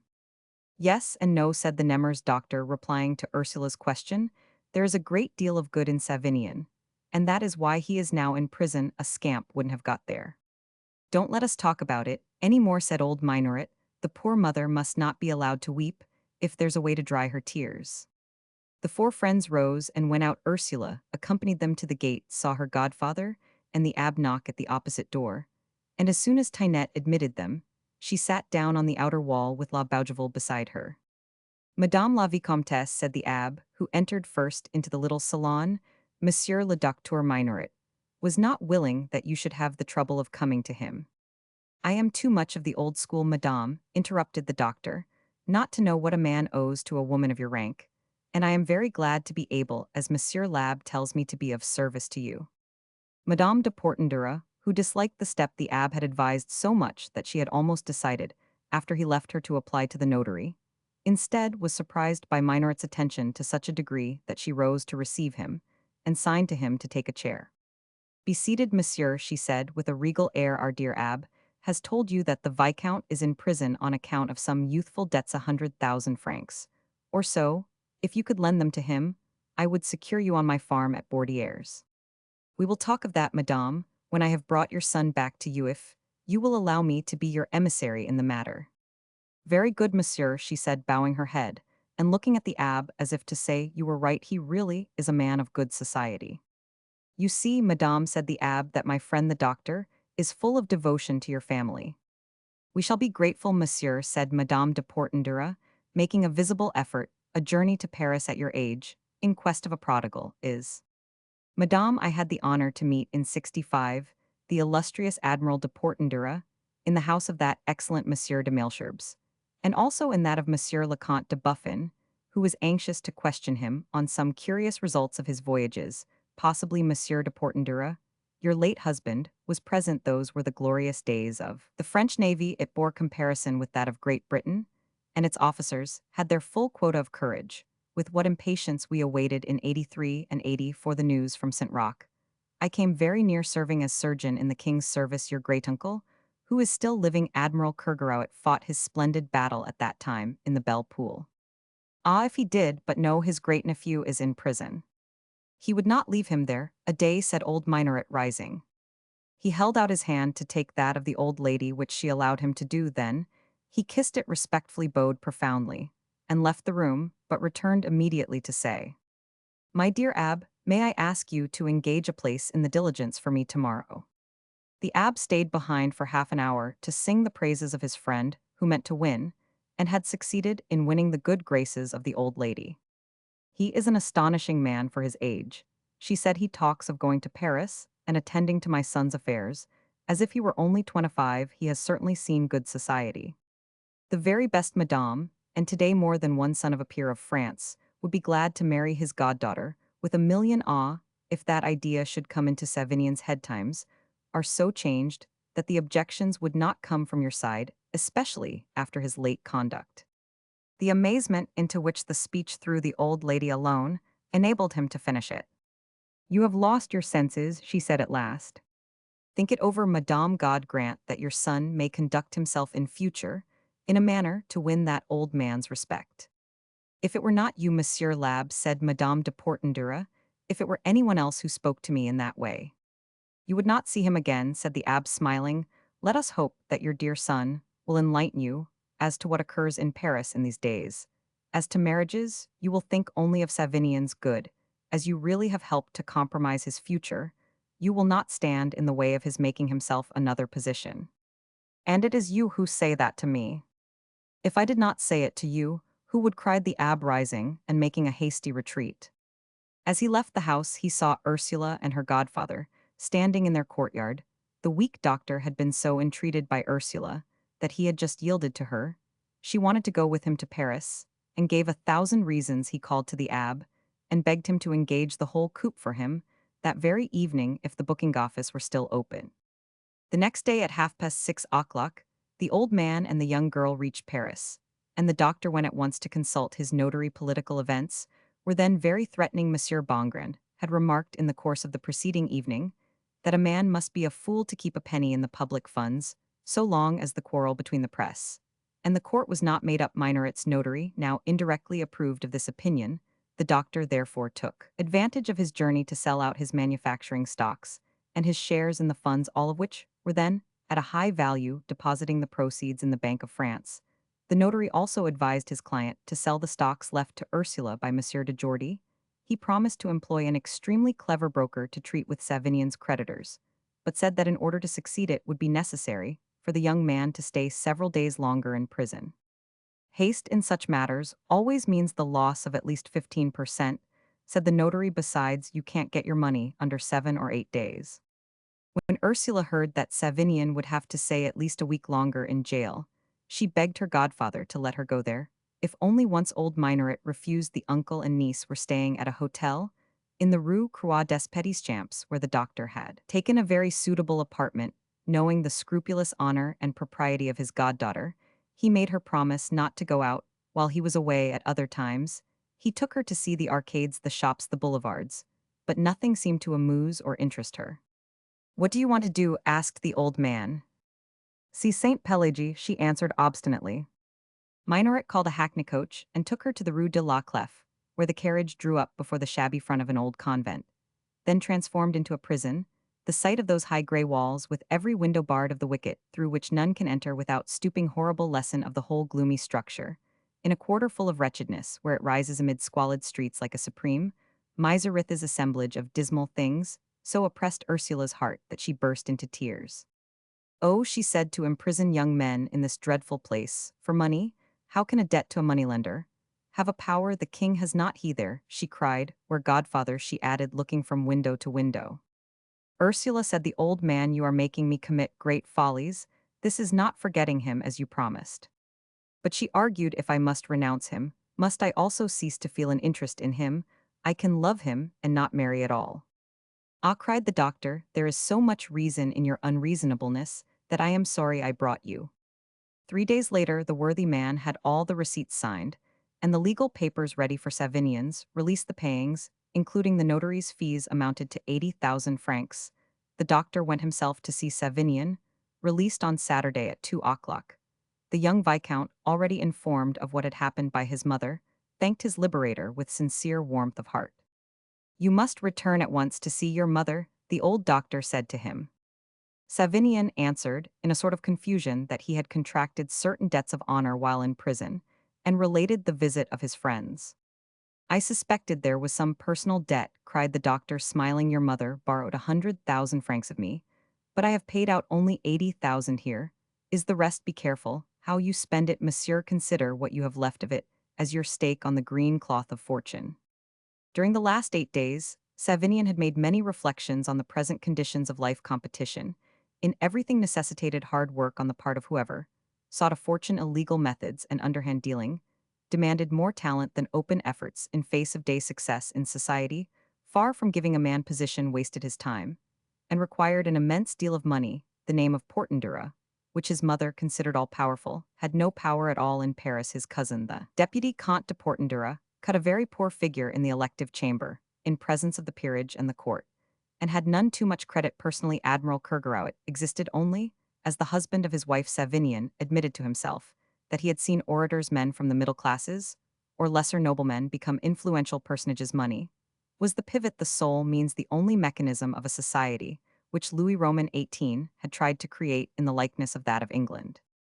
On his way from the Rue de la Clef to the Rue Croix des Petits Champs, the young gentleman divulged the upshot of these meditations, which were certainly in keeping with de Marsay's advice to the old doctor. I ought, he said, to go into oblivion for 3 or 4 years, and seek a career. Perhaps I could make myself a name by writing a book on statesmanship, or morals, or a treatise on some of the great questions of the day, while I am looking out for a marriage with some young lady who could make me eligible to the chamber. I will work hard in silence and in obscurity. Studying the young fellow's face with a keen eye, the doctor saw the serious purpose of a wounded man who was anxious to vindicate himself. He therefore cordially approved of the scheme. My friend, he said, if you strip off the skin of the old nobility, which is no longer worn these days, I will undertake, after you have lived for 3 or 4 years, in a steady and industrious manner, to find you a superior young girl, beautiful, amiable, pious, and possessing from 7 to 800,000 francs, who will make you happy, and of whom you will have every reason to be proud on, whose only nobility is that of the heart. Ah, doctor, cried the young man, there is no longer a nobility in these days, nothing, but an aristocracy. Go and pay your debts of honor and come back here. I shall engage the coupe of the diligence, for my niece is with me, said the old man. That evening at 6 o'clock, the 3 travelers started from the Rue Dauphine. Ursula had put on a veil and did not say a word. Savinian, who once in a moment of superficial gallantry had sent her that kiss which invaded and conquered her soul like a love poem, had completely forgotten the young girl in the hell of his Parisian debts. Moreover, his hopeless love for Emily de Kergarouet hindered him from bestowing a thought on a few glances exchanged with a little country girl. He did not recognize her when the doctor handed her into the coach, and then sat down beside her to separate her from the young viscount. I have some bills to give you, said the doctor to the young man. I have brought all your papers and documents. I came very near not getting off, said Savinian, for I had to order linen and clothes. The Philistines took all I returned like a true prodigal. However interesting were the subjects of conversation between the young man and the old one, and however witty and clever were certain remarks of the viscount, the young girl continued silent till after dusk, her green veil lowered and her hands crossed on her shawl. Mademoiselle does not seem to have enjoyed Paris very much, said Savinian at last, somewhat piqued. I am glad to return to Nemours, she answered in a trembling voice, raising her veil. Notwithstanding the dim light, Savinian then recognized her by the heavy braids of her hair and the brilliancy of her blue eyes. I too leave Paris to bury myself in Nemours, without regret now that I meet my charming neighbor again. He said, I hope, Monsieur le Docteur, that you will receive me in your house. I love music, and I remember to have listened to Mademoiselle Ursula's piano. I do not know, replied the doctor gravely, whether your mother would approve of your visits to an old man whose duty it is to care for this dear child with all the solicitude of a mother. This reserved answer made Savinian reflect, and he then remembered the kisses so thoughtlessly wafted. Night came, the heat was great. Savinian and the doctor went to sleep first. Ursula, whose head was full of projects, did not succumb. Till midnight she had taken off her straw bonnet, and her head covered with a little embroidered cap dropped upon her uncle's shoulder. When they reached Buron at dawn, Savinian awoke. He then saw Ursula in the slight disarray, naturally caused by the jolting of the vehicle. Her cap was rumpled, and half off the hair unbound had fallen each side of her face, which glowed from the heat of the night. In this situation, dreadful for women to whom dress is a necessary auxiliary, youth and beauty triumphed. The sleep of innocence is always lovely. The half-opened lips showed the pretty teeth. The shawl unfastened gave to view beneath the folds of her muslin gown, and without offense to her modesty, the gracefulness of her figure, the purity of the virgin spirit shone on the sleeping countenance all the more plainly, because no other expression was there to interfere with it. Old Minoret, who presently woke up, placed his child's head in the corner of the carriage that she might be more at ease, and she let him do it unconsciously, so deep was her sleep after the many wakeful nights she had spent in thinking of Savinian's trouble. Poor little girl, said the doctor to his neighbor, She sleeps like the child she is. You must be proud of her, replied Savinian, for she seems as good as she is beautiful. Ah, she is the joy of the house. I could not love her better, if she were my own daughter. She will be 16 on the 5th February. God grant that I may live long enough to marry her to a man who will make her happy. I wanted to take her to the theater in Paris, where she was for the first time, but she refused. The ab chaperone had forbidden it. But I said, when you are married, your husband will want you to go there. I shall do what my husband wants, she answered. If he asks me to do evil, and I am weak enough to yield, he will be responsible before God, and so I shall have strength to refuse him for his own sake. As the coach entered Nemers at 5 in the morning, Ursula woke up, ashamed at her rumpled condition, and confused by the look of admiration which she encountered from Savinian during the hour. It had taken the diligence to come from Buron to Nemers. The young man had fallen in love with Ursula. He had studied the pure candor of her soul, the beauty of that body, the whiteness of the skin, the delicacy of the features. He recalled the charm of the voice which had uttered but one expressive sentence, in which the poor child said, all intending to say nothing. A presentiment suddenly seemed to take hold of him. He saw in Ursula the woman the doctor had pictured to him, framed in gold by the magic words, 700,000 or 800,000 francs. In 3 or 4 years she will be 20, and I shall be 27. He thought the good doctor talked of probation work, good conduct, sly. As he is, I shall make him tell me the truth. The three neighbors parted in the street in front of their respective homes, and Savinian put a little cording into his eyes as he gave Ursula a parting glance. Madame de Portendura let her son sleep till midday, but the doctor and Ursula, in spite of their fatiguing journey, went to high mass. Savinian's release, and his return in company with the doctor, had explained the reason of the latter's absence to the newsmongers of the town, and to the heirs who were once more assembled in conventicle on the square, just as they were 2 weeks earlier, when the doctor attended his first mass to the great astonishment of all the groups. Madame de Portendura, on leaving the church, stopped old Minoret, who offered her his arm, and took her home. The old lady asked him to dinner that evening, also asking his niece, and assuring him that the abbe would be the only other guest. He must have wished Ursula to see Paris, said Minoret Levrault. Peste, cried Cremiere, he can't take a step without that girl.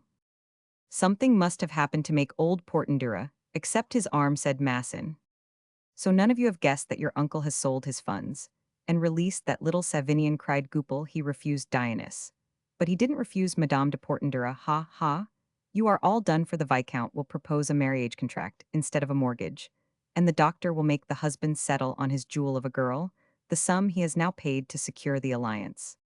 It is not a bad thing to marry Ursula to Savinian, said the butcher. The old lady gives a dinner today to Monsieur Minoret. Tinette came early for a fillet. Well, Dionys, here's a fine to-do, said Masson, rushing up to the notary, who was entering the square. What is, it's all going right, returned the notary. Your uncle has sold his funds, and Madame de Portendura has sent for me to witness the signing of a mortgage on her property for 100,000 francs lent to her by your uncle. Yes, but suppose the young people should marry. That's as if you said Goupil was to be my successor. The two things are not so impossible, said Goupil. On returning from mass, Madame de Portendura told Tinette to inform her son that she wished to see him. The little house had 3 bedrooms. On the first floor, that of Madame de Portendura and that of her late husband were separated by a large dressing room, lighted by a skylight, and connected by a little antechamber, which opened on the staircase. The window of the other room, occupied by Savinian, looked like that of his late father on the street. The staircase went up at the back of the house, leaving room for a little study lighted by a small round window opening on the court. Madame de Portendura's bedroom, the gloomiest in the house, also looked into the court, but the widow spent all her time in the salon on the ground floor, which communicated by a passage with the kitchen built at the end of the court, so that this salon was made to answer the double purpose of drawing-room and dining-room combined. The bedroom of the late Monsieur de Portendura remained as he had left it on the day of his death. There was no change, except that he was absent. Madame de Portendura had made the bed herself, laying upon it the uniform of a naval captain, his sword, cordon orders, and hat. The gold snuff-box, from which her late husband had taken snuff for the last time, was on the table, with his prayer book, his watch, and the cup from which he drank. His white hair, arranged in one curled lock and framed, hung above a crucifix, and the holy water in the alcove, all the little ornaments he had worn, his journals, his furniture, his Dutch spittoon, his spyglass hanging by the mantel, Were all there the widow had stopped the hands of the clock at the hour of his death, to which they always pointed the room still smelt of the powder. And the tobacco of the deceased the hearth was as he left it to her entering there. He was again visible in the many articles which told of his daily habits. His tall cane with its gold head was where he had last placed it, with his buckskin gloves close by. On a table against the wall stood a gold vase of coarse workmanship, but worth 3,000 francs, a gift from Havana, which city at the time of the American War of Independence he had protected from an attack by the British, bringing his convoy safe into port after an engagement with superior forces to recompense this service. The King of Spain had made him a knight of his order. The same event gave him a right to the next promotion to the rank of vice-admiral, and he also received the red ribbon. He then married his wife, who had a fortune of about 200,000 francs, but the revolution hindered his promotion, and Monsieur de Portendura emigrated. "Where is my mother?" said Savinian to Tinette. "She is waiting for you in your father's room," said the old Breton woman. Savinian could not repress a shudder. He knew his mother's rigid principles, her worship of honor, her loyalty, her faith in nobility, and he foresaw a scene. He went up to the assault with his heart beating, and his face rather pale in the dim light, which filtered through the blinds. He saw his mother dressed in black, and with an air of solemnity in keeping with that funereal room. "Monsieur le Vicomte," she said when she saw him rising, and taking his hand to lead him to his father's bed, "there died your father, a man of honor. He died without reproach from his own conscience. His spirit is there surely," he groaned in heaven, when he saw his son degraded by imprisonment for debt under the old monarchy. That stain could have been spared you by obtaining a lettre de cachet, and shutting you up for a few days in a military prison. But you are here, you stand before your father, who hears you. You know all that you did before you were sent to that ignoble prison. Will you swear to me before your father's shade, and in presence of God, who sees all that you have done, no dishonorable act, that your debts are the result of youthful folly, and that your honor is untarnished if your blameless father were there sitting in that armchair, and asking an explanation of your conduct, could he embrace you after having heard it?" "Yes, mother," replied the young man with grave respect. She opened her arms and pressed him to her heart, shedding a few tears. "Let us forget it all, my son," she said. "It is only a little less money. I shall pray God to let us recover it. As you are indeed worthy of your name, kiss Meffer. I have suffered much." "I swear, mother," he said, laying his hand upon the bed, "to give you no further unhappiness of that kind, and to do all I can to repair these first faults." "Come and breakfast, my child," she said, turning to leave the room. Chapter Roman 12, Obstacles to Young Love.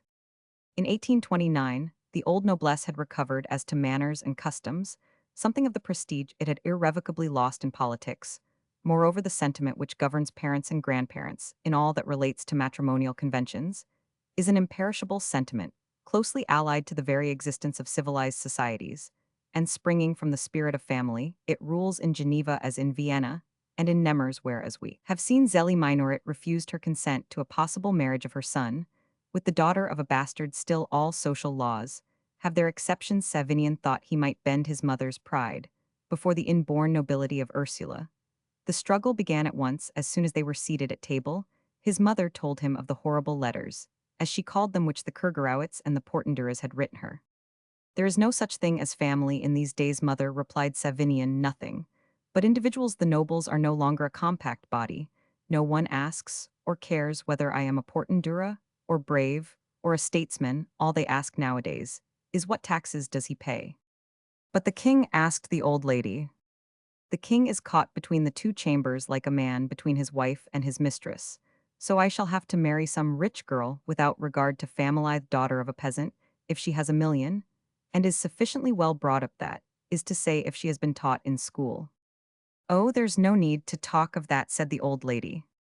Savinian frowned as he heard the words. He knew the granite will called Breton obstinacy that distinguished his mother, and he resolved to know at once her opinion on this delicate matter. So he went on, "If I loved a young girl, take, for instance, your neighbor's godchild, little Ursula, would you oppose my marriage?" "Yes, as long as I live," she replied, "and after my death you would be responsible for the honor and the blood of the Kergarouets and the Portenduras. Would you let me die of hunger and despair for the chimera of nobility, which has no reality today, unless it has the luster of great wealth? You could serve France and put faith in God. Would you postpone my happiness till after your death? It would be horrible if you took it. Then that is all I have to say." Louis Roman XIV came very near marrying the niece of Mazarin, a parvenu. Mazarin himself opposed it. Remember the widow Scarron. She was a d'Aubigné besides the marriage was in secret. But I am very old, my son, she said, shaking her head. When I am no more you can, as you say, marry whom you please. Savinian both loved and respected his mother, but he instantly though silently set himself in opposition to her, with an obstinacy equal to her own, resolving to have no other wife than Ursula, to whom this opposition gave, as often happens in similar circumstances, the value of a forbidden thing. When after vespers the doctor with Ursula, who was dressed in pink and white, entered the cold stiff salon, the girl was seized with nervous trembling, as though she had entered the presence of the Queen of France, and had a favor to beg of her since her confession to the doctor. This little house had assumed the proportions of a palace. In her eyes and the old lady herself, the social value which a duchess of the Middle Ages might have had to the daughter of a serf, never had Ursula measured, as she did at that moment, the distance which separated Vicomte de Portendura from the daughter of a regimental musician, a former opera singer, and the natural son of an organist. "What is the matter, my dear?" said the old lady, making the girl sit down beside her. "Madame, I am confused by the honor you have done me."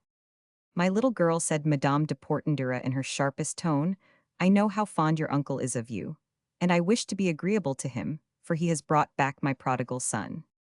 "But my dear mother," said Savinian, cut to the heart by seeing the color fly into Ursula's face, as she struggled to keep back her tears, "even if we were under no obligations to Monsieur le Chevalier Minoret, I think we should always be most grateful for the pleasure mademoiselle has given us by accepting your invitation." The young man pressed the doctor's hand in a significant manner, adding, "I see you wear, Monsieur, the Order of St. Michel, the oldest order in France, and one which confers nobility." Ursula's extreme beauty, to which her almost hopeless love gave a depth which great painters have sometimes conveyed in pictures, where the soul is brought into strong relief, had struck Madame de Portendura suddenly, and made her suspect that the doctor's apparent generosity masked an ambitious scheme. She had made the speech to which Savinian replied with the intention of wounding the doctor in that which was dearest to him, and she succeeded, though the old man could hardly restrain a smile as he heard himself styled a chevalier, amused to observe how the eagerness of a lover did not shrink from absurdity. "The Order of St. Michel, which in former days men committed follies to obtain," he said, "has now, Monsieur le Vicomte, gone the way of other privileges. It is given only to doctors and poor artists. The kings have done well to join it to that of St. Lazare, who was, I believe, a poor devil recalled to life by a miracle. From this point of view, the Order of St. Michel and St. Lazare may be for many of us symbolic." After this reply, at once sarcastic and dignified silence reigned, which, as no one seemed inclined to break it, was becoming awkward, when there was a rap at the door. "There is our dear Abbe," said the old lady, who rose, leaving Ursula alone, and advancing to meet the Abbe's chaperone in honor. She had not paid to the doctor and his niece. The old man smiled to himself, as he looked from his goddaughter to Savinian, to show offense, or to complain of Madame de Portendura's manners, was a rock on which a man of small mind might have struck, but Minoret was too accomplished in the ways of the world not to avoid it. He began to talk to the Viscount of the danger. Charles Roman X was then running by confiding the affairs of the nation to the Prince de Polignac, when sufficient time had been spent on the subject to avoid all appearance of revenging himself. By so doing he handed the old lady, in an easy jesting way, a packet of legal papers and receipted bills together with the account of his notary. "Has my son verified them?" she said, giving Savinian a look, to which he replied by bending his head. "Well, then the rest is my notary's business," she added, pushing away the papers, and treating the affair with the disdain she wished to show for money. To abase wealth was, according to Madame de Portendura's ideas, to elevate the nobility and rob the bourgeoisie of their importance. A few moments later Goupil came from his employer Dionys to ask for the accounts of the transaction between the doctor and Savinian. "Why do you want them?" said the old lady. "To put the matter in legal form, there have been no cash payments." Ursula and Savinian, who both for the first time exchanged a glance with offensive personage, were conscious of a sensation, like that of touching a toad, aggravated by a dark presentiment of evil. They both had the same indefinable and confused vision into the future, which has no name in any language, but which is capable of explanation, as the action of the inward being of which the mysterious Swedenborgian had spoken to Dr. Minoret, the certainty that the venomous Goupil would in some way be fatal to them, made Ursula tremble. But she controlled herself, conscious of unspeakable pleasure in seeing that Savinian shared her emotion. "He is not handsome, that clerk of Monsieur Dionys," said Savinian, when Goupil had closed the door. "What does it signify whether such persons are handsome or ugly?" said Madame de Portendura. "I don't complain of his ugliness," said the abbe, "but I do of his wickedness, which passes all bounds. He is a villain." The doctor, in spite of his desire to be amiable, grew cold, and dignified. The lovers were embarrassed, if it had not been for the kindly good humor of the abbe, whose gentle gaiety enlivened the dinner. The position of the doctor and his niece would have been almost intolerable. At dessert, seeing Ursula turn pale, he said to her, "If you don't feel well, dear child, we have only the street to cross." "What is the matter, my dear?" said the old lady to the girl. "Madame," said the doctor severely, "her soul is chilled, accustomed, as she is, to be met by smiles." "A very bad education, monsieur," said Madame de Portendura. "Is it not, Monsieur l'Abbe?" "Yes," answered Minoret with a look at the abbe, who knew not how to reply. "I have, it is true, rendered life unbearable to an angelic spirit, if she has to pass it in the world. But I trust I shall not die until I place her in security, safe from coldness, indifference, and hatred." "O godfather, I beg of you, say no more. There is nothing the matter with me," cried Ursula, meeting Madame de Portendura's eyes, rather than give too much meaning to her words by looking at Savinian. "I cannot know, madame," said Savinian to his mother, "whether Mademoiselle Ursula suffers, but I do know that you are torturing me." Hearing these words dragged from the generous young man by his mother's treatment of herself, Ursula turned pale and begged Madame de Portendura to excuse her. Then she took her uncle's arm, bowed, left the room, and returned home. Once there, she rushed to the salon and sat down to the piano, put her head in her hands, and burst into tears. "Why don't you leave the management of your affairs to my old experience, cruel child?" cried the doctor in despair. "Nobles never think themselves under any obligations to the bourgeoisie. When we do them a service, they consider that we do our duty. And that's all. Besides, the old lady saw that you looked favorably on Savinian. She is afraid he will love you." "At any rate, he is saved," said Ursula, "but ought to try to humiliate a man like you." "Wait till I return, my child," said the old man, leaving her. When the doctor re-entered Madame de Portendura's salon, he found Dionys the notary, accompanied by Monsieur Bongrand, and the mayor of Nemours, witnesses required by law for the validity of deeds in all communes where there is but one notary. Minoret took Monsieur Dionys aside and said a word in his ear, after which the notary read the deeds aloud officially, from which it appeared that Madame de Portendura gave a mortgage on all her property to secure payment of the 100,000 francs, the interest on which was fixed at 5%. At the reading of this last clause, the abbe looked at Minoret, who answered with an approving nod. The poor priest whispered something in the old lady's ear, to which she replied, "I will owe nothing to such persons." "My mother leaves me the nobler part," said Savinian to the doctor. "She will repay the money, and charges me to show our gratitude. But you will have to pay 11,000 francs the first year to meet the interest, and the legal costs," said the abbe. "Monsieur," said Minoret to Dionys, "as Monsieur and Madame de Portendura are not in a condition to pay those costs, add them to the amount of the mortgage, and I will pay them." Dionys made the change, and the sum borrowed was fixed at 107,000 francs. When the papers were all signed, Minoret made his fatigue an excuse to leave the house at the same time as the notary and witnesses. "Madame," said the abbe, "why did you affront the excellent Monsieur Minoret, who saved you at least 25,000 francs on those debts in Paris, and had the delicacy to give 20,000 to your son for his debts of honor?" "Your Minoret is sly," she said, taking a pinch of snuff. "He knows what he is about. My mother thinks he wishes to force me into marrying his niece by getting hold of our farm," said Savinian, as if a Portendura, son of a Kergarouit, could be made to marry against his will. An hour later Savinian presented himself at the doctor's house, where all the relatives had assembled, enticed by curiosity. The arrival of the young viscount produced a lively sensation, all the more because its effect was different on each person present. Mademoiselle Crémière and Masson whispered together and looked at Ursula, who blushed. The mothers said to desire that Goupil was right about the marriage. The eyes of all present turned towards the doctor, who did not rise to receive the young nobleman, but merely bowed his head, without laying down the dice-box, for he was playing a game of backgammon with Monsieur Bongrand. The doctor's cold manner surprised everyone. "Ursula, my child," he said, "give us a little music." While the young girl, delighted to have something to do to keep her in countenance, went to the piano and began to move the green-covered music books. The airs resigned themselves, with many demonstrations of pleasure to the torture and the silence about to be inflicted on them, so eager were they to find out what was going on between their uncle and the Portenduras. It sometimes happens that a piece of music poor in itself, when played by a young girl under the influence of deep feeling, makes more impression than a fine overture played by a full orchestra in all music.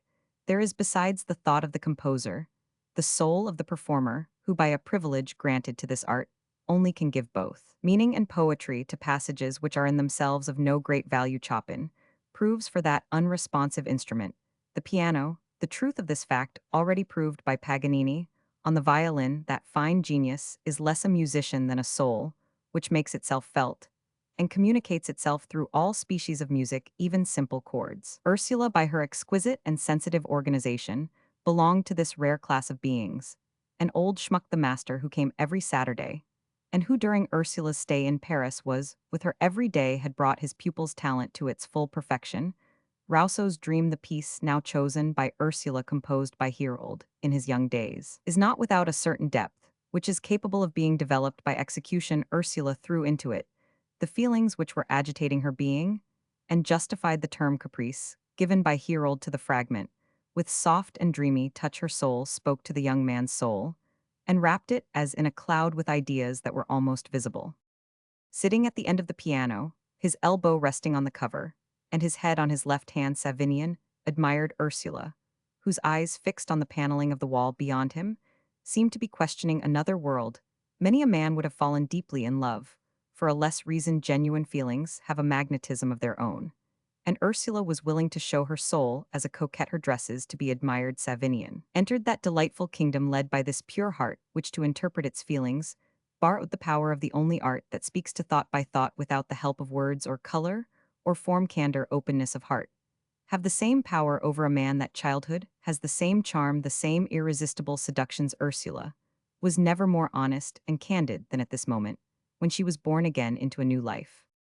The abbe came to tear Savinian from his dream, requesting him to take a fourth hand at whist. Ursula went on playing the airs, departed all except Desire, who was resolved to find out the intentions of his uncle and the Viscount and Ursula.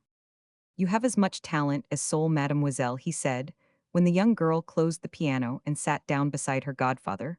"Who is your master?"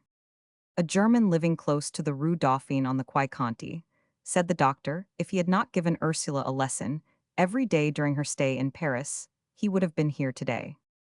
"He is not only a great musician," said Ursula, "but a man of adorable simplicity of nature." "Those lessons must cost a great deal," remarked Desire. The players smiled ironically. When the game was over, the doctor, who had hitherto seemed anxious and pensive, turned to Savinian with the air of a man who fulfills a duty. "Monsieur," he said, "I am grateful for the feeling which leads you to make me this early visit, but your mother attributes unworthy and underhand motives to what I have done, and I should give her the right to call them true if I did not request you to refrain from coming here in spite of the honor your visits are to me and the pleasure I should otherwise feel in cultivating your society. Tell your mother that if I do not beg her in my niece's name and my own to do us the honor of dining here next Sunday, it is because I am very certain that she would find herself indisposed on that day." The old man held out his hand to the young viscount, who pressed it respectfully, saying, "You are quite right, monsieur." He then withdrew, but not without a bow to Ursula, in which there was more of sadness than disappointment. Desire left the house at the same time, but he found it impossible to exchange even a word with the young nobleman, who rushed into his own house precipitately. Chapter Roman 13, Betrothal of Hearts. This rupture between the Portenduras and Dr. Minoret gave talk among the heirs for a week. They did homage to the genius of Dionys, and regarded their inheritance as rescued. So, in an age when ranks are leveled, when the mania for equality puts everybody on one footing and threatens to destroy all bulwarks, even military subordination, that last refuge of power in France, where passions have now no other obstacles to overcome than personal antipathies or differences of fortunate obstinacy, of an old-fashioned Breton woman, and the dignity of Dr. Meinrich created a barrier between these lovers which was to end as such obstacles often do not in destroying, but in strengthening love to an ardent man. A woman's value is that which she costs him. Savinian foresaw a struggle great, efforts many uncertainties, and already the young girl was rendered dearer to him. He was resolved to win her. Perhaps our feelings obey the laws of nature, as to the lastingness of her creations to a long life, a long childhood. The next morning when they woke Ursula, and Savinian had the same thought, an intimate understanding of this kind would create love if it were not already its most precious proof. When the young girl parted her curtains, just far enough to let her eyes take in Savinian's window, she saw the face of her lover above the fastening of his. When one reflects on the immense services that windows render to lovers, it seems natural and right that a tax should be levied on them. Having thus protested against her godfather's harshness, Ursula dropped the curtain and opened her window to close the outer blinds, through which she could continue to see without being seen herself. 7 or 8 times during the day, she went up to her room, always to find the young viscount writing, tearing up what he had written, and then writing again to her, no doubt. The next morning when she woke, La Bougival gave her the following letter. To Mademoiselle Ursula. Mademoiselle, I do not conceal from myself the distrust a young man inspires when he has placed himself in the position from which your godfather's kindness released me. I know that I must in future give greater guarantees of good conduct than other men. Therefore, Mademoiselle, it is with deep humility that I place myself at your feet and ask you to consider my love. This declaration is not dictated by passion, it comes from an inward certainty, which involves the whole of life. A foolish infatuation for my young aunt, Madame de Kergarouet, was the cause of my going to prison. Will you not regard as a proof of my sincere love the total disappearance of those wishes of that image, now effaced from my heart by yours? No sooner did I see you asleep, and so engaging in your childlike slumber at Buron, than you occupied my soul as a queen takes possession of her empire. I will have no other wife than you have every qualification I desire in her, who is to bear my name. The education you have received, and the dignity of your own mind, place you on the level of the highest positions. But I doubt myself too much to dare describe you to yourself. I can only love you after listening to you yesterday. I recalled certain words which seem as though written for you. Suffer me to transcribe them. Made to draw all hearts in charm, all eyes gentle and intelligent, spiritual, yet able to reason, courteous as though she had passed her life at court, simple as the hermit who had never known the world. The fire of her soul is tempered in her eyes by sacred modesty. I feel the value of the noble soul revealed in you by many, even the most trifling things. This it is which gives me the courage to ask you, provided you love no one else, to let me prove to you by my conduct and my devotion that I am not unworthy of you. It concerns my very life. You cannot doubt that all my powers will be employed not only in trying to please you, but in deserving your esteem, which is more precious to me than any other upon earth. With this hope, Ursule, you will suffer me so to call you in my heart. Nemers will be to me a paradise. The hardest tasks will bring me joys derived through you, as life itself is derived from God. Tell me that I may call myself your Savinian. Ursula kissed the letter, then having reread it and clasped it with passionate motions, she dressed herself eagerly to carry it to her uncle. Ah, my God, I nearly forgot to say my prayers, she exclaimed, turning back to kneel on her prie-dieu. A few moments later, she went down to the garden, where she found her godfather, and made him read the letter. They both sat down on a bench, under the arch of climbing plants, opposite to the Chinese pagoda. Ursula awaited the old man's words, and the old man reflected long, too long for the impatient young girl. At last, the result of their secret interview appeared in the following answer, part of which the doctor undoubtedly dictated. To Monsieur le Vicomte Savinian de Portendura. Monsieur, I cannot be otherwise than greatly honored by the letter in which you offer me your hand, but at my age, and according to the rules of my education, I have felt bound to communicate it to my godfather, who is all I have, and whom I love as a father and also as a friend. I must now tell you the painful objections which he has made to me, and which must be to you my answer. Monsieur le Vicomte, I am a poor girl whose fortune depends entirely, not only on my godfather's goodwill, but also on the doubtful success of the measures he may take to elude the schemes of his relatives against me, though I am the legitimate daughter of Joseph Mirowet, bandmaster of the 45th Regiment of Infantry. My father himself was my godfather's natural half-brother, and therefore these relatives may, though without reason, being a suit against a young girl who would be defenseless. You see, monsieur, that the smallness of my fortune is not my greatest misfortune. I have many things to make me humble. It is for your sake, and not for my own, that I lay before you these facts, which to loving and devoted hearts are sometimes of little weight. But I beg you to consider, monsieur, that if I did not submit them to you, I might be suspected of leading your tenderness to overlook obstacles which the world, and more especially your mother, regard as insuperable. I shall be 16 in 4 months. Perhaps you will admit that we are both too young and too inexperienced to understand the miseries of a life entered upon without other fortune than that I have received from the kindness of the late Monsieur de Jordy. My godfather desires, moreover, not to marry me until I am 20. Who knows what fate may have in store for you in 4 years, the finest years of your life? Do not sacrifice them to a poor girl. Having thus explained to you, monsieur, the opinions of my dear godfather, who far from opposing my happiness seeks to contribute to it in every way, and earnestly desires that his protection, which must soon fail me, may be replaced by a tenderness equal to his own, there remains only to tell you how touched I am by your offer, and by the compliments which accompany it. The prudence which dictates my letter is that of an old man to whom life is well known, but the gratitude I express is that of a young girl in whose soul no other sentiment has arisen. Therefore, monsieur, I consign myself in all sincerity. Your servant, Ursula Mirouet. Savinian made no reply. Was he trying to soften his mother? Had this letter put an end to his love? Many such questions, all insoluble, tormented poor Ursula. And by repercussion the doctor too, who suffered from every agitation of his darling child. Ursula went often to her chamber to look at Savinian, whom she usually found sitting pensively before his table with his eyes turned towards her window at the end of the week. But no sooner she received a letter from him, the delay was explained by his increasing love. To Mademoiselle Ursula Mirouet. Dear Ursula, I am a Breton, and when my mind is once made up, nothing can change me. Your godfather, whom may God preserve to us, is right. But does it follow that I am wrong in loving you? Therefore, all I want to know from you is whether you could love me. Tell me this, if only by a sign, and then the next 4 years will be the finest of my life. A friend of mine has delivered to my great-uncle Vice Admiral Kurgerauet a letter, in which I asked his help to enter the navy.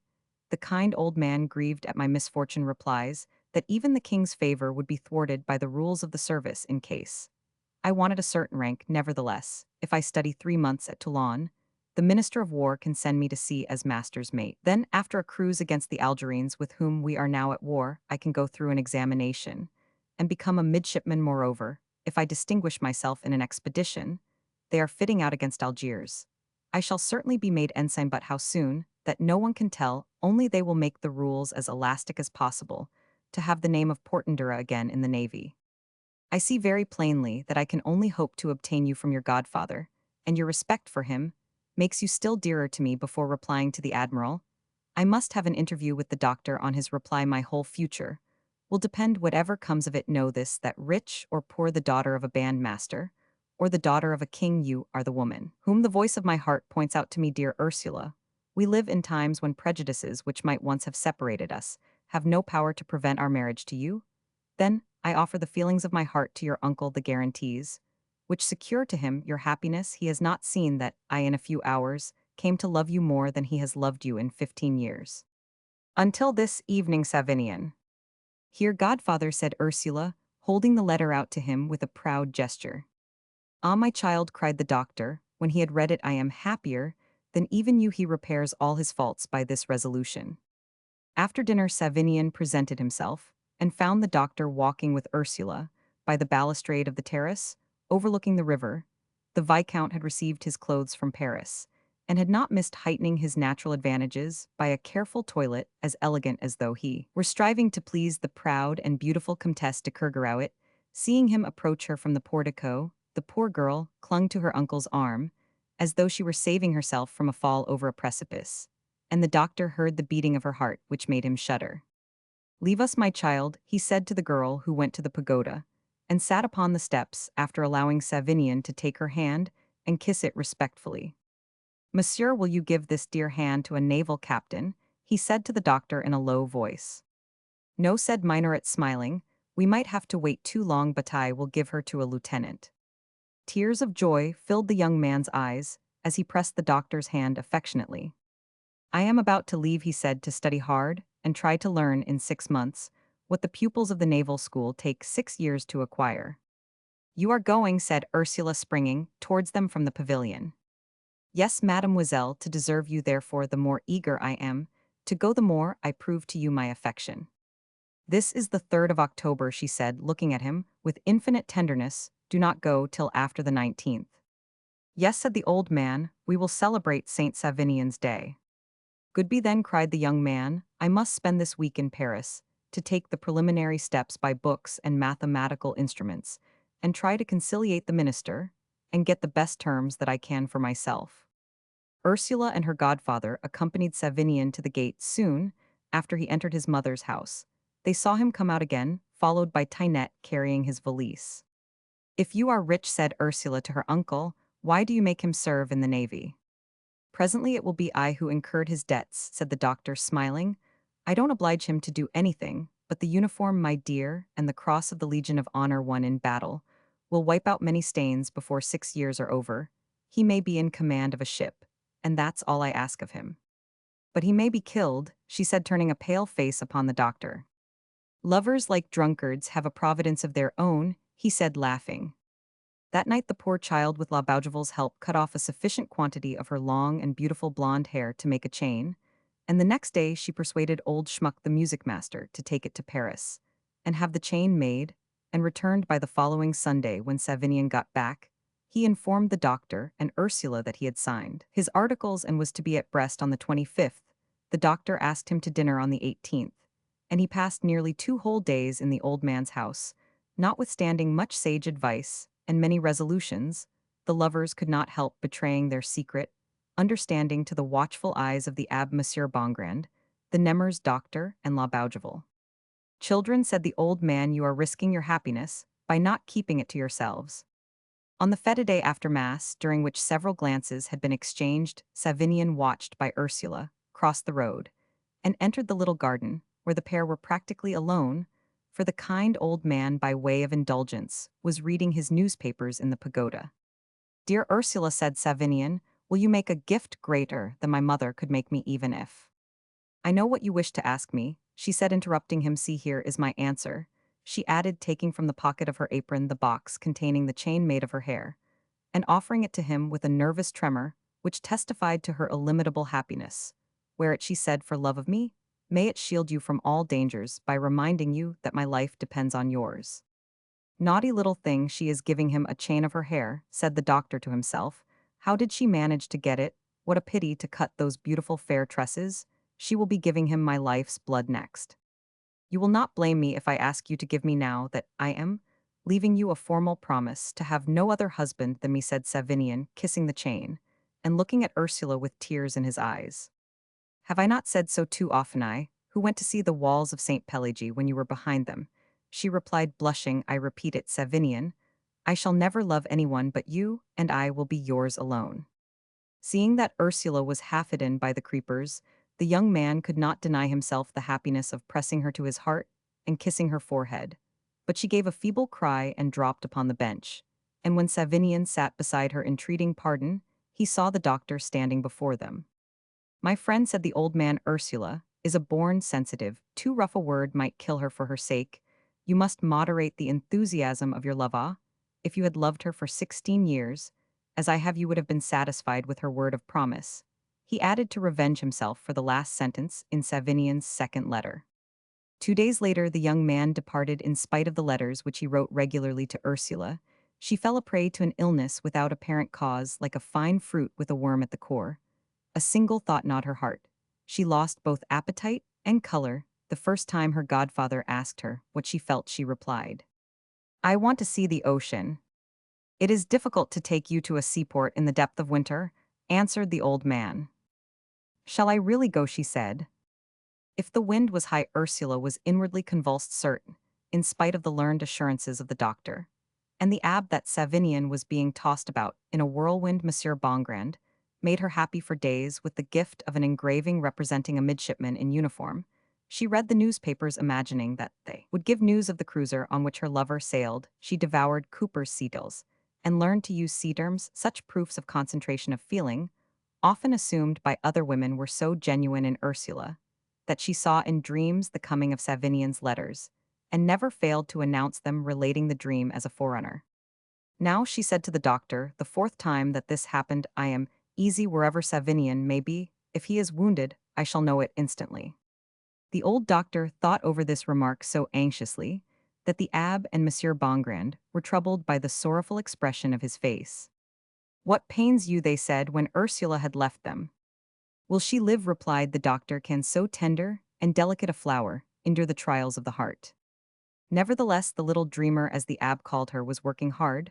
She understood the importance of a fine education to a woman of the world, and all the time she did not give to her singing, and to the study of harmony and composition, she spent in reading the books chosen for her by the abbe from her godfather's rich library, and yet while leading this busy life she suffered, though without complaint sometimes. She would sit for hours looking at Savinian's window on Sundays. She would leave the church behind Madame de Portendura, and watch her tenderly, for in spite of the old lady's harshness, she loved her. As Savinian's mother, her piety increased. She went to Mass every morning, for she firmly believed that her dreams were the gift of God. At last her godfather, frightened by the effects produced by this nostalgia of love, promised on her birthday to take her to Toulon to see the departure of the fleet for Algiers. Savinian's ship formed part of it, but he was not to be informed beforehand of their intention. The abbe and Monsieur Bongrand kept secret the object of this journey, said to be for Ursula's health, which disturbed and greatly puzzled the relations after beholding Savinian in his naval uniform, and going on board the fine flagship of the admiral, to whom the minister had given young Portendura a special recommendation. Ursula, at her lover's entreaty, went with her godfather to Nice, and along the shores of the Mediterranean to Genoa, where she heard of the safe arrival of the fleet at Algiers, and the landing of the troops. The doctor would have liked to continue the journey through Italy as much to distract Ursula's mind as to finish in some sense her education, by enlarging her ideas through comparison with other manners and customs and countries, and by the fascination of a land where the masterpieces of art can still be seen, and where so many civilizations have left their brilliant traces. But the tidings of the opposition by the throne to the newly elected chamber of 1830 obliged the doctor to return to France, bringing back his treasure in a flourishing state of health, and possessed of a charming little model of the ship on which Savinian was serving. The elections of 1830 united into an active body, the various minorate relations desire, and Goupil having formed a committee in Nemers, by whose efforts a liberal candidate was put in nomination at Fontainebleau. Masson, as collector of taxes, exercised an enormous influence over the country electors. 5 of the postmasters' farmers were electors. Dionys represented 11 votes after a few meetings at the notaries' Crémière. Masson, the postmaster, and their adherents took a habit of assembling there by the time the doctor returned Dionys' office, and Salon were the camp of his heirs, the justice of peace, and the mayor, who had formed an alliance backed by the nobility in the neighboring castles to resist the liberals of Nemers, now worsted in their efforts, were more closely united than ever by their defeat.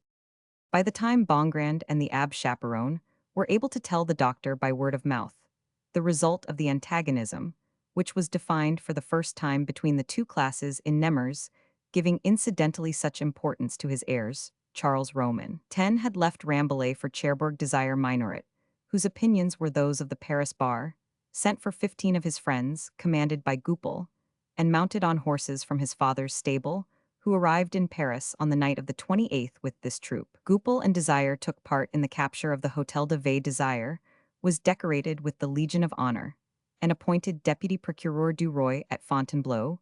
Goupil received the July Cross. Dionys was elected mayor of Nemers, and the city council was composed of the postmaster, now assistant mayor Masson Crémière, and all the adherents of the family faction. Bongrand retained his place only through the influence of his son, Procureur du Roi at Melun, whose marriage with Mademoiselle Levrault was then on the tapis.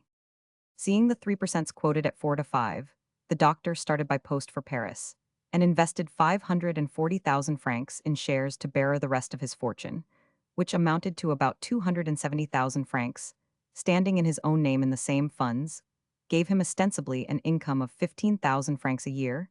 He made the same disposition of Ursula's little capital, bequeathed to her by de Jordy, together with the accrued interest thereon, which gave her about 1,400 francs a year in her own right. La Bougival, who had laid by some 5,000 francs of her savings, did the same by the doctor's advice, receiving in future 350 francs a year in dividends. These judicious transactions agreed on between the doctor and Monsieur Bongrand were carried out in perfect secrecy, thanks to the political troubles of the time. When quiet was again restored, the doctor bought the little house which adjoined his own, and pulled it down so as to build a coach house and stables on its side. To employ a capital which would have given him 1,000 francs a year on outbuildings seemed actual folly to the minor heirs. This folly, if it were one, was the beginning of a new era in the doctor's existence, for he now, at a period when horses and carriages were almost given away, brought back from Paris 3 fine horses and a calèche. When in the early part of November 1830, the old man came to church on a rainy day in the new carriage, and gave his hand to Ursula to help her out, all the inhabitants flocked to the square as much to see the calèche and question the coachman, as to criticize the goddaughter, to whose excessive pride and ambition Masson Crémière, the postmaster, and their wives attributed this extravagant folly of the old man. A calèche, hey, Masson cried, Goupil, your inheritance will go at top speed now. You ought to be getting good wages, Cabarol, said the postmaster, to the son of one of his conductors who stood by the horses, for it is to be supposed an old man of 8 4, want use up many horseshoes. What did those horses cost? 4,000 francs, the calèche, though second-hand, was 2,000, but it's a fine one, the wheels are patent. Yes, it's a good carriage, said Crémière, and a man must be rich to buy that style of thing. Ursula means to go at a good pace, said Goupil. She's right, she's showing you how to enjoy life.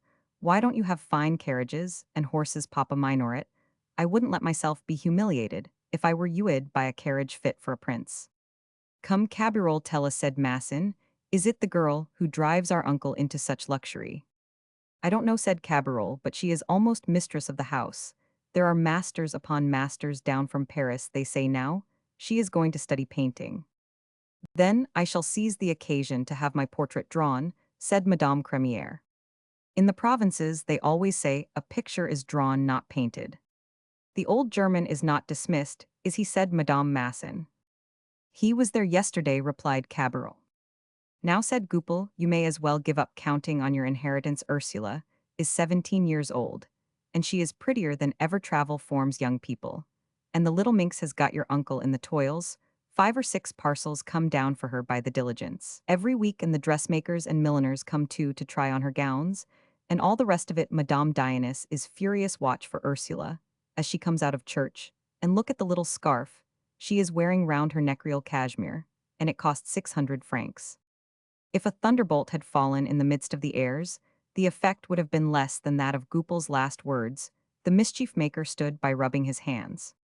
The doctor's old green salon had been renovated by a Parisian upholsterer, judged by the luxury displayed. He was sometimes accused of hoarding immense wealth, sometimes of spending his capital on Ursula. The heirs called him in turn a miser and a spendthrift. But the saying, he's an old fool, summed upon, on the whole, the verdict of the neighborhood. These mistaken judgments of the little town had the one advantage of misleading the heirs, who never suspected the love between Savinien and Ursula, which was the secret reason of the doctor's expenditure. The old man took the greatest delights in accustoming his godchild to her future station in the world. Possessing an income of over 50,000 francs a year, it gave him pleasure to adorn his idol. In the month of February, 1832, the day when Ursula was 18, her eyes beheld Savinien in the uniform of an ensign, as she looked from her window when she rose in the morning. Why didn't I know he was coming, she said to herself. After the taking of Algiers, Savinien had distinguished himself by an act of courage, which won him the cross. The corvette on which he was serving was many months at sea, without his being able to communicate with the doctor, and he did not wish to leave the service without consulting him, desirous of retaining in the Navy a name already illustrious in its service. The new government had profited by a general change of officers to make Savinien an ensign. Having obtained leave of absence for 15 days, the new officer arrived from Toulon by the mail in time for Ursula's fete, intending to consult the doctor at the same time. He has come, cried Ursula, rushing into her godfather's bedroom. Very good, he answered, I can guess what brings him, and he may now stay in Nemours. Ah, that's my birthday present, it is all in that sentence, she said, kissing him. On a sign which she ran up to make from her window, Savinien came over at once. She longed to admire him, for he seemed to her so changed for the better military service, does in fact give a certain grave decision to the air and carriage and gestures of a man, and an erect bearing which enables the most superficial observer to recognize a military man even in plain clothes the habit of command, produces this result. Ursula loved Savinian the better for it and took a childlike pleasure in walking round the garden with him, taking his arm and hearing him relate the part he played as midshipman in the taking of Algiers. Evidently Savinian had taken the city. The doctor, who had been watching them from his window, as he dressed, soon came down, without telling the Viscount everything. He did say that in case Madame de Portendura consented to his marriage with Ursula, the fortune of his godchild would make his naval pay superfluous. Alas, said Savinian, it will take a great deal of time to overcome my mother's opposition. Before I left her to enter the navy, she was placed between two alternatives: either to consent to my marrying Ursula, or else to see me only from time to time, and to know me exposed to the dangers of the profession, and you see she chose to let me go. But Savinian, we shall be together, said Ursula, taking his hand, and shaking it with a sort of impatience. To see each other and not to part, that was the all of love to her. She saw nothing beyond it, and her pretty gesture and the petulant tone of her voice expressed such innocence that Savinian and the doctor were both moved by it. The resignation was written and dispatched, and Ursula's fate received full glory from the presence of her betrothed. A few months later, towards the month of May, the home life of the doctor's household had resumed the quiet tenor of its way, but with one welcome visitor. The more the attentions of the young Viscount were soon interpreted in the town as those of a future husbandal, the more because his manners, and those of Ursula, whether in church or on the promenade, though dignified and reserved, betrayed the understanding of their hearts. Dionys pointed out to the heirs that the doctor had never asked Madame de Portendura for the interest of his money, 3 years of which was now due.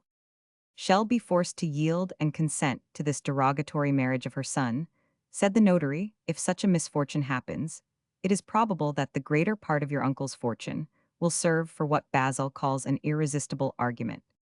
Chapter Roman 14. Ursula again orphaned. The irritation of the heirs, when convinced that their uncle loved Ursula too well not to secure her happiness at their expense, became as underhand as it was bitter. Meeting in Dionys' salon, as they had done every evening since the Revolution of 1830, they inveighed against the lovers and seldom separated, without discussing some way of circumventing the old man Zélie, who had doubtless profited by the fall in the funds as the doctor had done to invest some at least of her enormous gains. Was bitterest of them all against the orphan girl, and the Portenduras. One evening, when Goupil, who usually avoided the dullness of these meetings, had come in to learn something of the affairs of the town, which were under discussion, Zélie's hatred was freshly excited. She had seen the doctor, Ursula, and Savinian returning in the calèche from a country drive with an air of intimacy that told all.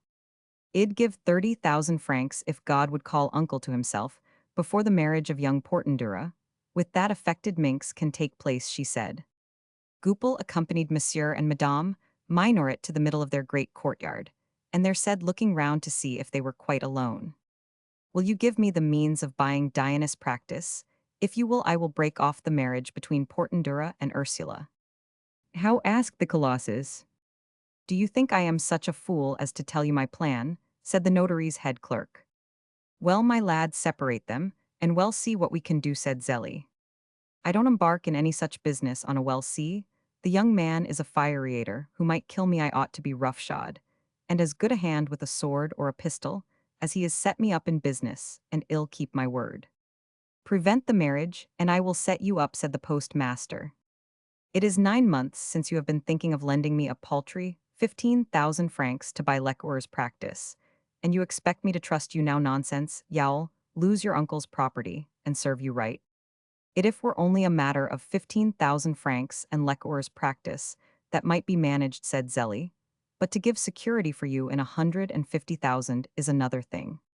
But ill do my part, said Goupil, flinging a seductive look at Zélie, which encountered the imperious glance of the postmistress. The effect was that of venom on steel. We can wait, said Zélie. The devil's own spirit is in you, thought Goupil. If I ever catch that pair in my power, he said to himself, as he left the yard, I'll squeeze them like lemons. By cultivating the society of the doctor, the abbe and Monsieur Bongrand Savinian proved the excellence of his character. The love of this young man for Ursula, so devoid of self-interest and so persistent, interested the three friends deeply, and they now never separated the lovers in their thoughts. Soon the monotony of this patriarchal life, and the certainty of a future before them, gave to their affection a fraternal character. The doctor often left the pair alone together. He judged the young man rightly. He saw him kiss her hand on arriving. But he knew he would ask no kiss when alone with her. So deeply did the lover respect the innocence, the frankness of the young girl, whose excessive sensibility often taught him that a harsh word, a cold look, or the alternations of gentleness and roughness might kill her. The only freedom between the two took place before the eyes of the old man in the evenings. 2 years full of secret happiness passed thus without other events than the fruitless efforts made by the young man to obtain from his mother her consent to his marriage. He talked to her sometimes for hours together. She listened, and made no answer to his entreaties other than by Breton silence or a positive denial. At 19 years of age, Ursula, elegant in appearance, a fine musician and well brought up, had nothing more to learn.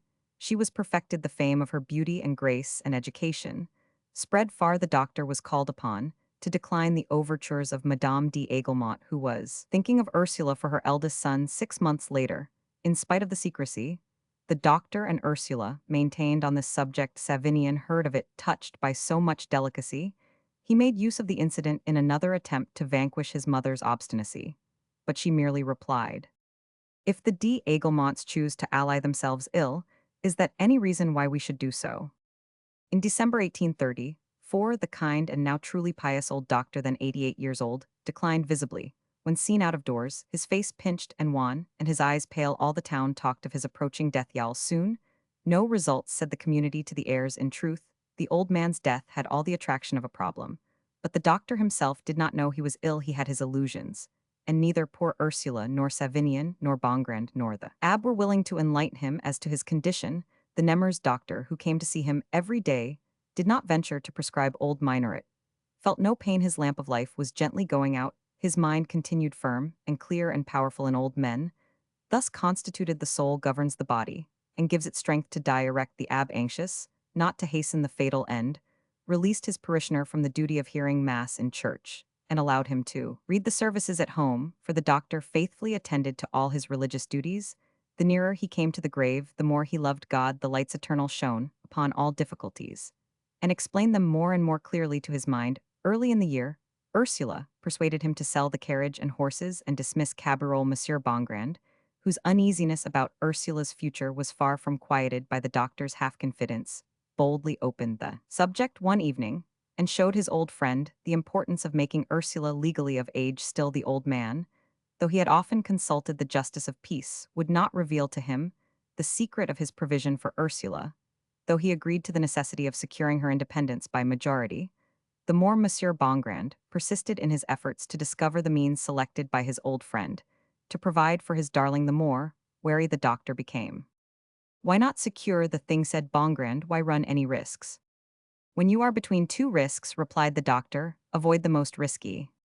Bongrand carried through the business of making Ursula of age so promptly that the papers were ready by the day she was 20. That anniversary was the last pleasure of the old doctor, who, seized perhaps with a presentiment of his end, gave a little ball to which he invited all the young people in the families of Dionys, Crémière Minoret, and Masson Savinien, Bongrand the abbe, and his two assistant priests, the Nemours doctor, and Mesdames Zélie Minoret. Masson and Crémière, together with old Schmuck, were the guests at a grand dinner which preceded the ball. "I feel I am going," said the old man to the notary, towards the close of the evening. "I beg you to come tomorrow and draw up my guardianship account with Ursula, so as not to complicate my property after my death. Thank God, I have not withdrawn one penny from my heirs. I have disposed of nothing but my income. Messieurs Crémière, Masson, and Minoret, my nephew, are members of the family council appointed for Ursula, and I wish them to be present at the rendering of my account." These words, heard by Masson, and quickly passed from one to another round the ballroom, poured balm into the minds of the three families, who had lived in perpetual alternations of hope and fear, sometimes thinking they were certain of wealth, oftener that they were disinherited. When about 2 in the morning the guests were all gone, and no one remained in the salon but Savinien Bongrand and the abbe, the old doctor said, pointing to Ursula, who was charming in her ball dress, "To you, my friends, I confide her a few days more, and I shall be here no longer to protect her. Put yourselves between her and the world until she is married. I fear for her." The words made a painful impression, the guardian's account, rendered a day or two later, in presence of the family council, showed that Dr. Minoret owed a balance to his ward of 10,600 francs from the bequest of Monsieur de Jordy, and also from a little capital of gifts made by the doctor himself to Ursula during the last 15 years on birthdays and other anniversaries. This formal rendering of the account was insisted on by the justice of the peace, who feared unhappily, with too much reason, the results of Dr. Minoret's death. The following day, the old man was seized with a weakness which compelled him to keep his bed in spite of the reserve, which always surrounded the doctor's house, and kept it from observation. The news of his approaching death spread through the town, and the heirs began to run hither and thither, through the streets like the pearls of a chaplet. When the string is broken, Masson called at the house to learn the truth, and was told by Ursula herself that the doctor was in bed. The Nemers doctor had remarked that whenever old Minoret took to his bed, he would die, and therefore, in spite of the cold, the heirs took their stand in the street on the square at their own doorsteps, talking of the event, so long looked for, and watching for the moment, when the priest should appear bearing the sacrament with all the paraphernalia customary, in the provinces, to the dying man. Accordingly, 2 days later, when the abbe chaperone with an assistant, and the choir boys preceded by the sacristan, bearing the cross, passed along the Grand Rue, all the heirs joined the procession to get an entrance to the house, and see that nothing was abstracted, and lay their eager hands upon its coveted treasures at the earliest moment. When the doctor saw behind the clergy the row of kneeling heirs who, instead of praying, were looking at him, with eyes that were brighter than the tapers, he could not restrain a smile. The abbe turned round, saw them, and continued to say the prayers slowly. The postmaster was the first to abandon the kneeling posture. His wife followed him. Masson, fearing that Zélie and her husband might lay hands on some ornament, joined them in the salon, where all the heirs were presently assembled one by one. "He is too honest a man to steal extreme unction," said Crémière. "We may be sure of his death now." "Yes, we shall each get about 20,000 francs a year," replied Madame Masson. "I have an idea," said Zélie, "that for the last 3 years he hasn't invested anything." Grew fond of hoarding. "Perhaps the money is in the cellar," whispered Masson to Crémière. "I hope we shall be able to find it," said Minoret Levrault. "But after what he said at the ball, we can't have any doubt," cried Madame Masson. "In any case," began Crémière, "how shall we manage? Shall we divide? Shall we go to law? Or could we draw lots? We are adults, you know." A discussion which soon became angry now arose as to the method of procedure. At the end of half an hour, a perfect uproar of voices, Zélie's screeching organ detaching itself from the rest, resounded in the courtyard, and even in the street. The noise reached the doctor's ears. He heard the words, "The house is worth 30,000 francs." "Ill take it at that," said, or rather bellowed by Crémière. "Well, well, take what it's worth," said Zélie sharply. "Monsieur l'Abbe," said the old man to the priest who remained beside his friend, after administering the communion, "help me to die in peace. My heirs, like those of Cardinal Ximenes, are capable of pillaging the house before my death, and I have no monkey to revive me. Go and tell them I will have none of them in my house." The priest and the doctor of the town went downstairs, and repeated the message of the dying man, adding in their indignation strong words of their own. "Madame Bougival," said the doctor, "close the iron gate, and allow no one to enter. Even the dying, it seems, can have no peace. Prepare mustard poultices, and apply them to the soles of monsieur's feet." "Your uncle is not dead," said the abbe, "and he may live some time longer. He wishes for absolute silence, and no one beside him. But his niece, what a difference between the conduct of that young girl and yours." "Old hypocrite," exclaimed Crémière, "I shall keep watch of him. It is possible he's plotting something against our interests." The postmaster had already disappeared into the garden, intending to watch there, and wait his chance to be admitted to the house. As an assistant, he now returned to it, very softly, his boots making no noise, for there were carpets on the stairs and corridors.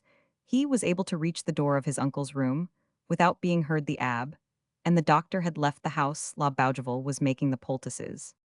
"Are we quite alone?" said the old man to his godchild. Ursula stood on tiptoe and looked into the courtyard. "Yes," she said, "the abbe has just closed the gate after him." "My darling child," said the dying man, "my hours, my minutes, even are counted. I have not been a doctor for nothing. I shall not last till evening. Do not cry, my Ursula," he said, fearing to be interrupted by the child's weeping. "But listen to me carefully. It concerns your marriage to Savinian. As soon as La Bougival comes back, go down to the Pagadaire, is the key lift the marble top of the Boule buffet, and you will find a letter beneath it sealed and addressed to you. Take it and come back here, for I cannot die easy, unless I see it in your hands when I am dead. Do not let anyone know of it immediately. But send for Monsieur de Portendura read the letter together, swear to me now in his name, and your own that you will carry out my last wishes. When Savinian has obeyed me, then announce my death. But not till then the comedy of the airs will begin. God grant those monsters may not ill-treat you. Yes, godfather. The postmaster did not listen to the end of the scene. He slipped away on tiptoe, remembering that the lock of the study was on the library side of the door. He had been present in former days at an argument between the architect and a locksmith, the latter declaring that if the pagoda were entered by the window on the river, it would be much safer to put the lock of the door opening into the library on the library side. Dazzled by his hopes, and his ears flushed with blood, Minoret sprang the lock with the point of his knife as rapidly as a burglar could have done it. He entered the study, followed the doctor's directions, took the package of papers. Without opening it, relocked the door, put everything in order, and went into the dining room and sat down waiting till La Bougival had gone upstairs with the poultice before he ventured to leave the house. He then made his escape all the more easily because poor Ursula lingered to see that La Bougival applied the poultice properly. The letter, cried the old man in a dying voice. Obey me, take the key. I must see you with that letter in your hand. The words were said with so wild a look that La Bougival exclaimed to Ursula, do what he asks at once, or you will kill him. She kissed his forehead, took the key, and went down. A moment later, recalled by a cry from La Bougival, she ran back. The old man looked at her eagerly, seeing her hands empty. He rose in his bed, tried to speak, and died with a horrible gasp, his eyes haggard with fear. The poor girl, who saw death for the first time, fell on her knees and burst into tears. La Bougival closed the old man's eyes and straightened him on the bed. Then she ran to call Savinian, but the heirs, who stood at the corner of the street like crows watching till a horse is buried before they scratch at the ground and turn it over with beak and claw, flocked in with the celerity of birds of prey. Chapter Roman 15, the doctor's will. While these events were taking place, the postmaster had hurried home to open the mysterious package and know its contents. To my dear Ursula Mirawit, daughter of my natural half-brother, Joseph Mirawit and Dinah Grollman. My dear angel, the fatherly affection I bear you on which you have so fully justified came, not only from the promise I gave your father to take his place, but also from your resemblance to my wife Ursula Mirawit, whose grace, intelligence, frankness, and charm you constantly recall to my mind. Your position, as the daughter of a natural son of my father-in-law, might invalidate all testamentary bequests made by me in your favor. The old rascal, cried the postmaster. Had I adopted you, the result might also have been a lawsuit, and I shrank from the idea of transmitting my fortune to you by marriage, for I might live years, and thus interfere with your happiness, which is now delayed only by Madame de Portendura, having weighted these difficulties carefully, and wishing to leave you enough money to secure to you a prosperous existence. The scoundrel, he has thought of everything, without injuring my heirs. The Jesuit, as if he did not owe us every penny of his money. I intend you to have the savings from my income, which I have for the last 18 years steadily invested, by the help of my notary, seeking to make you thereby as happy as anyone can be made by riches, without means your education, and your lofty ideas would cause you unhappiness. Besides, you ought to bring a liberal dowry to the fine young man who loves you. You will therefore find in the middle of the third volume of Pandix, folio bound in red morocco, the last volume on the first shelf above the little table in the library, on the side of the room, next the salon, 3 certificates of funds in the 3%, made out to bearer, each amounting to 12,000 francs a year. What depths of wickedness, screamed the postmaster, ah God, would not permit me to be so defrauded. Take these at once, and also some uninvested savings, made to this date, which you will find in the preceding volume. Remember, my darling child, that you must obey a wish that has made the happiness of my whole life, a wish that will force me to ask the intervention of God, should you disobey me, but to guard against all scruples in your dear conscience. I well know how ready it is to torture you. Will find herewith a will in due form, bequeathing these certificates to Monsieur Savinian de Portendura. So whether you possess them in your own name, or whether they come to you from him you love, they will be in every sense your legitimate property. Your godfather, Denis Minoret. To this letter was annexed the following paper, written on a sheet of stamped paper. This is my will, I, Denis Minoret, doctor of medicine, settled in Nemers, being of sound mind and body, as the date of this document will show, do bequeath my soul to God, imploring him to pardon my errors, in view of my sincere repentance, next having found in Monsieur le Vicomte Savinien de Portendura a true and honest affection for me, I bequeath to him the sum of 36,000 francs a year from the funds, at 3% the said bequest, to take precedence of all inheritance accruing to my heirs. Written by my own hand at Nemers on the 11th of January, 1831. Denis Minoret. Without an instant's hesitation, the postmaster who had locked himself into his wife's bedroom, to ensure being alone, looked about for the tinderbox, and received 2 warnings from heaven, by the extinction of 2 matches, which obstinately refused to light. The third took fire, he burned the letter and the will on the hearth, and buried the vestiges of paper and sealing wax in the ashes by way of superfluous caution.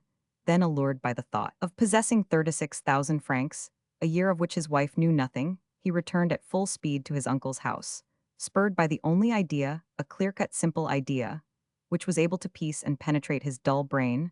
Finding the house invaded by the 3 families now masters of the place, he trembled lest he should be unable to accomplish a project, to which he gave no reflection, whatever except so far as to fear the obstacles.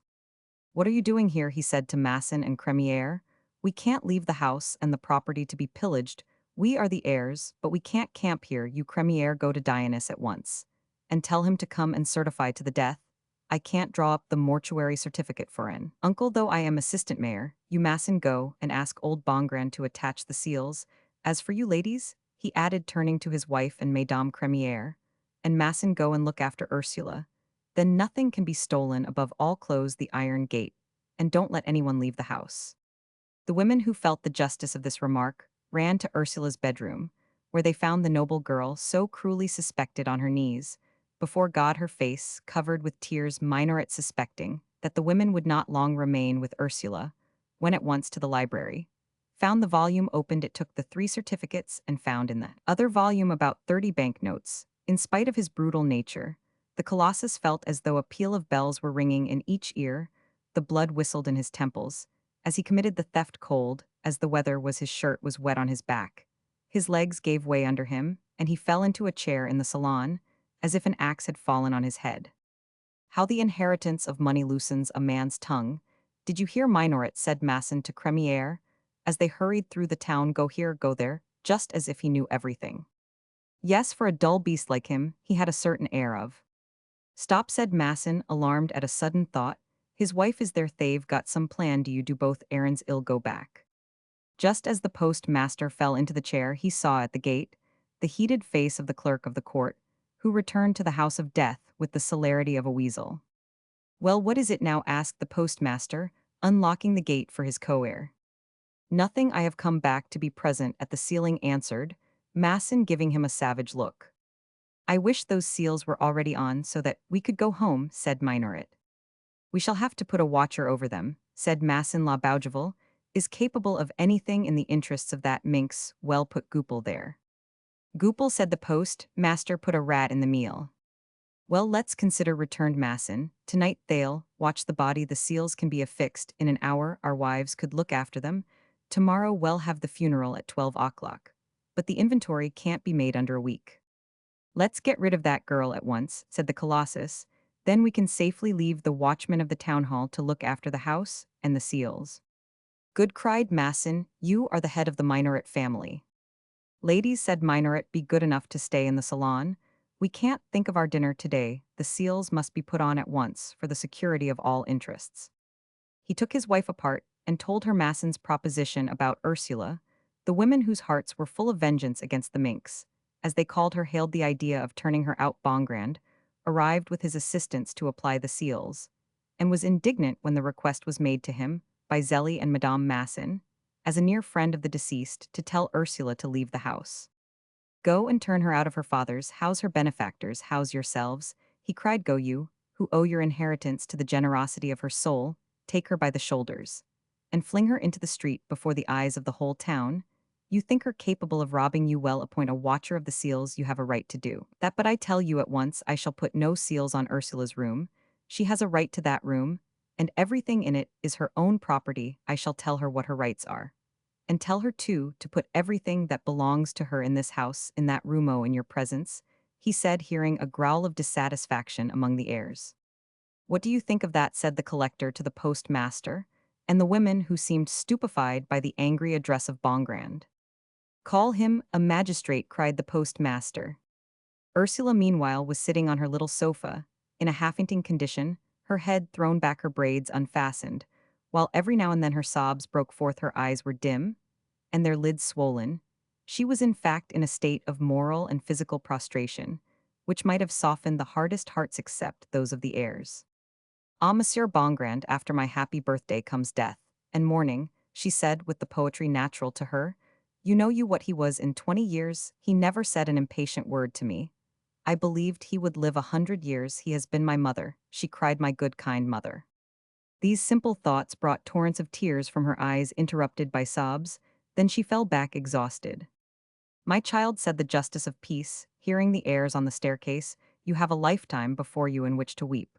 But you have now only a moment to attend to your interests, gather everything that belongs to you in this house, and put it into your own room. At once the heirs insist on my affixing the seals. Ah, his heirs may take everything if they choose, cried Ursula, sitting upright, under an impulse of savage indignation. I have something here, she added, striking her breast, which is far more precious. What is it? Said the postmaster, who with Masson at his heels, now showed his brutal face. The remembrances of his virtues, of his life, of his words, an image of his celestial soul. She set her eyes and face glowing, as she raised her hand with a glorious gesture. And a key, cried Masson, creeping up to her like a cat, and seizing a key which fell from the bosom of her dress in her sudden movement. Yes, she said, blushing, that is the key of his study. He sent me there at the moment he was dying. The two men glanced at each other with horrid smiles, and then at Monsieur Bongrand with a meaning look of degrading suspicion. Ursula, who intercepted it, rose to her feet pale, as if the blood had left her body. Her eyes sent forth the lightnings that perhaps can issue only at some cost of life, as she said in a choking voice. Monsieur Bongrand, everything in this room is mine through the kindness of my godfather. They may have it all, I have nothing on me, but the clothes I wear. I shall leave the house and never return to it. She went to her godfather's room, and no entreaties could make her leave it. The heirs, who now began to be slightly ashamed of their conduct, endeavoring to persuade her, she requested Monsieur Bongrand to engage 2 rooms for her at the Ville Post Inn, until she could find some lodging in town, where she could live with La Bougival. She returned to her own room for her prayer book, and spent the night with the abbe, his assistant, and Savignon in weeping and praying beside her uncle's body. Savignon came after his mother had gone to bed, and knelt without a word beside his Ursula. She smiled at him sadly, and thanked him for coming faithfully to share her troubles. My child, said Monsieur Bongrand, bring her a large package. One of your uncle's heirs has taken these necessary articles from your drawers, for the seals cannot be opened for several days. After that you will recover everything that belongs to you. I have, for your own sake, placed the seals on your room. Thank you, she replied, pressing his hand. Look at him. Againha seems to sleep, does he not? The old man's face wore that flower of fleeting beauty, which rests upon the features of the dead, who die. A painless death light appeared to radiate from it. Did he give you anything secretly? Before he died, whispered Roman 1000 Bongrand. Nothing, she said, he spoke only of a letter. Good, it will certainly be found, said Bongrand. How fortunate for you that the heirs demanded the sealing. At daybreak Ursula bade adieu to the house, where her happy youth was passed, more particularly to the modest chamber, in which her love began so dear to her. Was it that even in this hour of darkest grief tears of regret rolled down her face for the dear and peaceful haven? With one last glance at Savignon's windows, she left the room and the house, and went to the inn accompanied by La Bougival, who carried the package, by Monsieur Bongrand, who gave her his arm, and by Savignon, her true protector. Thus it happened that, in spite of all his efforts and cautions, the worst fears of the justice of peace were realized. He was now to see Ursula without means, and at the mercy of her benefactor's heirs. The next afternoon, the whole town attended the doctor's funeral. When the conduct of the heirs to his adopted daughter was publicly known, a vast majority of the people thought it natural and necessary. An inheritance was involved. The good man was known to have hoarded Ursula, might think she had rights. The heirs were only defending their property. She had humbled them enough during their uncle's lifetime, for he had treated them like dogs, and sent them about their business. Desire Minoret, who was not going to do wonders in life, so said those who envied his father, came down, For the funeral, Ursula was unable to be present, for she was in bed with a nervous fever, caused partly by the insults of the heirs, and partly by her heavy affliction. "Look at that hypocrite weeping," said some of the heirs, pointing to Savinien, who was deeply affected by the doctor's death. "The question is," said Goupil, "has he any good grounds for weeping? Don't laugh too soon, my friends. The seals are not yet removed." "Pooh," said Minoret, who had good reason to know the truth, "you are always frightening us about nothing." As the funeral procession left the church to proceed to the cemetery, a bitter mortification was inflicted on Goupil. He tried to take Desire's arm, but the latter withdrew it, and turned away from his former comrade, in presence of all Nemers. "I won't be angry, or I couldn't get revenge," thought the notary's clerk, whose dry heart swelled in his bosom like a sponge.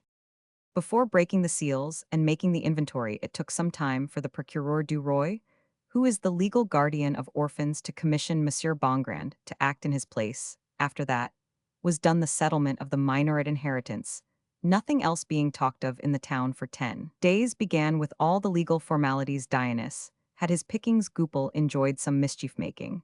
And as the business was profitable, the sessions were many. After the first of these sessions, all parties breakfasted together. Notary, clerk, heirs, and witnesses drank the best wines in the doctor's cellar.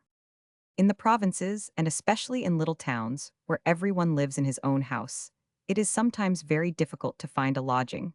When a man buys a business of any kind, the dwelling house is almost always included in the purchase. Monsieur Bongrand saw no other way of removing Ursula from the village inn than to buy a small house on the Grand Rue at the corner of the bridge over the Lowing. The little building had a front door opening on a corridor, and one room on the ground floor with two windows on the street. Behind this came the kitchen with a glass door opening to an inner courtyard. About 30 feet square, a small staircase lighted on the side towards the river by small windows led to the first floor, where there were 3 chambers, and above these were 2 attic rooms. Monsieur Bongrand borrowed 2,000 francs from La Bougival's savings to pay the first installment of the price of 6,000 francs and obtained good terms for payment of the rest. As Ursula wished to buy her uncle's books, Bongrand knocked down the partition between 2 rooms on the bedroom floor, finding that their united length was the same as that of the doctor's library, and gave room for his bookshelves. Savinien and Bongrand urged on the workmen who were cleaning, painting, and otherwise renewing the tiny place, so that before the end of March Ursula was able to leave the inn and take up her abode in the ugly house, where, however, she found a bedroom exactly like the one she had left, for it was filled with all her furniture claimed by the justice of peace. When the seals were removed, La Bougival, sleeping in the attic, could be summoned by a bell placed near the head of the young girl's bed, the room intended for the books, the salon on the ground floor, and the kitchen, though still unfurnished, had been hung with fresh papers and repainted, and only awaited the purchases which the young girl hoped to make when her godfather's effects were sold. Though the strength of Ursula's character was well known to the Abbé and Monsieur Bongrand, they both feared the sudden change from the comfort and elegancies to which her uncle had accustomed her to this barren and denuded life. As for Savinien, he wept over it. He did in fact make private payments to the workmen and to the upholsterer so that Ursula should perceive no difference between the new chamber and the old one, but the young girl herself, whose happiness now lay in Savinien's own eyes, showed the gentlest resignation, which endeared her more and more to her 2 old friends, and proved to them for the 100th time that no troubles but those of the heart could make her suffer. The grief she felt for the loss of her godfather was far too deep to let her even feel the bitterness of her change of fortune, though it added fresh obstacles to her marriage. Savinien's distress in seeing her thus reduced did her so much harm that she whispered to him, as they came from Mass on the morning on the day when she first went to live in her new house, "Love could not exist without patience, let us wait." As soon as the form of the inventory was drawn up, Masson, advised by Goupil, who turned to him, under the influence of his secret hatred, to the post-master, summoned Monsieur and Madame de Portendura to pay off the mortgage, which had now elapsed together with the interest accruing. Thereon the old lady was bewildered at a summons to pay 129,517 francs within 24 hours, under pain of execution on her house. It was impossible for her to borrow the money. Savinien went to Fontainebleau to consult a lawyer.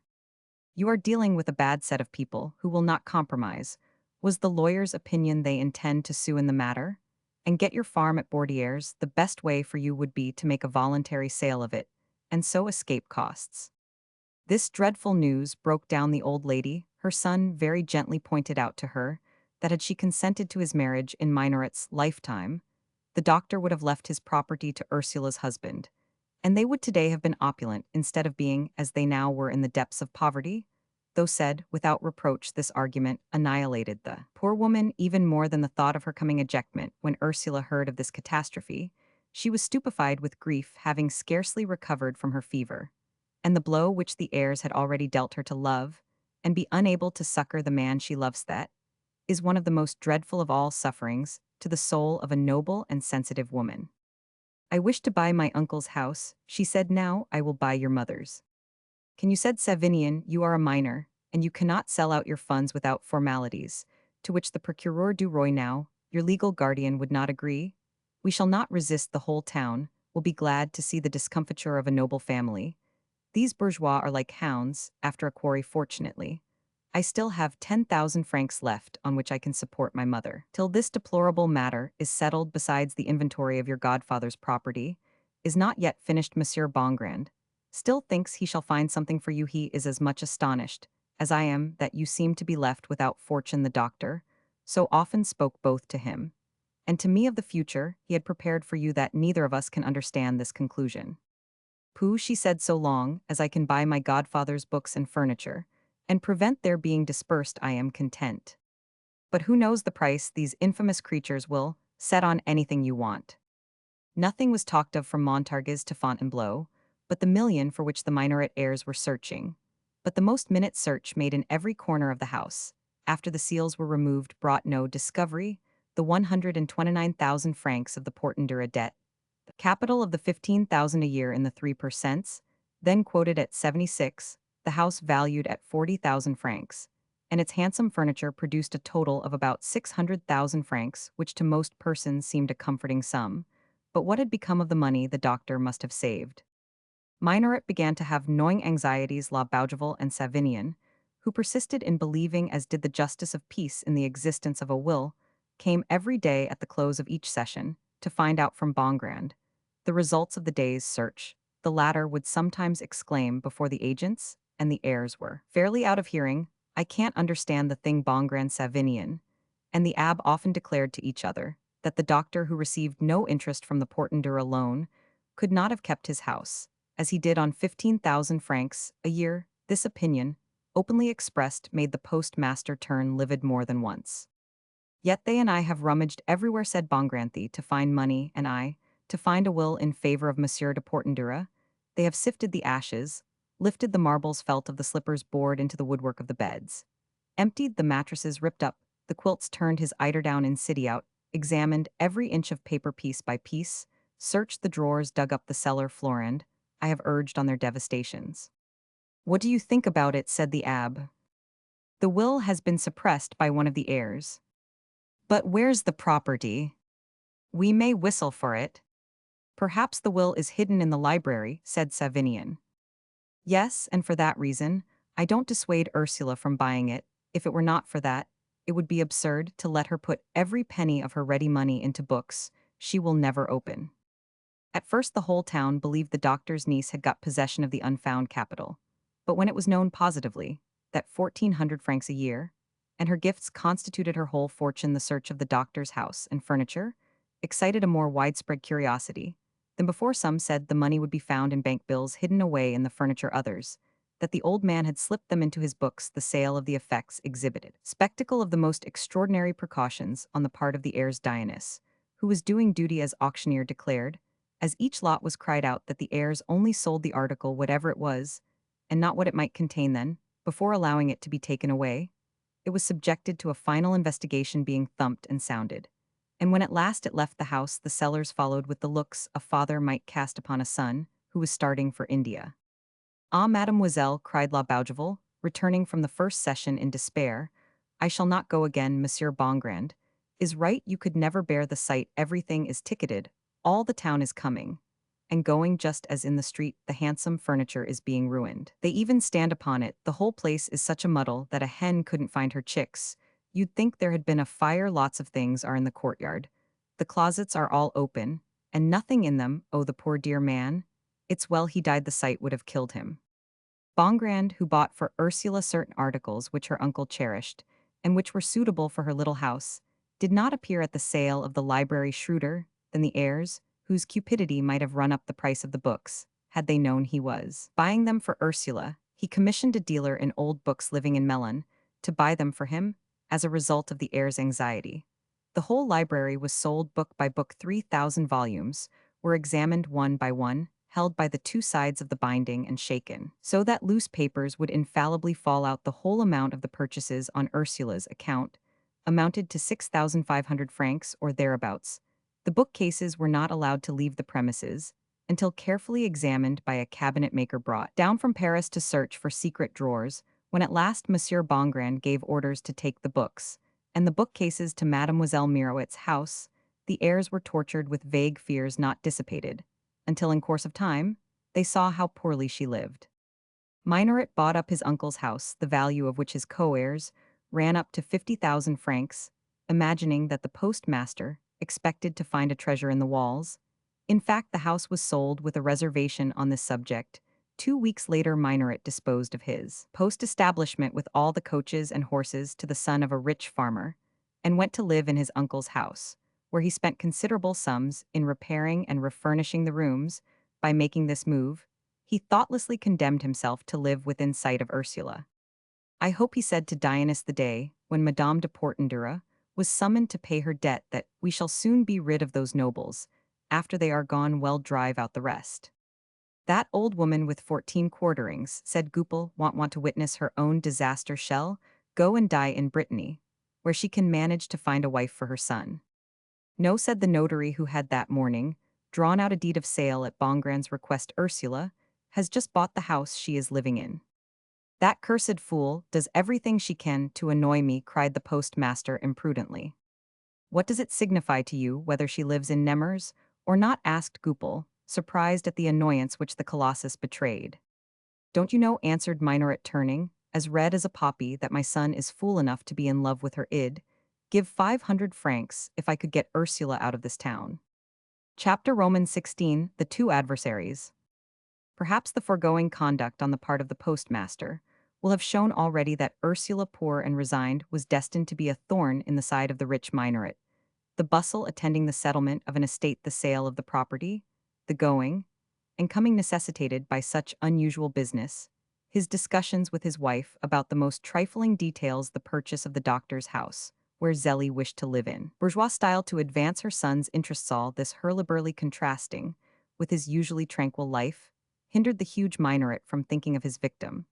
But about the middle of May, a few days after his installation in the doctor's house, as he was coming home from a walk, he heard the sound of a piano, saw La Bougival sitting at a window like a dragon guarding a treasure, and suddenly became aware of an importunate voice within him. To explain why to a man of Minoret's nature the sight of Ursula, who had no suspicion of the theft committed upon her, now became intolerable, why the spectacle of so much fortitude under misfortune impelled him to a desire to drive the girl out of town, and how and why it was that this desire took the form of hatred and revenge would require a whole treatise on moral philosophy, perhaps. He felt he was not the real possessor of 36,000 francs a year, so long as she to whom they really belonged lived near him. Perhaps he fancied some mere chance might betray his theft if the person despoiled was not got rid of, perhaps to a nature in some sort primitive, almost uncivilized, and whose owner up to that time had never done anything illegal. The presence of Ursula awakened remorse, possibly.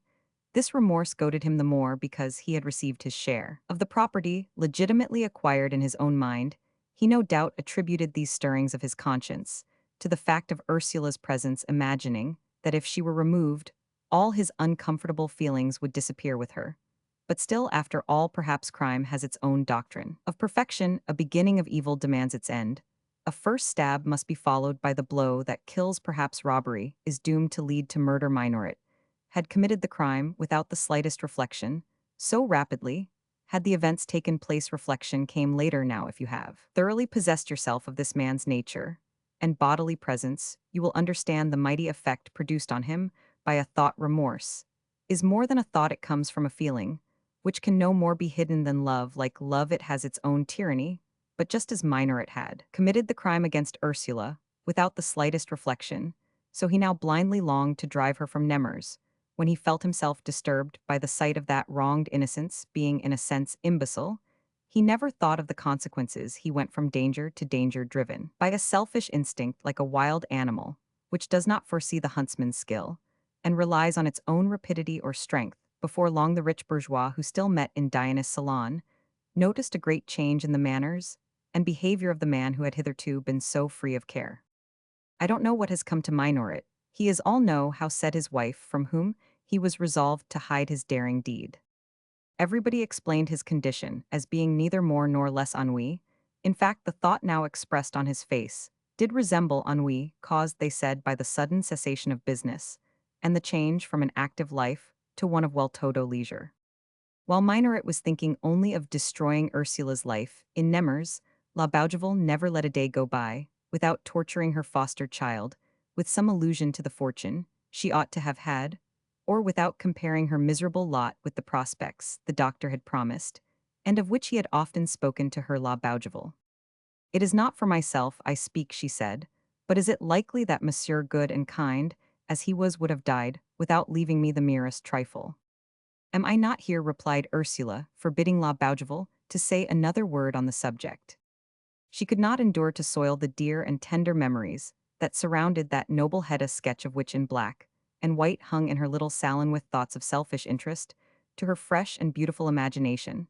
That sketch sufficed to make her see her godfather, on whom her thoughts continually dwelt all the more, because, surrounded with the things he loved and used at his large Duchess sofa, the furniture from his study, his backgamontable, and the piano he had chosen for her, the two old friends, who still remained to her, the Abbe Chaperon, and Monsieur Bongrand, the only visitors whom she received, were in the midst of these inanimate objects representative of the past, like two living memories of her former life, to which she attached her present by the love her godfather had blessed. After a while, the sadness of her thoughts softening, gradually gave tone to the general tenor of her life, and united all its parts in an indefinable harmony, expressed by the exquisite neatness, the exact symmetry of her room, the few flowers sent by Savinian, the dainty nothings of a young girl's life, the tranquillity which her quiet habits diffused about her, giving peace and composure to the little home after breakfast. And after Mass, she continued her studies and practiced. Then she took her embroidery and sat at the window looking on the street at 4 o'clock. Savinian, returning from a walk which he took in all weathers, finding the window open, would sit upon the outer casing and talk with her for half an hour in the evening. The Abbe and Monsieur Bongrand came to see her, but she never allowed Savinian to accompany them, neither did she accept Madame de Portendura's proposition, which Savinian had induced his mother to make, that she should visit there. Ursula and La Bougival lived moreover with the strictest economy. They did not spend, counting everything, more than 60 francs a month. The old nurse was indefatigable. She washed and ironed, cooked only twice a week, mistress, and made eating their food cold on other days, for Ursula was determined to save the 700 francs still due on the purchase of the house. This rigid conduct, together with her modesty and her resignation to a life of poverty, after the enjoyment of luxury, and the fond indulgence of all her wishes, deeply impressed certain persons. Ursula won the respect of others, and no voice was raised against her. Even the heirs, once satisfied, did her justice. Savinian admired the strength of character of so young a girl. From time to time, Madame de Portendura, when they met in church, would address a few kind words to her, and twice she insisted on her coming to dinner and fetched her herself. If all this was not happiness, it was at least tranquillity, but a benefit which came to Ursula through the legal care and ability of Bongrand, started the smoldering persecution, which up to this time had laid in Minoret's breast as a dumb desire. As soon as the legal settlement of the doctor's estate was finished, the justice of peace, urged by Ursula, took the cause of the Portenduras in hand, and promised her to get them out of their trouble in dealing with the old lady, whose opposition to Ursula's happiness made him furious. He did not allow her to be ignorant of the fact that his devotion to her service was solely to give pleasure to Mademoiselle Mirowit. He chose one of his former clerks to act for the Portenduras at Fontainebleau, and himself put in a motion for a stay of proceedings. He intended to profit by the interval, which must elapse between the stoppage of the present suit and some new step on the part of Masson, to renew the lease at 6,000 francs, get a premium from the present tenants, and the payment in full of the rent of the current year. At this time, when these matters had to be discussed, the former whist parties were again organized in Madame de Portendura's salon, between himself, the Abbe Savinian, and Ursula, whom the abb and he escorted there and back. Every evening in June, Bongrand succeeded in quashing the proceedings, whereupon the new lease was signed. He obtained a premium of 32,000 francs from the farmer, and a rent of 6,000 a year, for 18 years the evening of the day on which this was finally settled. He went to see Zélie, whom he knew to be puzzled as to how to invest her money, and proposed to sell her the farm at Bordieres for 220,000 francs. "I'd buy it at once," said Minoret, "if I were sure the Portenduras would go and live somewhere else." "Why," said the justice of peace, "we want to get rid of the nobles in Nemours. I did hear the old lady say that if she could settle her affairs, she should go and live in Brittany, as she would not have means enough left to live here. She is thinking of selling her house." "Well, sell it to me," said Minoret. "To you," said Zélie, "you talk as if you were master of everything. What do you want with 2 houses in Nemours?" "If I don't settle this matter of the farm with you tonight," said Bongrand, "our lease will get known. Masson will put in a fresh claim, and I shall lose this chance of liquidation, which I am anxious to make. So, if you don't take my offer, I shall go at once to Melun, where some farmers I know are ready to buy the farm with their eyes shut." "Why did you come to us, then?" said Zélie. "Because you can pay me in cash, and my other clients would make me wait some time. For the money, I don't want difficulties." "Get her out of Nemours, and ill pay it," exclaimed Minoret. "You understand that I cannot answer for Madame de Portendura's actions," said Bongrand. "I can only repeat what I heard her say, but I feel certain they will not remain in Nemours." On this assurance, enforced by a nudge from Zélie, Minoret agreed to the purchase, and furnished the funds to pay off the mortgage, due to the doctor's estate. The deed of sale was immediately drawn up by Dionys. Towards the end of June, Bongrand brought the balance of the purchase money to Madame de Portendura, advising her to invest it in the funds, where, joined to Savinian's 10,000, it would give her at 5% an income of 6,000 francs. Thus, so far from losing her resources, the old lady actually gained by the transaction. But she did not leave Nemours. Minoret thought he had been tricked, as though Bongrand had had an idea that Ursula's presence was intolerable to him, and he felt a keen resentment which embittered his hatred to his victim. Then began a secret drama which was terrible in its effects. Struggle of 2 determinations, one which impelled Minoret to drive his victim from Nemours, the other which gave Ursula the strength to bear persecution, the cause of which was for a certain length of time undiscoverable.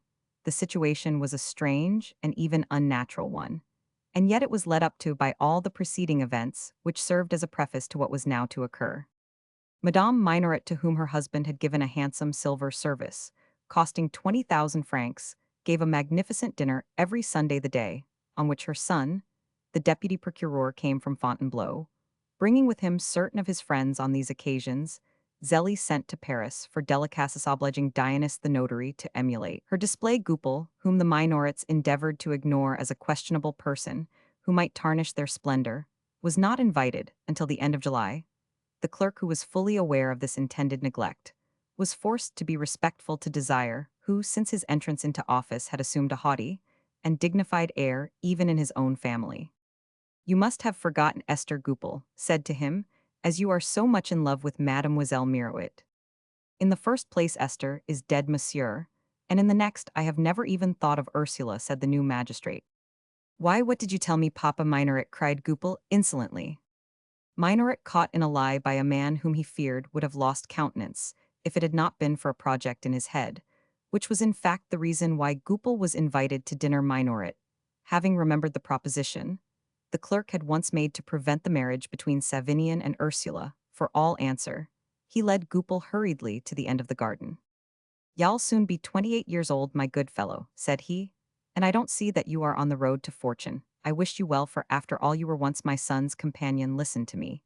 If you can persuade that little Mirouet, who possesses in her own right 40,000 francs, to marry you, I will give you, as true as my name is Minoret, the means to buy a notary's practice at Orleans."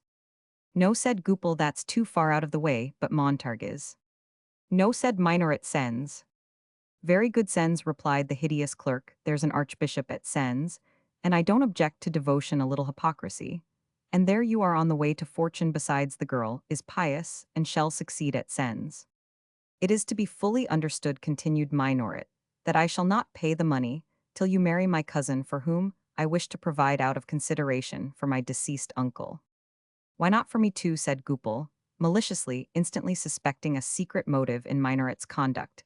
Isn't it through information you got from me that you make 24,000 a year from that land, without a single enclosure around the Chateau du Rouvre the fields, and the mill the other side of the Lowing makes 16,000 more? Come old fellow, do you mean to play fair with me? Yes. If I wanted to show my teeth, I could coax Masson to buy the Rouvre estate, park gardens, preserves, and timber.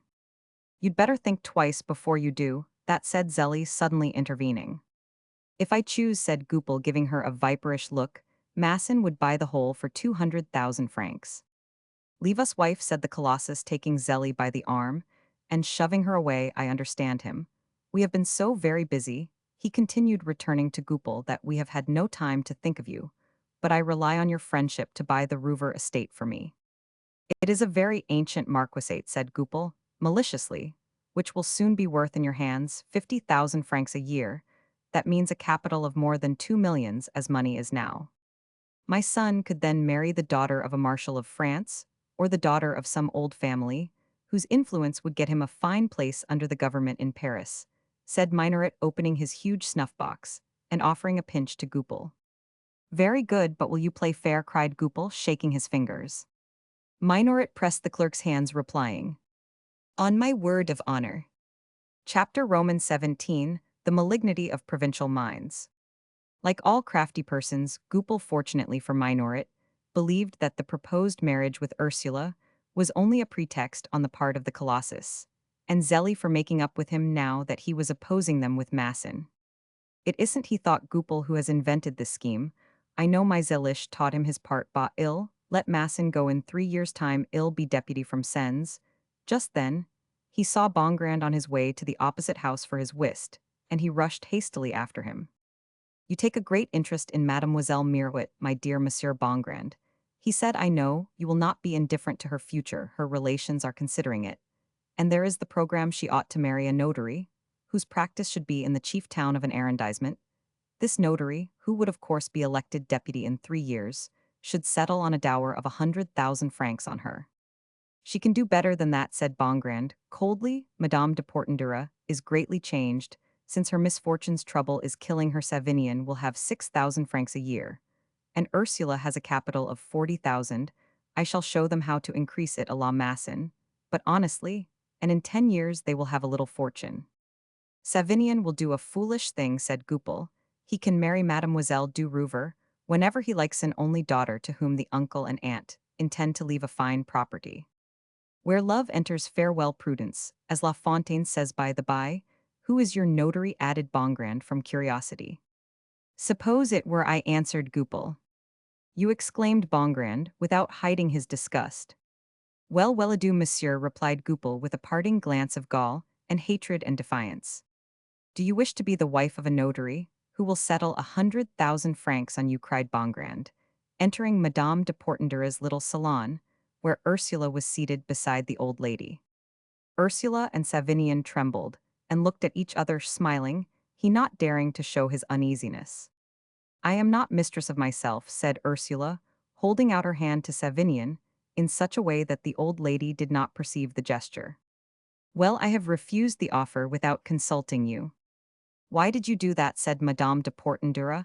I think the position of a notary is a very good one. I prefer my peaceful poverty, said Ursula, which is really wealth compared with what my station in life might have given me. Besides, my old nurse spares me a great deal of care, and I shall not exchange the present which I like for an unknown fate. A few weeks later the post poured into 2 hearts the poison of anonymous letter sewn, addressed to Madame de Portenduère, the other to Ursula. The following is the one to the old lady. You love your son, you wish to marry him in a manner conformable with the name he bears, and yet you encourage his fancy for an ambitious girl without money and the daughter of a regimental bandmaster. By inviting her to your house, you ought to marry him to Mademoiselle du Rouvre, on whom her 2 uncles, the Marquis de Ronquerolles and the Chevalier du Rouvre, who are worth money, would settle a handsome sum rather than leave it to that old fool, the Marquis du Rouvre, who runs through everything. Madame de Serizy, aunt of Clementine du Rouvre, who has just lost her only son in the Campaign in Algiers will no doubt adopt her niece a person who is. Your well-wisher assures you that Savinian will be accepted. The letter to Ursula was as follows. Dear Ursula, there is a young man in Nemers who idolizes you. He cannot see you working at your window without emotions which prove to him that his love will last through life. This young man is gifted with an iron will and a spirit of perseverance which nothing can discourage. Receive his addresses favorably, for his intentions are pure, and he humbly asks your hand with a sincere desire to make you happy. His fortune already suitable is nothing to that which he will make for you when you are once his wife. You shall be received at court as the wife of a minister and one of the first ladies in the land. As he sees you every day without your being able to see him, put a pot of La Bougival's pinks in your window, and he will understand from that he has your permission to present himself. Ursula burned the letter and said nothing about it to Savinian. 2 days later, she received another letter in the following language. You do wrong, my dear Ursula, not to answer one who loves you better than life itself. You think you will marry Savinian. You are very much mistaken. That marriage will not take place. Madame de Portendura went this morning to Rouvre to ask for the hand of Mademoiselle Clementine, for her son Savinian will yield in the end. What objection can he make? The uncles of the young lady are willing to guarantee their fortune to her. It amounts to over 60,000 francs a year. This letter agonized Ursula's heart and afflicted her with the tortures of jealousy, a form of suffering hitherto unknown to her, but which to this fine organization so sensitive to pain threw a pall over the present and over the future, and even over the past. From the moment when she received this fatal paper, she lay on the doctor's sofa, her eyes fixed on space, lost in a dreadful dream. In an instant the chill of death had come upon her warm young life. Alas, worse than that, it was like the awful awakening of the dead to the sense that there was no God. The masterpiece of that strange genius called Jean Paul. 4 times La Bougival called her to breakfast. When the faithful creature tried to remonstrate, Ursula waved her hand and answered in one harsh word. Hush, said despotically, in strange contrast to her usual gentle manner. La Bougival, watching her mistress through the glass door, saw her alternately red with a consuming fever and blue, as if a shudder of cold had succeeded that unnatural heat. This condition grew worse and worse up to 4 o'clock. Then she rose to see if Savinian were coming, but he did not come. Jealousy and distrust tear all reserves from love. Ursula, who till then had never made one gesture by which her love could be guessed, now took her hat and shawl and rushed into the passage as if to go and meet him. But an afterthought of modesty sent her back to her little salon, where she stayed and wept when the abbe arrived in the evening. La Bougival met him at the door. Ah, monsieur, she cried, I don't know what's the matter with mademoiselle. She is. I know, said the abbe sadly, stopping the words of the poor nurse. He then told Ursula what she had not dared to verify, that Madame de Portendura had gone to dine at Rouvre. And Savinian too, she asked. Yes. Ursula was seized with a little nervous tremor, which made the abbe quiver as though a whole Leyden jar had been discharged at him. He felt moreover a lasting commotion in his heart.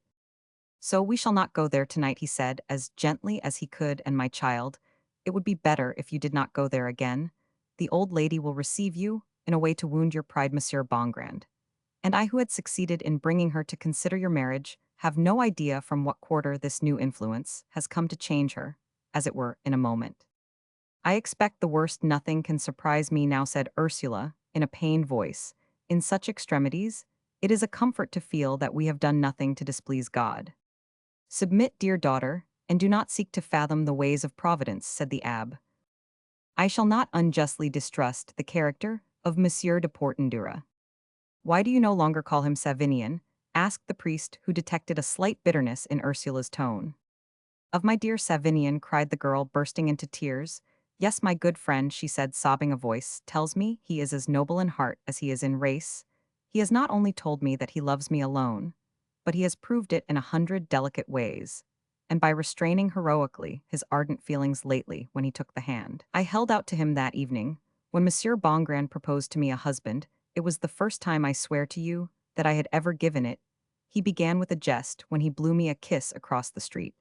But since then our affection has never outwardly passed, as you well know, the narrowest limits, but I will tell you who. Read my soul, except in this one region, where none but the angels see well. I will tell you this love has been in me, the secret spring of many seeming merits. It made me accept my poverty. It softened the bitterness of my irreparable loss for my mourning, is more perhaps in my clothes now than in my heart. Oh, was I wrong, can it be? That love was stronger in me than my gratitude to my benefactor, and God has punished me for it. But how could it be otherwise? I respected in myself Savinian's future wife.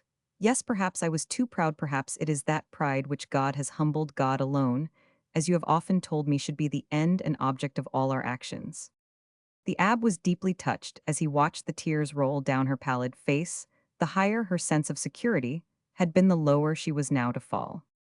But she said, continuing, if I return to my orphan condition, I shall know how to take up its feelings. After all, could I have tied a millstone round the neck of him I love? What can he do here? Who am I to bind him to me? Besides, do I not love him with a friendship so divine that I can bear the loss of my own happiness? And my hopes, I have often blamed myself for letting my hopes rest upon a grave, and for knowing they were waiting on that poor old lady's death. If Savinian is rich and happy with another, I have enough to pay for my entrance to a convent, where I shall go at once. There can no more be two loves in a woman's heart than there can be two masters in heaven, and the life of a religious is attractive to me. He could not let his mother go alone to Rouvre, said the abb gently. Do not let us talk of that, my dear good friend, she answered. I will write tonight, and set him free. I am glad to have to close the windows of this room, she continued, telling her old friend of the anonymous letters, but declaring that she would not allow any inquiries to be made as to who her unknown lover might be. Why, it was an anonymous letter that first took Madame de Portendura to Rouvre, cried the abb. You are annoyed for some object by evil persons. How can that be? Neither Savinian nor I have injured anyone, and I am no longer an obstacle to the prosperity of others. Well, well, my child, said the abb quietly, let us profit by this tempest, which has scattered our little circle, to put the library in order. The books are still in heaps, Bongrand, and I want to get them in order. We wish to make a search among them. Put your trust in God, and remember also that in our good Bongrand and in me, you have two devoted friends. That is much, very much, she said, going with him to the threshold of the door, where she stretched out her neck like a bird, looking over its nest, hoping against hope to see Savinian. Just then Minoret and Goupil, returning from a walk in the meadows, stopped as they passed, and the Colossus spoke to Ursula. Is anything the matter, cousin? For we are still cousins, are we not? You seem changed. Goupil looked so ardently at Ursula that she was frightened, and went back into the house without replying. She is cross, said Minoret to the abb. Mademoiselle Mirouet is quite right not to talk to men on the threshold of her door, said the abb. She is too young. Oh, said Goupil, I am told she doesn't lack lovers. The abb bowed hurriedly, and went as fast as he could to the Rue des Bourgeois.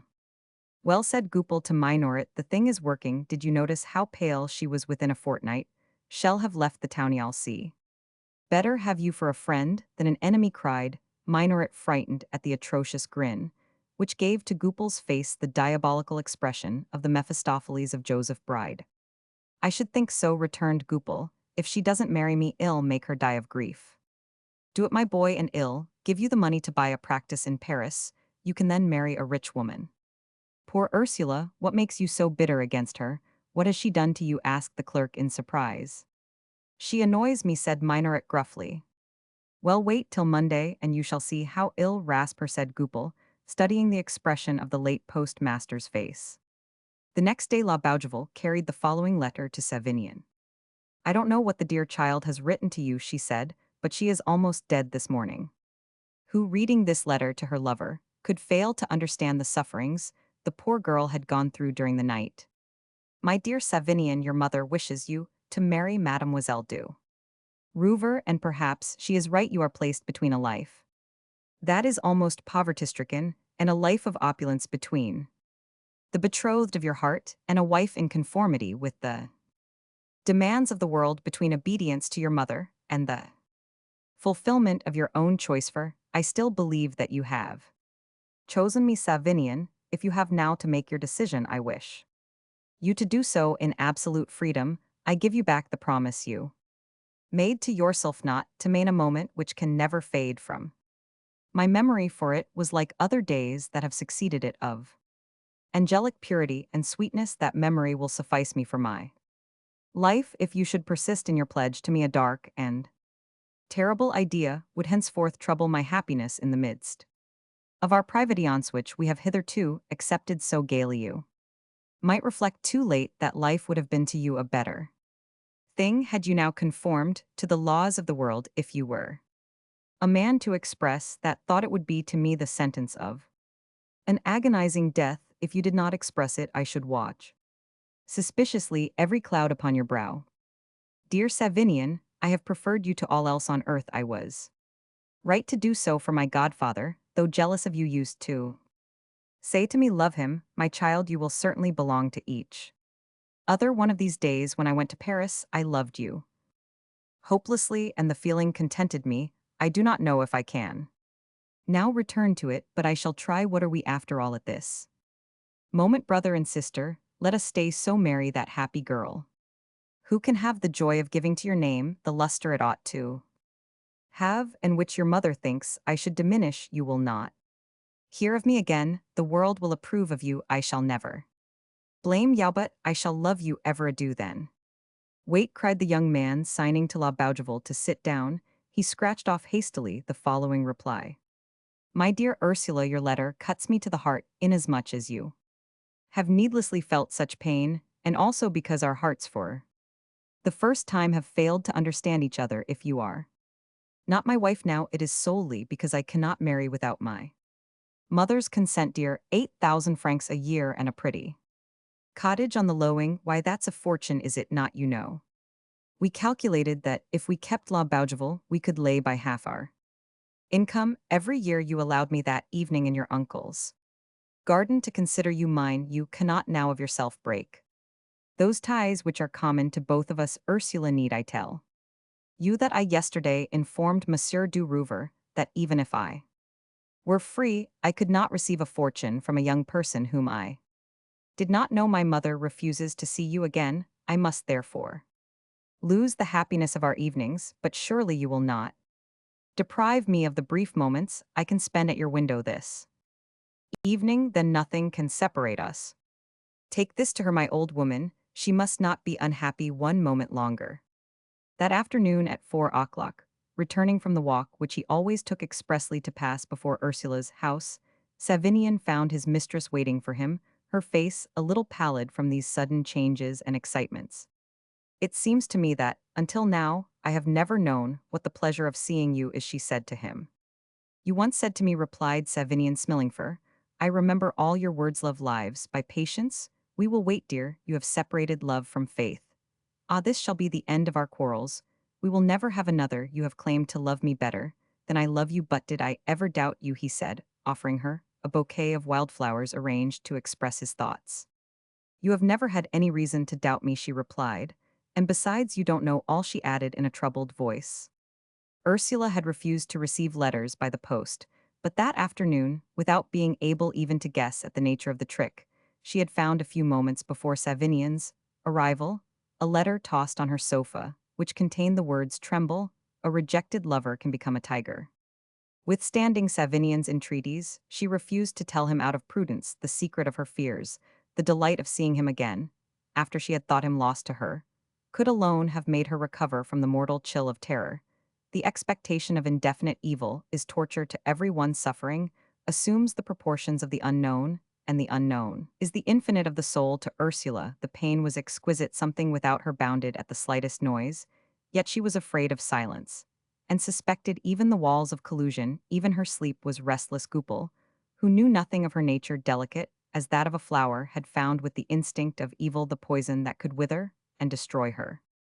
The next day passed without a shock. Ursula sat playing on her piano till very late, and went to bed easier in mind, and very sleepy about midnight. She was awakened by the music of a band composed of a clarinet, hautboy, flute, cornet, a piston, trombone, bassoon, flageolet, and triangle. All the neighbors were at their windows. The poor girl, already frightened at seeing the people in the street, received a dreadful shock as she heard the coarse, rough voice of a man proclaiming in loud tones for the beautiful Ursula Mirouet from her lover. The next day, Sunday, the whole town had heard of it, and as Ursula entered and left the church, she saw the groups of people who stood gossiping about her, and felt herself the object of their terrible curiosity.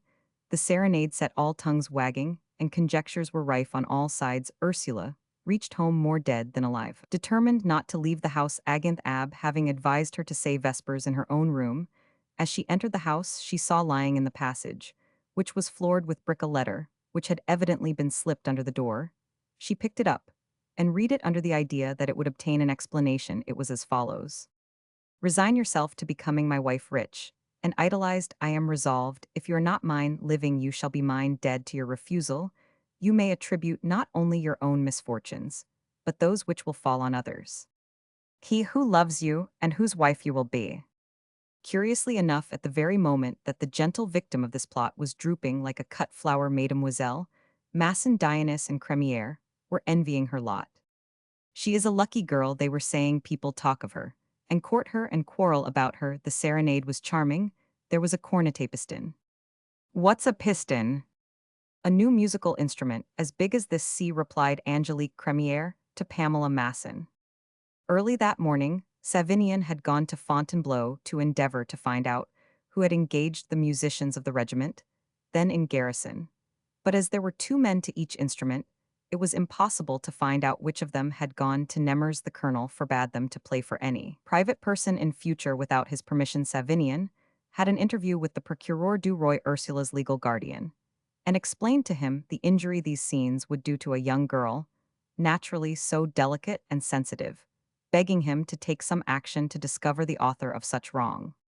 3 nights later, 3 violins, a flute, a guitar, and a hautboy began another serenade. This time, the musicians fled towards Montargis, where there happened then to be a company of comic actors. A loud and ringing voice called out as they left to the daughter of the regimental bandsman Mirowit.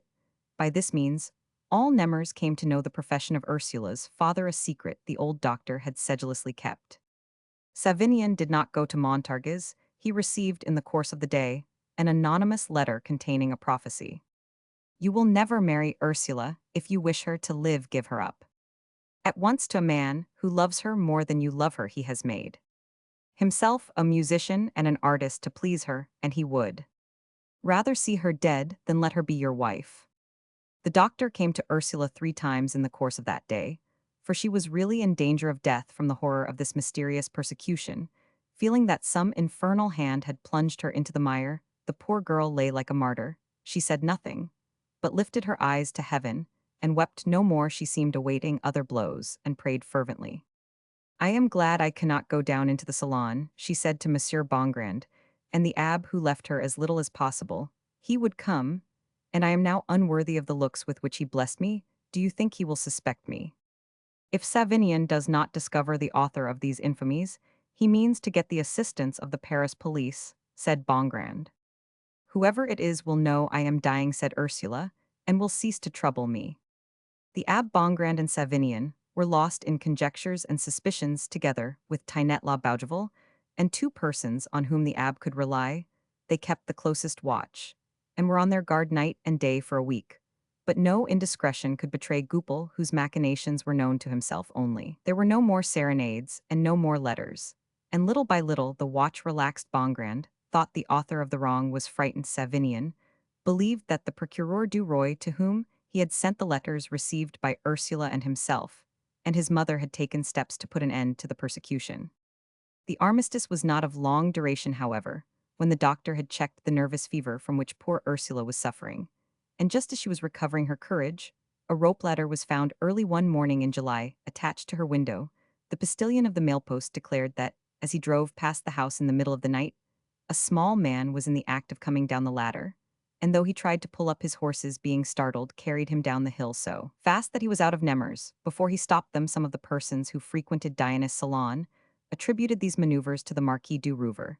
Then, much hampered in means, for Masson held his notes to a large amount, it was said that a prompt marriage of his daughter to Savinian would save Chateau du Rouvre from his creditors and Madame de Portendura.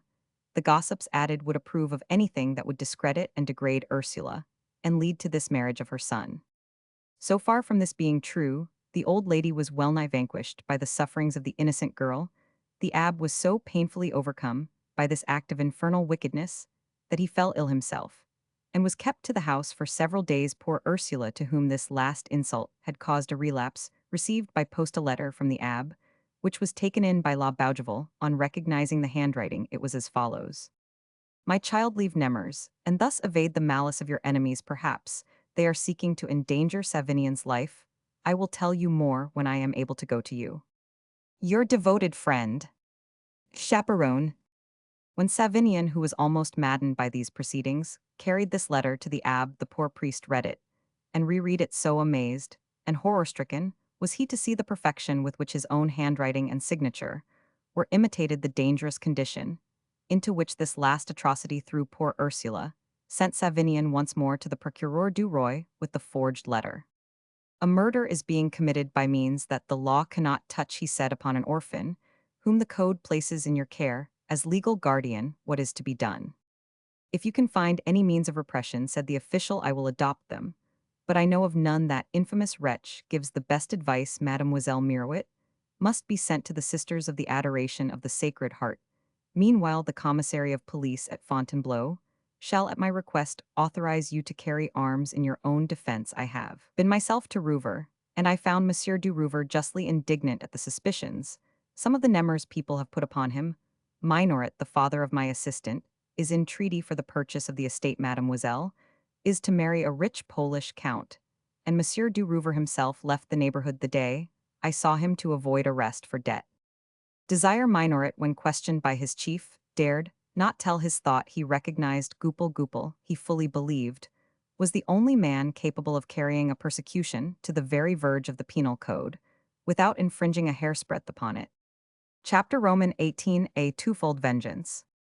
Impunity, secrecy, and success increased Goupil's audacity. He made Masson, who was completely his dupe, sue the Marquis du Rouvre for his notes, so as to force him to sell the remainder of his property to Minoret. Thus prepared, he opened negotiations for a practice at Sens, and then resolved to strike a last blow to obtain Ursula. He meant to imitate certain young men in Paris who owed their wives and their fortunes to abduction. He knew that the services he had rendered to Minoret, to Masson, and to Crémière, and the protection of Dionys and the mayor of Nemours would enable him to hush up the affair. He resolved to throw off the mask, believing Ursula too feeble in the condition to which he had reduced her to make any resistance. But before risking this last throw in the game, he thought it best to have an explanation with Minoret, and he chose his opportunity at Rouvre, where he went with his patron for the first time after the deeds were signed.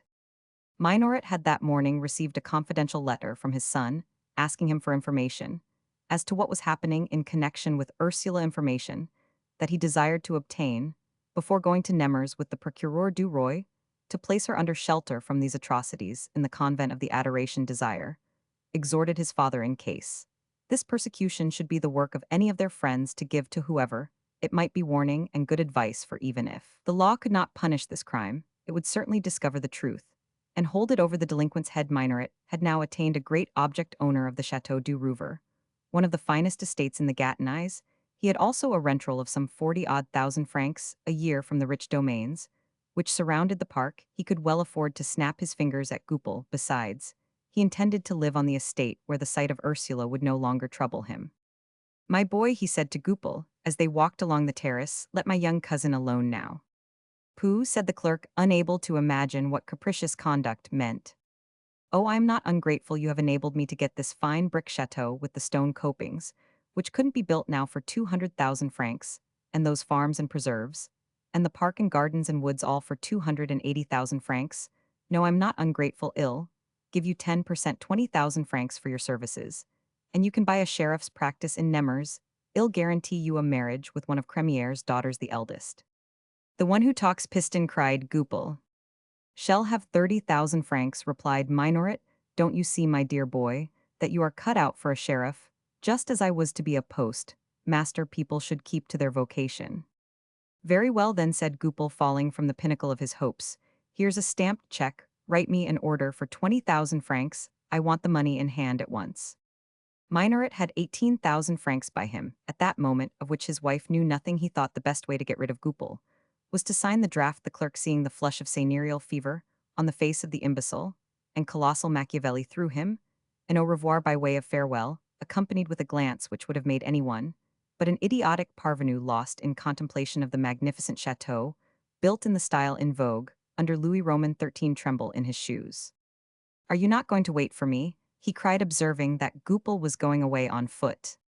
You'll find me on our path, never fear, Papa Minoret, replied Goupil, athirst for vengeance, and resolved to know the meaning of the zigzags of Minoret's strange conduct. Since the day when the last vile calumny had sullied her life, Ursula, a prey to one of those inexplicable maladies, the seat of which is in the soul, seemed to be rapidly nearing death. She was deathly pale, speaking only at rare intervals, and then in slow and feeble words everything about her glance of gentle indifference, even the expression of her forehead, all revealed the presence of some consuming thought. She was thinking how the ideal wreath of chastity with which throughout all ages the peoples crowned their virgins had fallen from her brow. She heard in the void, and in the silence, the dishonoring words, the malicious comments, the laughter of the little town. The trial was too heavy, her innocence was too delicate to allow her to survive the murderous blow. She complained no more, a sorrowful smile was on her lips, her eyes appealed to heaven, to the sovereign of angels, against man's injustice. When Goupil reached Nemours, Ursula had just been carried down from her chamber to the ground floor in the arms of La Bougival, and the doctor. A great event was about to take place, when Madame de Portenduère became really aware that the girl was dying like an ermine, though less injured in her honor than Clarissa Harlowe. She resolved to go to her and comfort her. The sight of her son's anguish, who during the whole preceding night had seemed beside himself, made the Breton soul of the old woman yield. Moreover, it seemed worthy of her own dignity to revive the courage of a girl so pure, and she saw in her visit, counterpoise to all the evil done by the little town, her opinion surely more powerful than that of the crowd ought to carry with it. She thought the influence of race, this step, which the abbe came to announce, made so great a change in Ursula, that the doctor, who was about to ask for a consultation of Parisian doctors, recovered hope. They placed her on her uncle's sofa, and such was the character of her beauty that she lay there in her mourning garments, pale from suffering. She was more exquisitely lovely than in the happiest hours of her life. When Savinien, with his mother on his arm, entered the room, she colored vividly. "Do not rise, my child," said the old lady, imperatively, weak and ill. "As I am myself, I wish to come and tell you my feelings about what is happening. I respect you as the purest, the most religious and excellent girl in the Gatineys, and I think you worthy to make the happiness of a gentleman." At first poor Ursula was unable to answer. She took the withered hands of Savinien's mother and kissed them.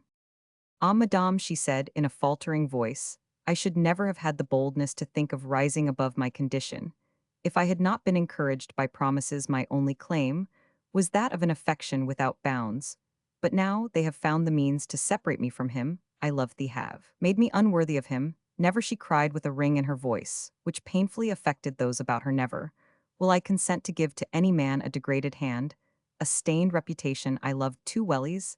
I can admit it in my present condition. I love a creature, almost as I love God and God." "Hush, my child, do not calumniate God. Come, my daughter," said the old lady, making an effort. "Do not exaggerate the harm done by an infamous joke, in which no one believes. I give you my word you will live, and you shall be happy." "We shall be happy," cried Savinien, kneeling beside Ursula and kissing her hand. "My mother has called you her daughter." "Enough, enough," said the doctor, feeling his patient's pulse. "Do not kill her with joy." At that moment, Goupil, who found the street door ajar, opened that of the little salon, and showed his hideous face blazing with thoughts of vengeance which had crowded into his mind as he hurried along. "Monsieur de Portenduère," he said in a voice like the hissing of a viper forced from its hole. "What do you want?" said Savinien, rising from his knees. "I have a word to say to you." Savinien left the room, and Goupil took him into the little courtyard. "Swear to me by Ursula's life, by your honor as a gentleman, to do by me, as if I had never told you, what I am about to tell. Do this, and I will reveal to you the cause of the persecutions directed against Mademoiselle Mirouet. Can I put a stop to them? Yes. Can I avenge them? On their author, yes, and his tool, no. Why not? Because I am the tool." Savinien turned pale. "I have just seen Ursula," said Goupil. "Ursula," said the lover, looking fixedly at the clerk. "Mademoiselle Mirouet," continued Goupil, made respectful by Savinien's tone, "and I would undo with my blood the wrong that has been done. I repent of it. If you were to kill me in a duel, or otherwise, what good would my blood do you? Can you drink it at this moment? It would poison you." The cold reasoning of the man together with a feeling of eager curiosity calmed Savinian's anger. He fixed his eyes on Goupil with a look which made that moral deformity writhe. "Who set you at this work?" said the young man. "Will you swear?" "What do you no harm? I wish that you and Mademoiselle Mirowet should not forgive me." "She will forgive you, I never. But at least you will forget." What terrible power the reason has when it is used to further self-interest here. Were two men longing to tear one another in pieces standing in that courtyard within 2 inches of each other, compelled to talk together, and united by a single sentiment. "I will forgive you, but I shall not forget." "The agreement is off," said Goupil. Coldly Savinian lost patience. He applied a blow upon the man's face, which echoed through the courtyard, and nearly knocked him down, making Savinian himself stagger. "It is only what I deserve," said Goupil, "for committing such a folly. I thought you more noble than you are. You have abused the advantage I gave you. You are in my power now," he added with a look of hatred. "You are a murderer," said Savinian. "No more than a dagger is a murderer." "I beg your pardon," said Savinian. "Are you revenged enough?" said Goupil with ferocious irony. "Will you stop here?" "Reciprocal pardon and forgetfulness," replied Savinian. "Give me your hand," said the clerk, holding out his own. "It is yours," said Savinian, swallowing the shame for Ursula's sake. "Now speak, who made you do this thing?" Goupil looked into the scales. As it were, on one side was Savinian's blow, on the other his hatred against Minoret. For a second he was undecided. Then a voice said to him, "You will be notary," and he answered, "Pardon and forgetfulness, yes, on both sides, monsieur." "Who is persecuting Ursula?" persisted Savinian. "Minoret, he would have liked to see her buried. Why, I can't tell you that, but we might find out the reason. Don't mix me up in all this.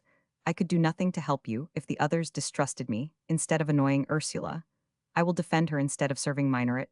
I will try to defeat his schemes. I live only to ruin him, to destroy him. Ill crush him under foot, ill dance on his carcass. Ill make his bones into dominoes tomorrow every wall. In Nemers and Fontainebleau and Rouvre shall blaze with the letters Minoret is a thief. Yes, ill burst him like a gun there. We're allies now by the imprudence of that outbreak. If you choose, ill beg Mademoiselle Mirowet's pardon, and tell her I curse the madness which impelled me to injure her. It may do her good. The abbe and the justice are both there. But Monsieur Bongrand must promise on his honor not to injure my career. I have a career now." "Wait a minute," said Savinian, bewildered by the revelation. "Ursula, my child," he said, returning to the salon, "the author of all your troubles is ashamed of his work. He repents and wishes to ask your pardon, in presence of these gentlemen, on condition that all be forgotten." "What, Goupil?" cried the abbe, the justice, and the doctor all together. "Keep his secret," said Ursula, putting a finger on her lips. Goupil heard the words, saw the gesture, and was touched. "Mademoiselle," he said in a troubled voice, "I wish that all Nemers could hear me tell you that a fatal passion has bewildered my brain, and led me to commit a crime punishable by the blame of honest men. What I say now, I would be willing to say everywhere, deploring the harm done by such miserable tricks which may have hastened your happiness," he added rather maliciously, "for I see that Madame de Portendura is with you." "That is all very well, Goupil," said the abbe. "Mademoiselle forgives you, but you must not forget that you came near being her murderer." "Monsieur Bongrand," said Goupil, addressing the justice of peace, "I shall negotiate tonight for Lecour's practice. I hope the reparation I have now made will not injure me with you, and that you will back my petition to the bar and the ministry." Bongrand made a thoughtful inclination of his head, and Goupil left the house to negotiate on the best terms he could for the sheriff's practice. The others remained with Ursula, and did their best to restore the peace and tranquility of her mind, already much relieved by Goupil's confession. "You see, my child, that God was not against you," said the abbe. Minoret came home late from Rouvre about 9 o'clock. He was sitting in the Chinese pagoda, digesting his dinner beside his wife, with whom he was making plans for Desire's future. Desire had become very sedate since entering the magistracy. He worked hard, and it was not unlikely that he would succeed the present Procureur du Roi at Fontainebleau, who they said was to be advanced to Melun. His parents felt that they must find him a wife, some poor girl belonging to an old and noble family. He would then make his way to the magistracy of Paris. Perhaps they could get him elected deputy from Fontainebleau, where Zélie was proposing to pass the winter after living at Rouvre for the summer season. Minoret, inwardly congratulating himself for having managed his affairs so well, no longer thought or cared about Ursula at the very moment when the drama so heedlessly begun by him was closing down upon him in a terrible manner. Monsieur de Portendura is here, and wishes to speak to you, said Cabarol. Show him in, answered Zélie. The twilight shadows prevented Madame Minoret from noticing the sudden pallor of her husband, who shuddered as he heard Savigny's boots on the floor of the gallery, where the doctor's library used to be. A vague presentiment of danger ran through the robber's veins. Savigny entered, and remaining standing with his hat on his head, his cane in his hand, and both hands crossed in front of him, motionless before the husband and wife. I have come to ascertain, Monsieur and Madame Minoret, he said, your reasons for tormenting in an infamous manner a young lady who, as the whole town knows, is to be my wife. Why have you endeavored to tarnish her honor? Why have you wished to kill her? Why did you deliver her over to Goupil's insults? Answer. How absurd you are, Monsieur Savigny, said Zélie, to come and ask us the meaning of a thing we think inexplicable. I bother myself as little about Ursula as I do about the year one since Uncle Minoret died. I've not thought of her more than I do of my first tooth. I've never said one word about her to Goupil, who is moreover a queer rogue, whom I wouldn't think of consulting about even a dog. Why don't you speak up, Minoret? Are you going to let Monsieur box your ears in that way and accuse you of wickedness that's beneath you, as if a man with 48,000 francs a year from landed property and a castle fit for a prince would stoop to such things? Get up, and don't sit there like a wet rag. I don't know what Monsieur means, said Minoret in his squeaking voice, the trembling of which was all the more noticeable, because the voice was clear. What object could I have in persecuting the girl? I may have said to Goupil how annoyed I was at seeing her in Nemours. My son Desire fell in love with her, and I didn't want him to marry her, that's all. Goupil has confessed everything, Monsieur Minoret. There was a moment's silence, but it was terrible when all three persons examined one another. Zélie saw a nervous quiver on the heavy face of her colossus. Though you are only insects, said the young nobleman, I will make you feel my vengeance. It is not from you, Monsieur Minoret, a man 68 years of age, but from your son that I shall seek satisfaction for the insults offered to Mademoiselle Mirouet the first time he sets his foot in Nemours. We shall meet. He must fight me. He will do so, or be dishonored, and never dare to show his face again. If he does not come to Nemours, I shall go to Fontainebleau, for I will have satisfaction. It shall never be said that you were tamely allowed to dishonor a defenseless young girl. But the calumnies of a Goupil aeronaut, began Minoret. Do you wish me to bring him face to face with you? Believe me, you had better hush up this affair. It lies between you and Goupil and me. Leave it, as it is. God will decide between us, and when I meet your son. But this shan't go one, cried Zélie. Do you suppose I'll stand by and let Desire fight you, a sailor whose business it is to handle swords and guns? If you've got any cause of complaint against Minoret, there's Minoret. Take Minoret, fight Minoret. But do you think my boy, who by your own account knew nothing of all this, is going to bear the brunt of it? No, my little gentleman, somebody's teeth will pin your legs first. Come, Minoret, don't stand staring there like a big canary. You are in your own house, and you allow a man to keep his hat on before your wife. I say, he shall go now. Monsieur, be off. A man's house is his castle. I don't know what you mean with your nonsense, but show me your heels, and if you dare touch Desire, y'all have to answer to Mayu and your minx Ursula. She rang the bell violently and called to the servants. Remember what I have said to you, repeated Savigny to Minoret, paying no attention to Zélie's tirade. Suspending the sword of Damocles over their heads, he left the room. Now then, Minoret, said Zélie, you will explain to me what this all means. A young man doesn't rush into a house and make an uproar like that and demand the blood of a family for nothing. It's some mischief of that vile Goupil, said the Colossus. I promised to help him buy a practice if he would get me the Rouvre property cheap. I gave him 10% on the cost, 20,000 francs in a note, and I suppose he isn't satisfied. Yes, but why did he get up those serenades and the scandals against Ursula? He wanted to marry her. A girl without a penny, the sly thing. Now, Minoret, you are telling me lies, and you are too much of a fool, my son, to make me believe them. There is something under all this, and you are going to tell me what it is. There's nothing. Nothing, I tell you. You lie, and I shall find it out. Do let me alone. I'll turn the faucet of that fountain of venom, Goupil, whom you're afraid of, and well, see who gets the best of it then. Just as you choose. I know very well it will be as I choose, and what I choose first and foremost is that no harm shall come to Desire if anything happens to him. Mark you, I'll do something that may send me to the scaffold, and You haven't any feeling about him. A quarrel thus begun between Minoret and his wife was sure not to end without a long and angry strife, so, at the moment of his self-satisfaction, the foolish robber found his inward struggle against himself, and against Ursula, revived by his own fault, and complicated with a new and terrible adversary the next day when he left the house early to find Goupil and try to appease him with additional money.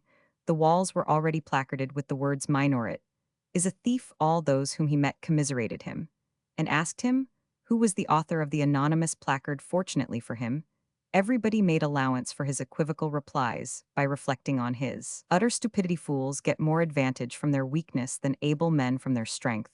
The world looks on at a great man battling against fate, and does not help him, but it supplies the capital of a grocer who may fail and lose all. Why? Because men like to feel superior in protecting an incapable, and are displeased at not feeling themselves the equal of a man of genius. A clever man would have been lost in public estimation had he stammered as Minoret did evasive and foolish answers.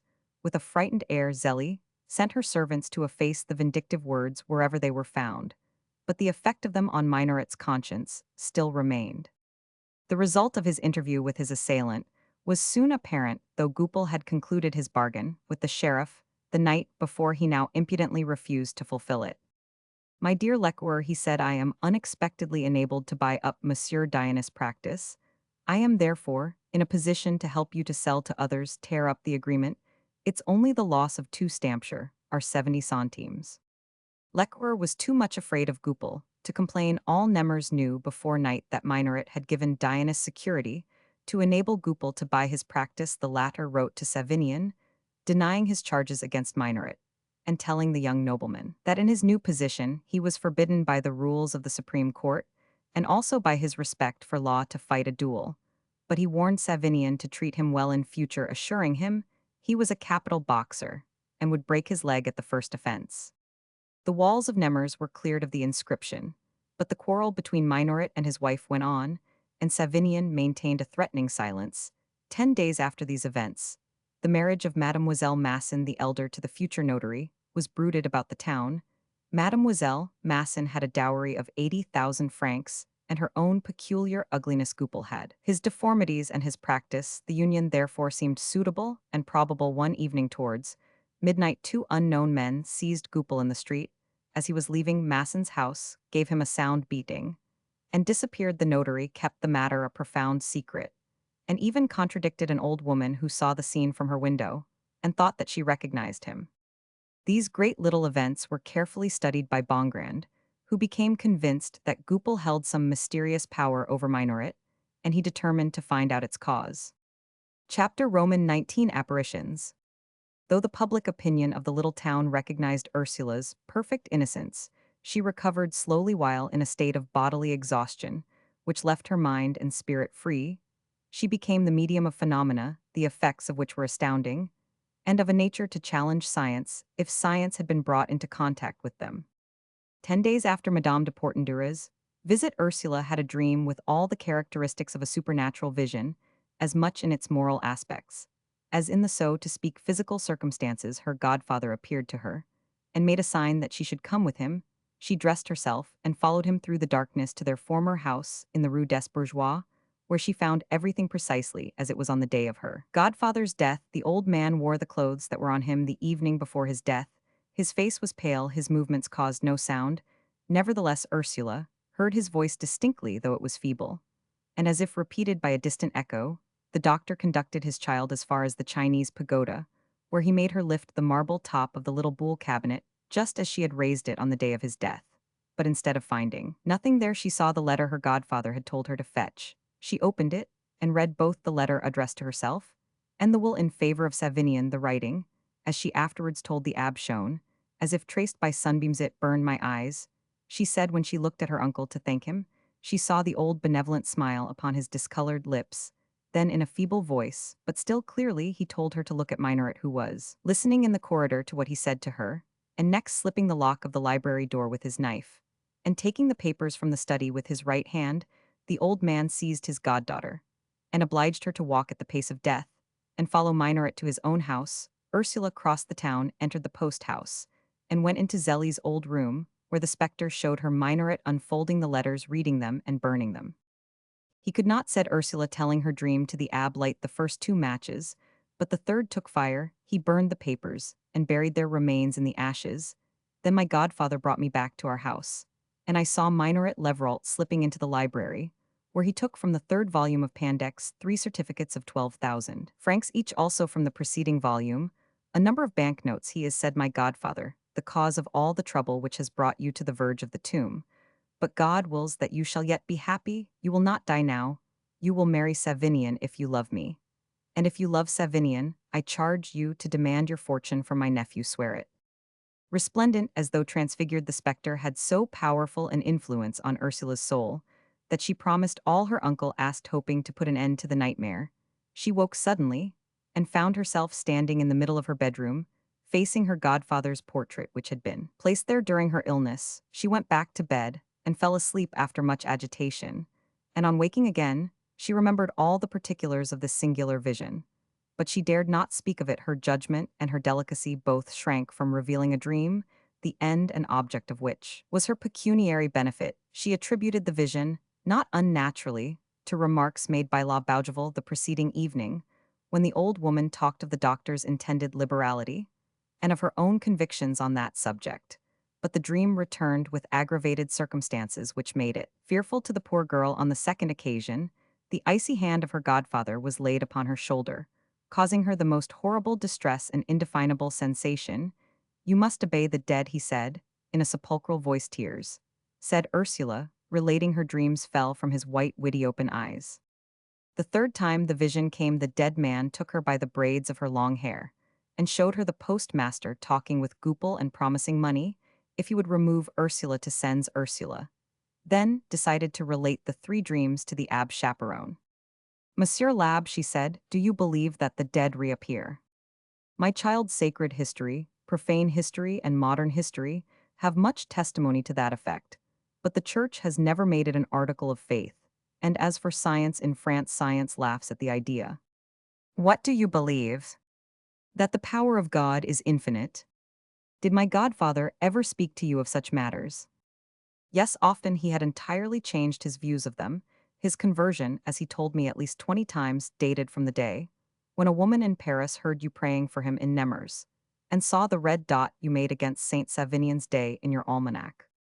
Ursula uttered a piercing cry which alarmed the priest. She remembered the scene when, on returning to Nemours, her godfather read her soul and took away the almanac. If that is so, she said, then my visions are possibly true. My godfather has appeared to me as Jesus appeared to his disciples. He was wrapped in yellow light. He spoke to me. I beg you to say a mass for the repose of his soul, and to implore the help of God that these visions may cease, for they are destroying me. She then related the 3 dreams with all their details, insisting on the truth of what she said, on her own freedom of action, on the somnambulism of her inner being, which she said detached itself from her body at the bidding of the spectre, and followed him with perfect ease. The thing that most surprised the abbe, to whom Ursula's veracity was known, was the exact description which she gave of the bedroom formerly occupied by Zélie at the post-house, which Ursula had never entered, and about which no one had ever spoken to her. By what means can these singular apparitions take place? Asked Ursula. What did my godfather think? Your godfather, my dear child, argued my hypothesis. He recognized the possibility of a spiritual world, a world of ideas. If ideas are of man's creation, if they subsist in a life of their own, they must have forms which our external senses cannot grasp, but which are perceptible to our inward senses when brought under certain conditions. Thus your godfather's ideas might so enfold you that you would clothe them with his bodily presence. Then, if Minaret really committed those actions, they too resolve themselves into ideas, for all action is the result of many ideas. Now, if ideas live and move in a spiritual world, your spirit must be able to perceive them.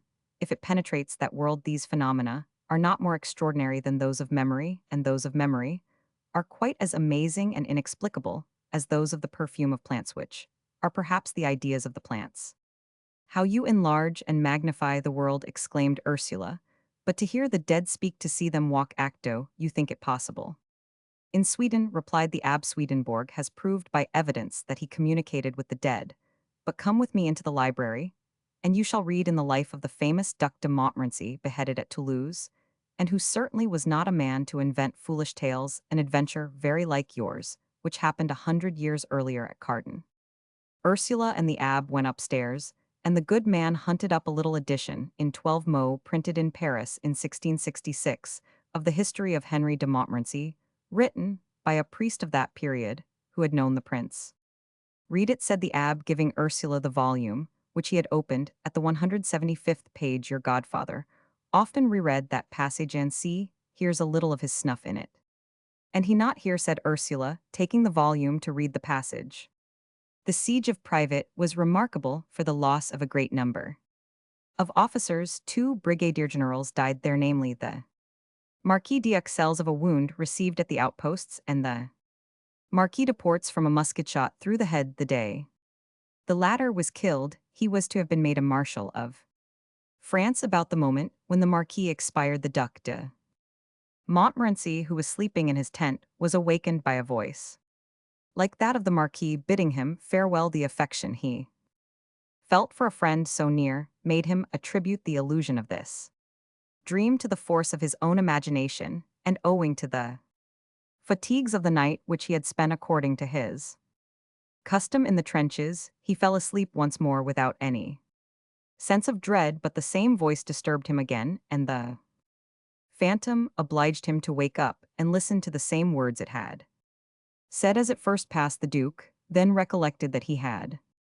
heard the philosopher Pitret discourse on the possibility of the separation of the soul from the body, and that he and the Marquis had agreed that the first who died should bid adieu to the other. On which, not being able to restrain his fears as to the truth of this warning, he sent a servant to the Marquis' quarters, which were distant from him, but before the man could get back, the king sent to inform the Duke, by persons fitted to console him, of the great loss he had sustained. I leave learned men to discuss the cause of this event, which I have frequently heard the Duc de Montmorency relate. I think that the truth and singularity of the fact itself ought to be recorded and preserved. If all this is so, said Ursula, what ought I do? My child, said the abbe, it concerns matters so important, and which may prove so profitable to you, that you ought to keep absolutely silent about it, now that you have confided to me the secret of these apparitions. Perhaps they may not return. Besides, you are now strong enough to come to church. Well, then come tomorrow, and thank God and pray to him for the repose of your godfather's soul. Feel quite sure that you have entrusted your secret to prudent hands. If you knew how afraid I am to go to sleep, what glances my godfather gives me the last time he caught hold of my dress, I awoke, with my face all covered with tears. Be at peace, he will not come again, said the priest. Without losing a moment, the abbe chaperone went straight to Minoret, and asked for a few moments' interview in the Chinese pagoda, requesting that they might be entirely alone. Can anyone hear us, he asked. No one, replied Minoret. Monsieur, my character must be known to you, said the abbe, fastening a gentle but attentive look on Minoret's face. I have to speak to you of serious and extraordinary matters which concern you, and about which you may be sure that I shall keep the profoundest secrecy. But it is impossible for me to do otherwise than give you this information. While your uncle lived there, stood there, said the priest, pointing to a certain spot in the room, a small buffet made by Boule with a marble top. Minoret turned livid, and beneath the marble your uncle placed a letter for Ursula. The abbe then went on to relate, without omitting the smallest circumstance, Minoret's conduct to Minoret himself. When the last postmaster heard the detail of the 2 matches refusing to light, he felt his hair begin to writhe on his skull. Who invented such nonsense, he said in a strangled voice when the tale ended. The dead man himself. This answer made Minoret tremble, for he himself had dreamed of the doctor. God is very good, Monsieur l'Abbe, to do miracles for me, he said, danger inspiring him to make the sole jest of his life. All that God does is natural, replied the priest. Your phantoms don't fright me, said the Colossus, recovering his coolness. I did not come to frighten you, for I shall never speak of this to anyone in the world, said the abbe. You alone know the truth. The matter is between you and God. Come now, Monsieur l'Abbe, do you really think me capable of such a horrible abuse of confidence? I believe only in crimes which are confessed to me, and of which the sinner repents, said the priest in an apostolic tone. Crime, cried Minoret. A crime frightful in its consequences. What consequence is? In the fact that it escapes human justice, the crimes which are not expiated here below will be punished in another world. God himself avenges innocence. Do you think God concerns himself with such trifles? If he did not see the worlds in all their details at a glance, as you take a landscape into your eye, he would not be God. Monsieur Lab, will you give me your word of honor that you have had these facts from my uncle? Your uncle has appeared 3 times to Ursula, and has told them, and repeated them to her. Exhausted by such visions, she revealed them to me privately. She considers them so devoid of reason that she will never speak of them. You may make yourself easy on that point. I am easy on all points, Monsieur Chaperon. I hope you are, said the old priest. Even if I considered these warnings absurd, I should still feel bound to inform you of them, considering the singular nature of the details. You are an honest man, and you have obtained your handsome fortune in too legal a way to wish to add to it by theft. Besides, you are an almost primitive man, and you would be tortured by remorse. We have within us, be we savage or civilized, the sense of what is right, and this will not permit us to enjoy in peace ill-gotten gains acquired against the laws of the society in which we live. For well-constituted societies are modeled on the system God has ordained for the universe. In this respect, societies have a divine origin. Man does not originate ideas. He invents no form. He answers to the eternal relations that surround him on all sides. Therefore, see what happens. Criminals going to the scaffold, and having it in their power to carry their secret with them, are compelled by the force of some mysterious power to make confessions before their heads are taken off. Therefore, Monsieur Minoret, if your mind is at ease, I go my way satisfied. Minoret was so stupefied that he allowed the abbe to find his own way out. When he thought himself alone, he flew into the fury of a choleric man. The strangest blasphemies escaped his lips, in which Ursula's name was mingled with odious language. Why, what has she done to you? Cried Zélie, who had slipped in on tiptoe after seeing the abbe out of the house. For the first and only time in his life, Minoret, drunk with anger, and driven to extremities by his wife's reiterated questions, turned upon her, and beat her so violently that he was obliged, when she fell half dead on the floor, to take her in his arms, and put her to bed himself. Ashamed of his act, he was taken ill, and the doctor bled him twice when he appeared again in the streets. Everybody noticed a great change in him. He walked alone, and often roamed the town as though uneasy. When anyone addressed him, he seemed preoccupied in his mind. He who had never before had 2 ideas in his head. At last, one evening, he went up to Monsieur Bongrand in the Grand Rue, the latter being on his way to take Ursula to Madame de Portendure's, where the whist parties had begun again. Monsieur Bongrand, I have something important to say to my cousin, he said, taking the justice by the arm, and I am very glad you should be present, for you can advise her. They found Ursula studying. She rose with a cold and dignified air as soon as she saw Minoret. My child, Monsieur Minoret wants to speak to you on a matter of business, said Bongrand. By the by, don't forget to give me your certificates. I shall go to Paris in the morning, and will draw your dividend and law bougievals. Cousin, said Minoret, our uncle accustomed you to more luxury than you have now. We can be very happy with very little money, she replied. I thought money might help your happiness, continued Minoret, and I have come to offer you some out of respect for the memory of my uncle.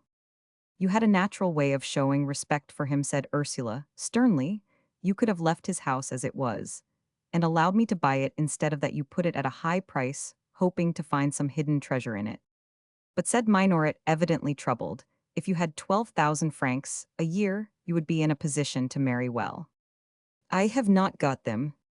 But suppose I give them to you on condition of your buying an estate in Brittany, near Madame de Portendure's, could then marry her son.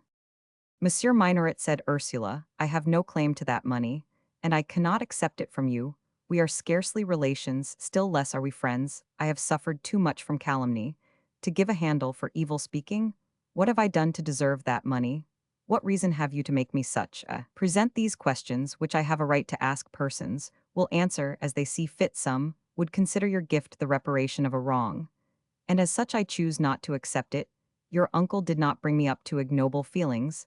I can accept nothing except from friends, and I have no friendship for you. Then you refuse, cried the Colossus, into whose head the idea had never entered that a fortune could be rejected. I refuse, said Ursula. But what grounds have you for offering Mademoiselle Ursula Such a fortune? Asked Bongrand, looking fixedly at Minoret.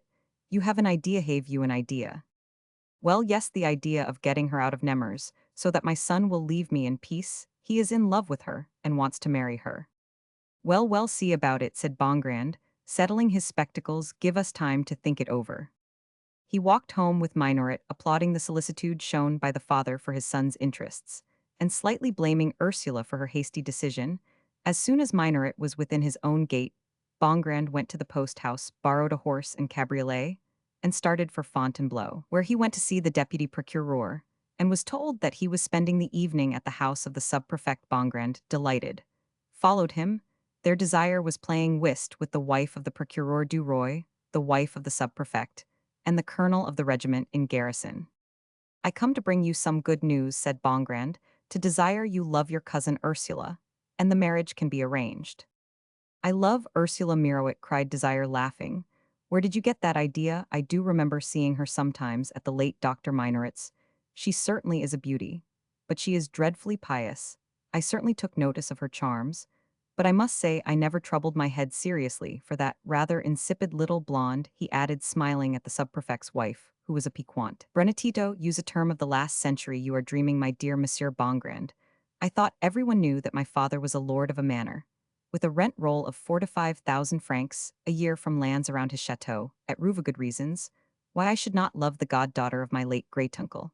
If I were to marry a girl without a penny, these ladies would consider me a fool. Have you never tormented your father to let you marry Ursula?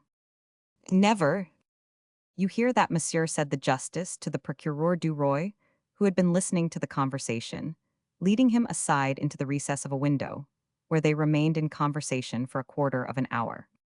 An hour later Bongrand was back in Nemers at Ursula's house, whence he sent La Bougival to Minoret to beg his attendance. The colossus came at once. Mademoiselle, began Bongrand, addressing Minoret as he entered the room. Accepts, cried Minoret, interrupting him. No, not yet, replied Bongrand, fingering his glasses. I had scruples as to your son's feelings for Ursula, has been much tried lately about a supposed lover.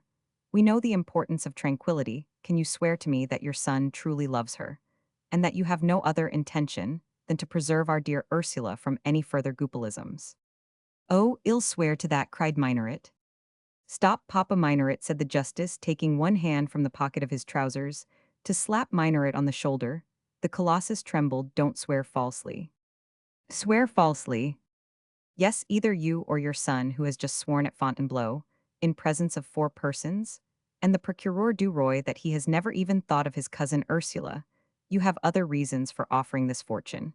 I saw you were inventing that tale, and went myself to Fontainebleau to question your son. Minoret was dumbfounded at his own folly. But where's the harm, Monsieur Bongrand, in proposing to a young relative to help on a marriage, which seems to be for her happiness, and to invent pretexts to conquer her reluctance to accept the money? Minoret, whose danger suggested to him an excuse which was almost admissible, wiped his forehead wet with perspiration. You know the cause of my refusal, said Ursula, and I request you never to come here again.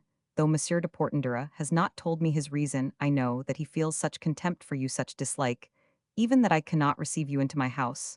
My happiness is my only fortune, I do not blush to say, so I shall not risk it. Monsieur de Portendura is only waiting for my majority to marry me. Then the old saw that money does all is a lie, said Minoret, looking at the justice of peace, whose observing eyes annoyed him so much. He rose and left the house, but once outside, he found the air as oppressive as in the little salon. There must be an end put to this, he said to himself, as he re-entered his own home. When Ursula came down, bring her certificates, and those of La Bougival, she found Monsieur Bongrand walking up and down the salon with great strides. Have you no idea what the conduct of that huge idiot means, he said. None that I can tell, she replied. Bongrand looked at her with inquiring surprise. Then we have the same idea, he said. Here, keep the number of your certificates in case I lose them. You should always take that precaution. Bongrand himself wrote the number of the 2 certificates, hers and that of La Bougival, and gave them to her. Adieu, my child, I shall be gone 2 days, but you will see me on the 3rd. That night the apparition appeared to Ursula in a singular manner. She thought her bed was in the cemetery of Nemers, and that her uncle's grave was at the foot of it, the white stone, on which she read the inscription, opened like the cover of an oblong album. She uttered a piercing cry. But the doctor's spectre slowly rose. First, she saw his yellow head with its fringe of white hair, which shone as if surmounted by a halo. Beneath the bald forehead, the eyes were like two gleams of light. The dead man rose as if impelled by some superior force, or while Ursula's body trembled, her flesh was like a burning garment. And there was, as she subsequently said, another self moving within her bodily presence. Mercy, she cried. Mercy, Godfather, it is too late, he said in the voice of death-doe. Use the poor girl's own expression. When she related this new dream to the abbe, he has been warned, he has paid no heed to the warning. The days of his son are numbered if he does not confess all, and restore what he has taken within a certain time. He must lose his son, who will die a violent and horrible death. Let him know this. The spectre pointed to a line of figures, which gleamed upon the side of the tomb, as if written with fire, and said, there is his doom. When her uncle lay down again in his grave, Ursula heard the sound of the stone falling back into its place, and immediately after, in the distance, a strange sound of horses and the cries of men. The next day Ursula was prostrate. She could not rise, so terribly had the dream overcome her. She begged her nurse to find the abbe chaperone and bring him to her. The good priest came as soon as he had said mass. But he was not surprised at Ursula's revelation. He believed the robbery had been committed, and no longer tried to explain to himself the abnormal condition of his little dreamer. He left Ursula at once and went directly to Minoret's. Monsieur Lab, said Zélie, my husband's temper is so soured, I don't know what he might do. Until now he's been a child. But for the last 2 months, he's not the same man to get angry enough to strike me. So gentle there. Must be something dreadful the matter to change him like that. Y'all find him among the rocks. He spends all his time there doing what I'd like to know. In spite of the heat, it was then September 1836, the abbe crossed the canal and took a path which led to the base of one of the rocks, where he saw Minoret. You are greatly troubled, Monsieur Minoret, said the priest, going up to him. You belong to me because you suffer unhappily? I come to increase your pain. Ursula had a terrible dream last night. Your uncle lifted the stone from his grave and came forth to prophesy a great disaster in your family.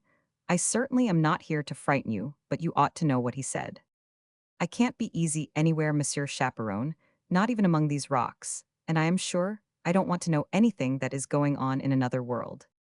Then I will leave you, monsieur. I did not take this hot walk for pleasure, said the abbe, mopping his forehead.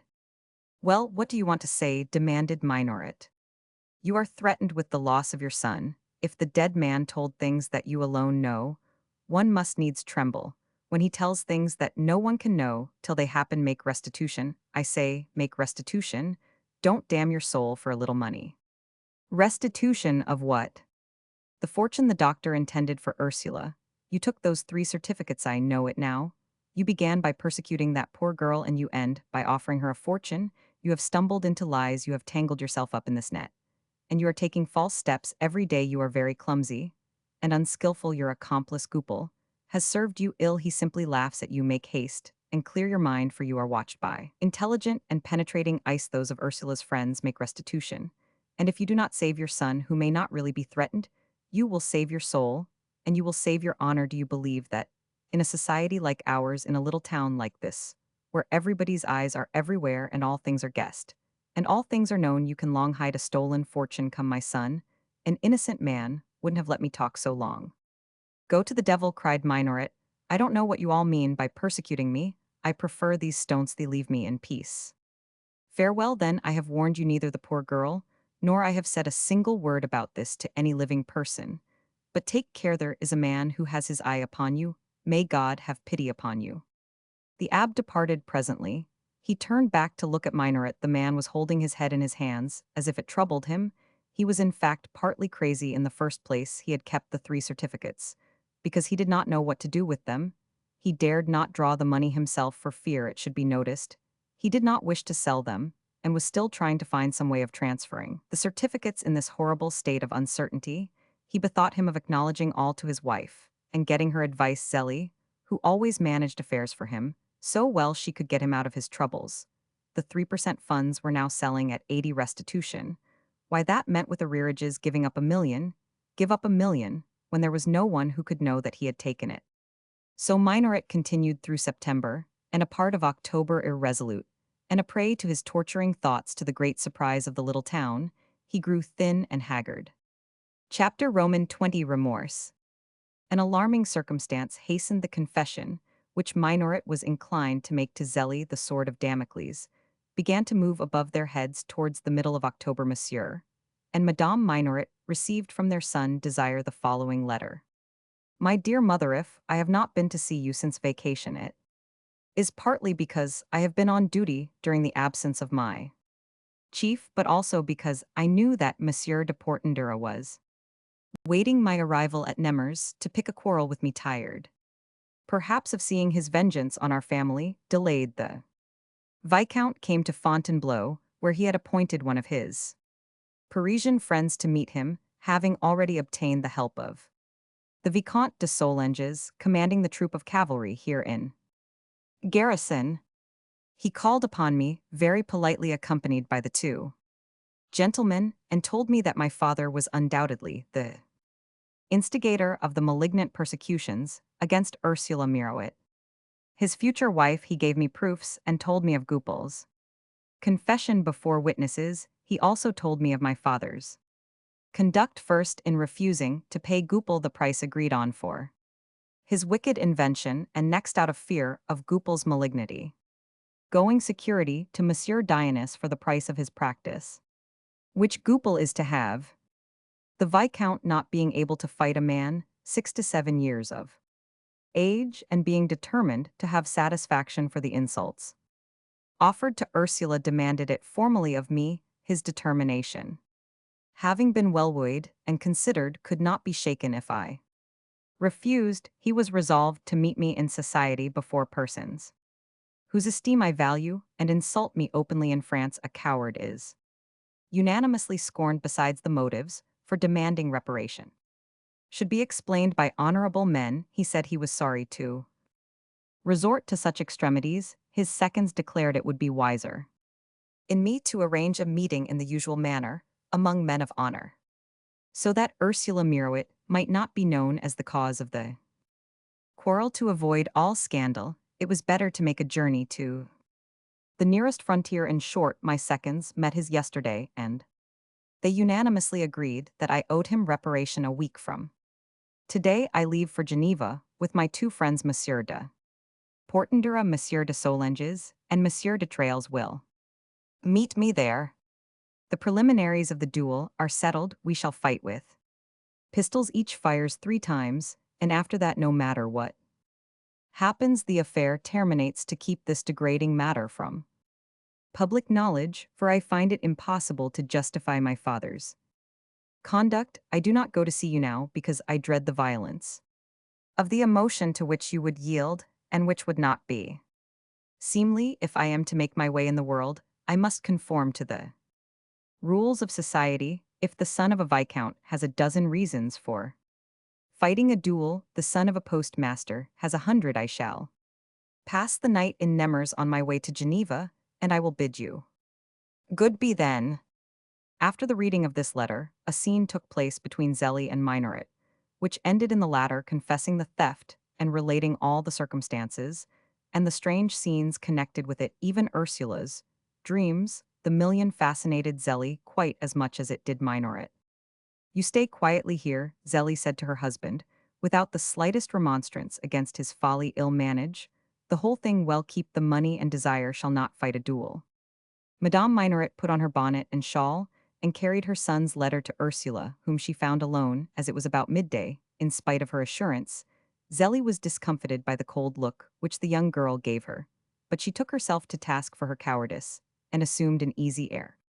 Here, Mademoiselle Mirouet, do me the kindness to read that, and tell me what you think of it, she cried, giving Ursula her son's letter. Ursula went through various conflicting emotions as she read the letter, which showed her how truly she was loved, and what care Savinien took of the honor of the woman who was to be his wife. But she had too much charity and true religion to be willing to be the cause of death or suffering to her most cruel enemy. I promise, Madame, to prevent the duel. You may feel perfectly easy, but I must request you to leave me this letter.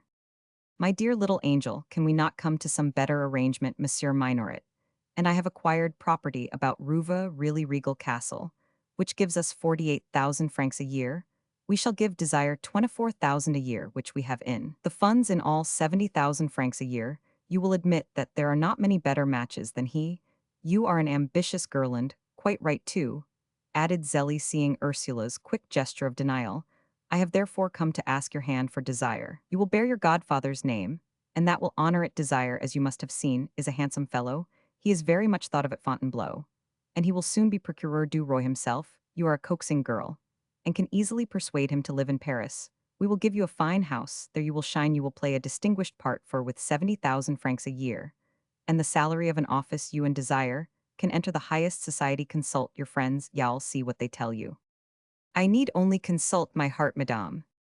Ta now, don't talk to me about that little lady-killer Savinian. You'd pay too high a price for his name. And for that little mustache curled up at the points like two hooks, and his black hair, how do you expect to manage on 7,000 francs a year with a man who made 200,000 francs of debt in 2 years? Besides, though, this is a thing you don't know yet, all men are alike. And without flattering myself too much, I may say that my desire is the equal of a king's son. You forget, madame, the danger your son is in at this moment, which can perhaps be averted only by Monsieur de Portendure's desire to please me. If he knew that you had made me these unworthy proposals, that danger might not be escaped. Besides, let me tell you, madame, that I shall be far happier in the moderate circumstances to which you allude than I should be in the opulence with which you are trying to dazzle me for reasons hitherto unknown, but which will yet be made known. Monsieur Minoret, by persecuting me in an odious manner, strengthen the affection that exists between Monsieur de Portendura and myself, which I can now admit because his mother has blessed it. I will also tell you that this affection, sanctioned and legitimate, is life itself to me. No destiny, however brilliant, however lofty, could make me change I love, without the possibility of changing it would therefore be a crime if I married a man to whom I could take nothing but a soul that is Savinian's. But madame, since you force me to be explicit, I must tell you that even if I did not love Monsieur de Portendura, I could not bring myself to bear the troubles and joys of life in the company of your son. If Monsieur Savinian made debts, you have often paid those of your son. Our characters have neither the similarities nor the differences which enable two persons to live together without bitterness. Perhaps I should not have towards him the forbearance a wife owes to her husband. I should then be a trial to him. Pray cease to think of an alliance of which I count myself quite unworthy, and which I feel I can decline without pain to you, for with the great advantages you name to me, you cannot fail to find some girl of better station, more wealth, and more beauty than mine. Will you swear to me, said Zélie, to prevent these young men from taking that journey and fighting that duel? It will be, I foresee, the greatest sacrifice that Monsieur de Portendura can make to me, but I shall tell him that my bridal crown must have no blood upon it. Well, I thank you, cousin, and I can only hope you will be happy. And I, madame, sincerely wish that you may realize all your expectations for the future of your son. These words struck a chill to the heart of the mother, who suddenly remembered the predictions of Ursula's last dream. She stood still, her small eyes fixed on Ursula's face, so white, so pure, so beautiful in her mourning dress, for Ursula had risen too to hasten her so-called cousin's departure. Do you believe in dreams? Said Zélie. I suffer from them too much not to do so. But if you do, began Zélie.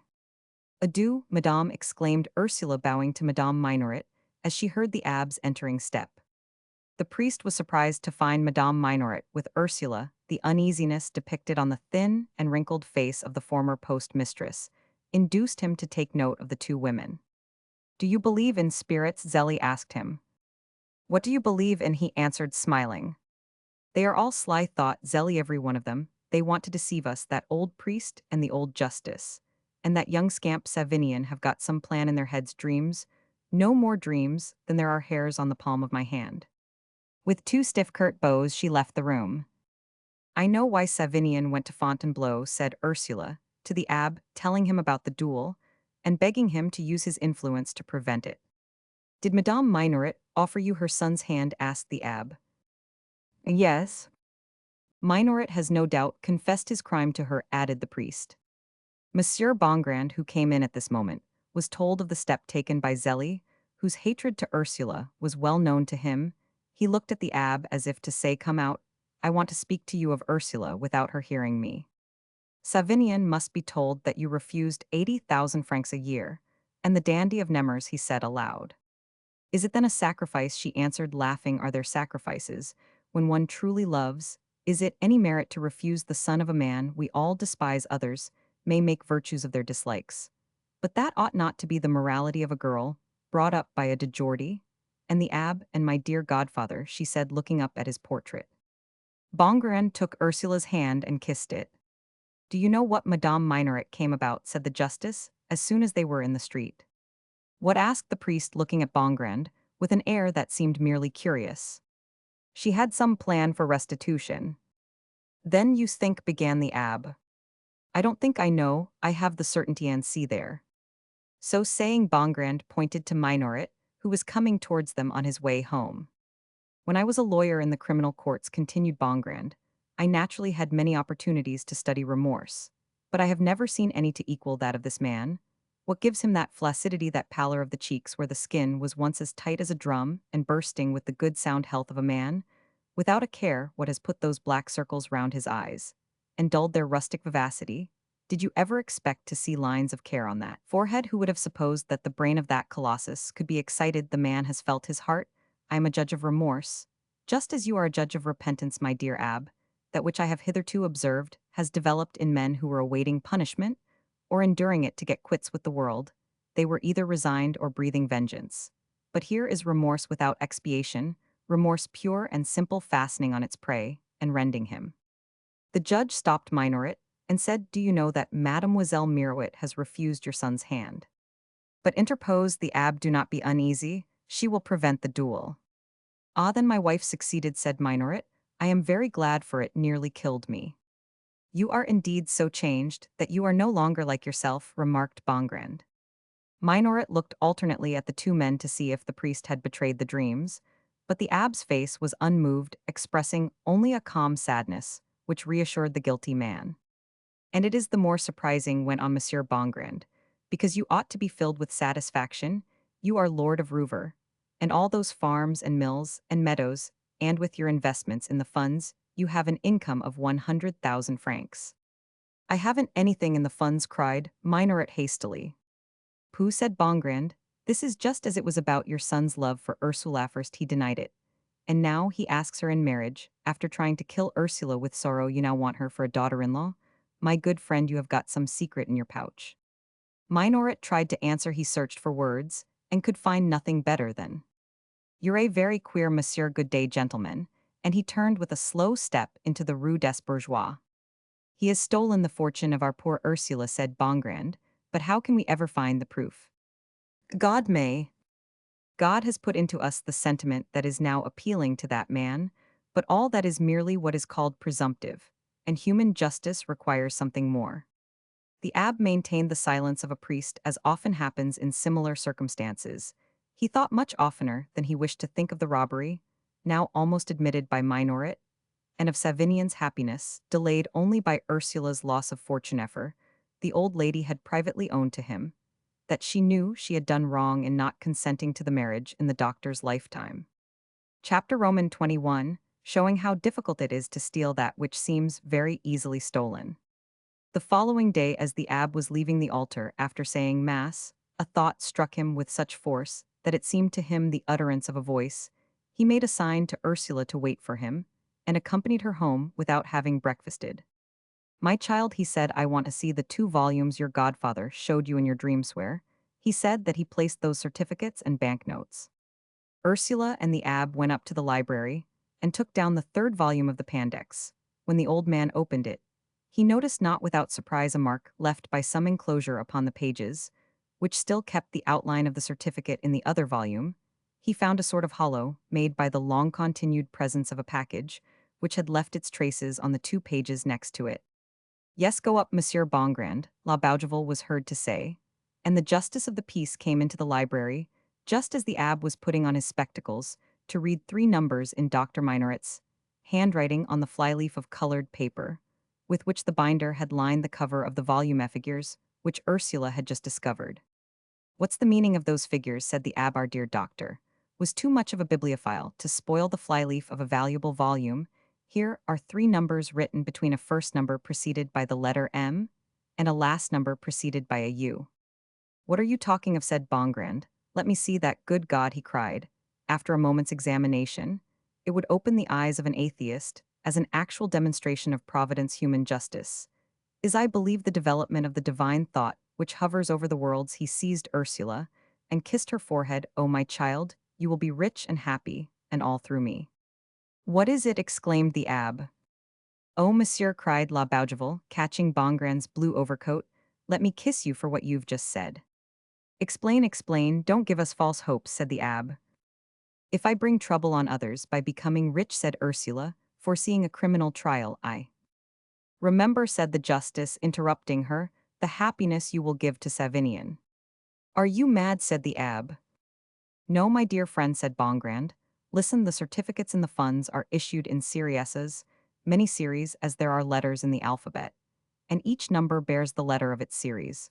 But the certificates which are made out to bearer cannot have a letter, they are not in any person's name. What you see there shows that the day the doctor placed his money in the funds he noted down first the number of his own certificate for 15,000 francs interest, which bears his initial M, next the numbers of 3 inscriptions to bearer, these are without a letter, and thirdly the certificate of Ursula's share in the funds, the number of which is 23,534, and which follows as you see that of the 15,000 franc certificate with lettering. This goes far to prove that those numbers are those of 5 certificates of investments made on the same day and noted down by the doctor in case of loss. I advised him to take certificates to bearer for Ursula's fortune, and he must have made his own investment and that of Ursula's little property. The same day he'll go to Diana's office and look at the inventory, if the number of the certificate for his own investment is 23,533 letter M, we may be sure that he invested through the same broker on the same day, first his own property on a single certificate, secondly his savings in 3 certificates to bearer numbered, but without the series letter, thirdly Ursula's own property. The transfer books will show, of course, undeniable proofs of this. Ha, minaret, you deceiver, I have you modus, my children. Whereupon he left them abruptly to reflect with admiration on the ways by which Providence had brought the innocent to victory. The finger of God is in all this, cried the abbe. Will they punish him? Asked Ursula.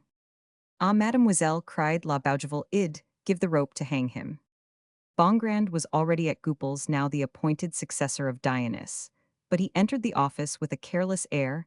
I have a little matter to verify about the minaret property, he said to Goupil. What is it? Asked the latter. The doctor left 1 or more certificates in the 3% funds. He left one for 15,000 francs a year, said Goupil. I recorded it myself.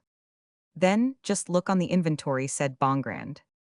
Goupil took down a box, hunted through it, drew out a paper, found the place, and read. Item 1 certificate here, read for Ursule funder, the number 23,533, letter Roman 1000. Do me the kindness to let me have a copy of that clause within an hour, said Bongrand. What good is it to you? Asked Goupil. Do you want to be a notary? Answered the justice of peace, looking sternly at Dionysus' proposed successor. Of course I do, cried Goupil. I've swallowed too many affronts not to succeed now. I beg you to believe, monsieur, that the miserable creature once called Goupil has nothing in common with Maître Jean Sebastian Marie Goupil, notary of Nemers and husband of Mademoiselle Masson. The two beings do not know each other, they are no longer even alike. Look at me. Thus adjured, Monsieur Bongrand took notice of Goupil's clothes. The new notary wore a white cravat, a shirt of dazzling whiteness, adorned with ruby buttons, a waistcoat of red velvet with trousers, and coat of handsome black broadcloth, made in Paris. His boots were neat, his hair carefully combed, was perfumed. In short, he was metamorphosed. The fact is you are another man, said Bongrand. Morally as well as physically, virtue comes with practitia. Practice, besides money, is the source of cleanliness. Morally as well as physically, returned Bongrand, settling his spectacles. Ha, monsieur is a man worth 100,000 francs a year. Ever a democrat, consider me in future as an honest man who knows what refinement is, and who intends to love his wife, said Goupil. And what's more, I shall prevent my clients from ever doing dirty actions. Well, make haste, said Bongrand. Let me have that copy in an hour, and notary Goupil will have undone some of the evil deeds of Goupil, the clerk. After asking the Nemers doctor to lend him his horse and cabriolet, he went back to Ursula's house for the 2 important volumes, and for her own certificate of funds. Then, armed with the extract from the inventory, he drove to Fontainebleau and had an interview with the Procureur du Roi Bongrand, easily convinced that official of the theft of the three certificates by one or other of the heirs, presumably by Minoret. His conduct is explained, said the procureur. As a measure of precaution, the magistrate at once notified the Treasury to withhold transfer of the said certificates, and told Bongrand to go to Paris and ascertain if the shares had ever been sold. He then wrote a polite note to Madame Minoret requesting her presence. Zélie, very uneasy about her son's duel, dressed herself at once, had the horses put to her carriage, and hurried to Fontainebleau. The procureur's plan was simple enough. By separating the wife from the husband and bringing the terrors of the law to bear upon her, he expected to learn the truth. Zélie found the official in his private office and was utterly annihilated when he addressed her as follows. Madame, he said, I do not believe you are an accomplice in a theft that has been committed upon the Minoret property, on the track of which the law is now proceeding. But you can spare your husband the shame of appearing in the prisoner's dock by making a full confession of what you know about it. The punishment which your husband has incurred is moreover not the only thing to be dreaded. Your son's career is to be thought of. You must avoid destroying that. Half an hour hence will be too late. The police are already under orders for Nemers. The warrant is made out. Zélie nearly fainted when she recovered her senses. She confessed everything, after proving to her that she was in point of fact an accomplice. The magistrate told her that if she did not wish to injure either son or husband, she must behave with the utmost prudence. You have now to do with me as an individual, not as a magistrate, he said. No complaint has been lodged by the victim, nor has any publicity been given to the theft. But your husband has committed a great crime, which may be brought before a judge. Less inclined than myself to be considerate in the present state of the affair, I am obliged to make you a prisoner in my own house on parole. He added, seeing that Zélie was about to faint, you must remember that my official duty would require me to issue a warrant at once and begin an examination. But I am acting now individually, as guardian of Mademoiselle Ursula Mirouet, and her best interests demand a compromise. Ah, exclaimed Zélie. Write to your husband in the following words. He continued, placing Zélie at his desk and proceeding to dictate the letter. My friend, I am arrested, and I have told all return the certificates which uncle left to Monsieur de Portendura in the will which you burned, for the Procureur du Roi has stopped payment at the Treasury. You will thus save him from the denials he would otherwise attempt to make, said the magistrate, smiling at Zélie's orthography. We will see that the restitution is properly made. My wife will make your stay in our house as agreeable as possible. I advise you to say nothing of the matter, and not to appear anxious or unhappy. Now that Zélie had confessed and was safely immured, the magistrate sent for Desire, told him all the particulars of his father's theft, which was really to Ursula's injury, but as matters stood legally to that of his co-heirs, and showed him the letter written by his mother. Desire at once asked to be allowed to go to Nemers and see that his father made immediate restitution. It is a very serious matter, said the magistrate, the will having been destroyed. If the matter gets wind, the co-heirs Masson and Crémière may put in a claim. I have proof enough against your father. I will release your mother, for I think the little ceremony that has already taken place has been sufficient warning as to her duty to her. I will seem to have yielded to your entreaties. In releasing her, take her with you to Nemers, and manage the whole matter as best you can. Don't fear anyone. Monsieur Bongrand loves Ursula Mirouet too well to let the matter become known. Zélie and Desire started soon after for Nemers. 3 hours later, the Procureur du Roi received by a mounted messenger the following letter, the orthography of which has been corrected, so as not to bring ridicule on a man crushed by affliction. To Monsieur le Procureur du Roi at Fontainebleau. Monsieur, God is less kind to us than you. We have met with an irreparable misfortune. When my wife and son reached the bridge at Nemers, a trace became unhooked. There was no servant behind the carriage. The horses smelt the stable. My son, fearing their impatience, jumped down to hook the trace, rather than have the coachman leave the box. As he turned to resume his place in the carriage, beside his mother, the horses started. Desire did not step back against the parapet. In time the step of the carriage cut through both legs, and he fell, the hind wheel passing over his body. The messenger who goes to Paris for the best surgeon will bring you this letter, which my son, in the midst of his sufferings, desires me to write so as to let you know our entire submission to your decisions in the matter about which he was coming to speak to me.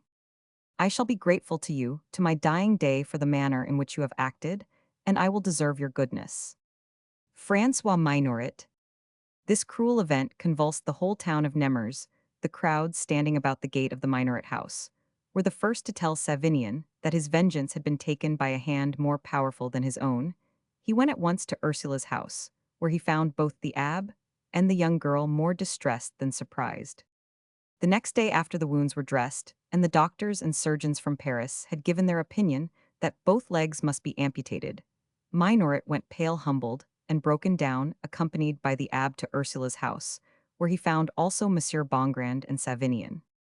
Mademoiselle, he said, I am very guilty towards you, but if all the wrongs I have done you are not wholly reparable, there are some that I can expiate my wife, and I have made a vow to make over to you in absolute possession our estate at Rouvre in case our son recovers, and also in case we have the dreadful sorrow of losing him. He burst into tears as he said the last words. I can assure you, my dear Ursula, said the abbe, that you can, and that you ought to accept a part of this gift. Will you forgive me, said Minoret, humbly kneeling before the astonished girl. The operation is about to be performed by the first surgeon of the Hotel Dieu. But I do not trust to human science, I rely only on the power of God. If you will forgive us, if you ask God to restore our son to us, he will have strength to bear the agony, and we shall have the joy of saving him. Let us go to the church, cried Ursula, rising. But as she gained her feet, a piercing cry came from her lips, and she fell backward fainting. When her senses returned, she saw her friends but not Minoret, who had rushed for a doctor, looking at her, with anxious eyes seeking an explanation. As she gave it, terror filled their hearts. I saw my godfather standing in the doorway, she said, and he signed to me that there was no hope. The day after the operation Desire, deed carried off by the fever, and the shock to the system that succeed operations of this nature, Madame Minoret, whose heart had no other tender feeling than maternity, became insane after the burial of her son, and was taken by her husband to the establishment of Dr. Blanche, where she died in 1841. 3 months after these events, in January 1837, Ursula, married Savinian with Madame de Portendura's consent. Minoret took part in the marriage contract, and insisted on giving Mademoiselle Mirouet his estate at Rouvre, and an income of 24,000 francs from the funds, keeping for himself only his uncle's house and 10,000 francs a year. He has become the most charitable of men, and the most religious. He is churchwarden of the parish, and has made himself the providence of the unfortunate. The poor take the place of my son, he said. If you have ever noticed by the wayside in countries, where they pull the oak, some old tree whitened, and as if blasted, still throwing out its twigs though its trunk is riven, and seems to implore the axe, you will have an idea of the old postmaster, with his white hair broken, emaciated, in whom the elders of the town can see no trace of the jovial dullard, whom you first saw watching for his son at the beginning of this history. He does not even take his snuff, as he once did. He carries something more now than the weight of his body. Beholding him, we feel that the hand of God was laid upon that figure, to make it an awful warning, after hating so violently. His uncle's godchild, the old man, now like Dr. Minoret himself, has concentrated all his affections on her, and has made himself the manager of her property in Nemers. Monsieur and Madame de Portendura pass 5 months of the year in Paris, where they have bought a handsome house in the Faubourg Saint-Germain. Madame de Portendura, the elder, after giving her house in Nemers to the Sisters of Charity, for a free school, went to live at Rouvre, where La Bougival keeps the porter's lodge. Cabarol, the former conductor of the Duckler, a man 60 years of age, has married La Bougival, and the 1,200 francs a year, which she possesses besides the ample emoluments of her place. Young Cabarol is Monsieur de Portendura's coachman. If you happen to see in the Champs Elysees one of those charming little low carriages called escargots, lined with gray silk and trimmed with blue, and containing a pretty young woman whom you admire, because her face is wreathed in innumerable fair curls, her eyes luminous as forget-me-nots, and filled with love, if you see her bending slightly towards a fine young man, and if you are for a moment conscious of envy, pause, and reflect that this handsome couple, beloved of God, have paid their quota to the sorrows of life in times now past. These married lovers are the Vicomte de Portendura and his wife. There is not another such home in Paris as theirs. It is the sweetest happiness I have ever seen, said the Comtesse de l'Estorade, speaking of them lately. Bless them, therefore, and be not envious. Seek an Ursula for yourselves, a young girl brought up by 3 old men, and by the best of all, Mother Sadversity, Goupil, who does service to everybody, and is justly considered the wittiest man in Nemours, has won the esteem of the little town. But he is punished in his children, who are rickety and hydrocephalus Dionys his predecessor flourishes in the Chamber of Deputies, of which he is one of the finest ornaments to the great satisfaction of the King of the French, who sees Madame Dionys at all his balls. Madame Dionys relates to the whole town of Nemours the particulars of her receptions at the Tuileries, and the splendor of the court of the King of the French. She lords it over Nemours by means of the throne, which therefore must be popular in the little town. Bongrand is Chief Justice of the Court of Appeals at Melun. His son is in the way of becoming an honest attorney general. Madame Crémière continues to make her delightful speeches on the occasion of her daughter's marriage.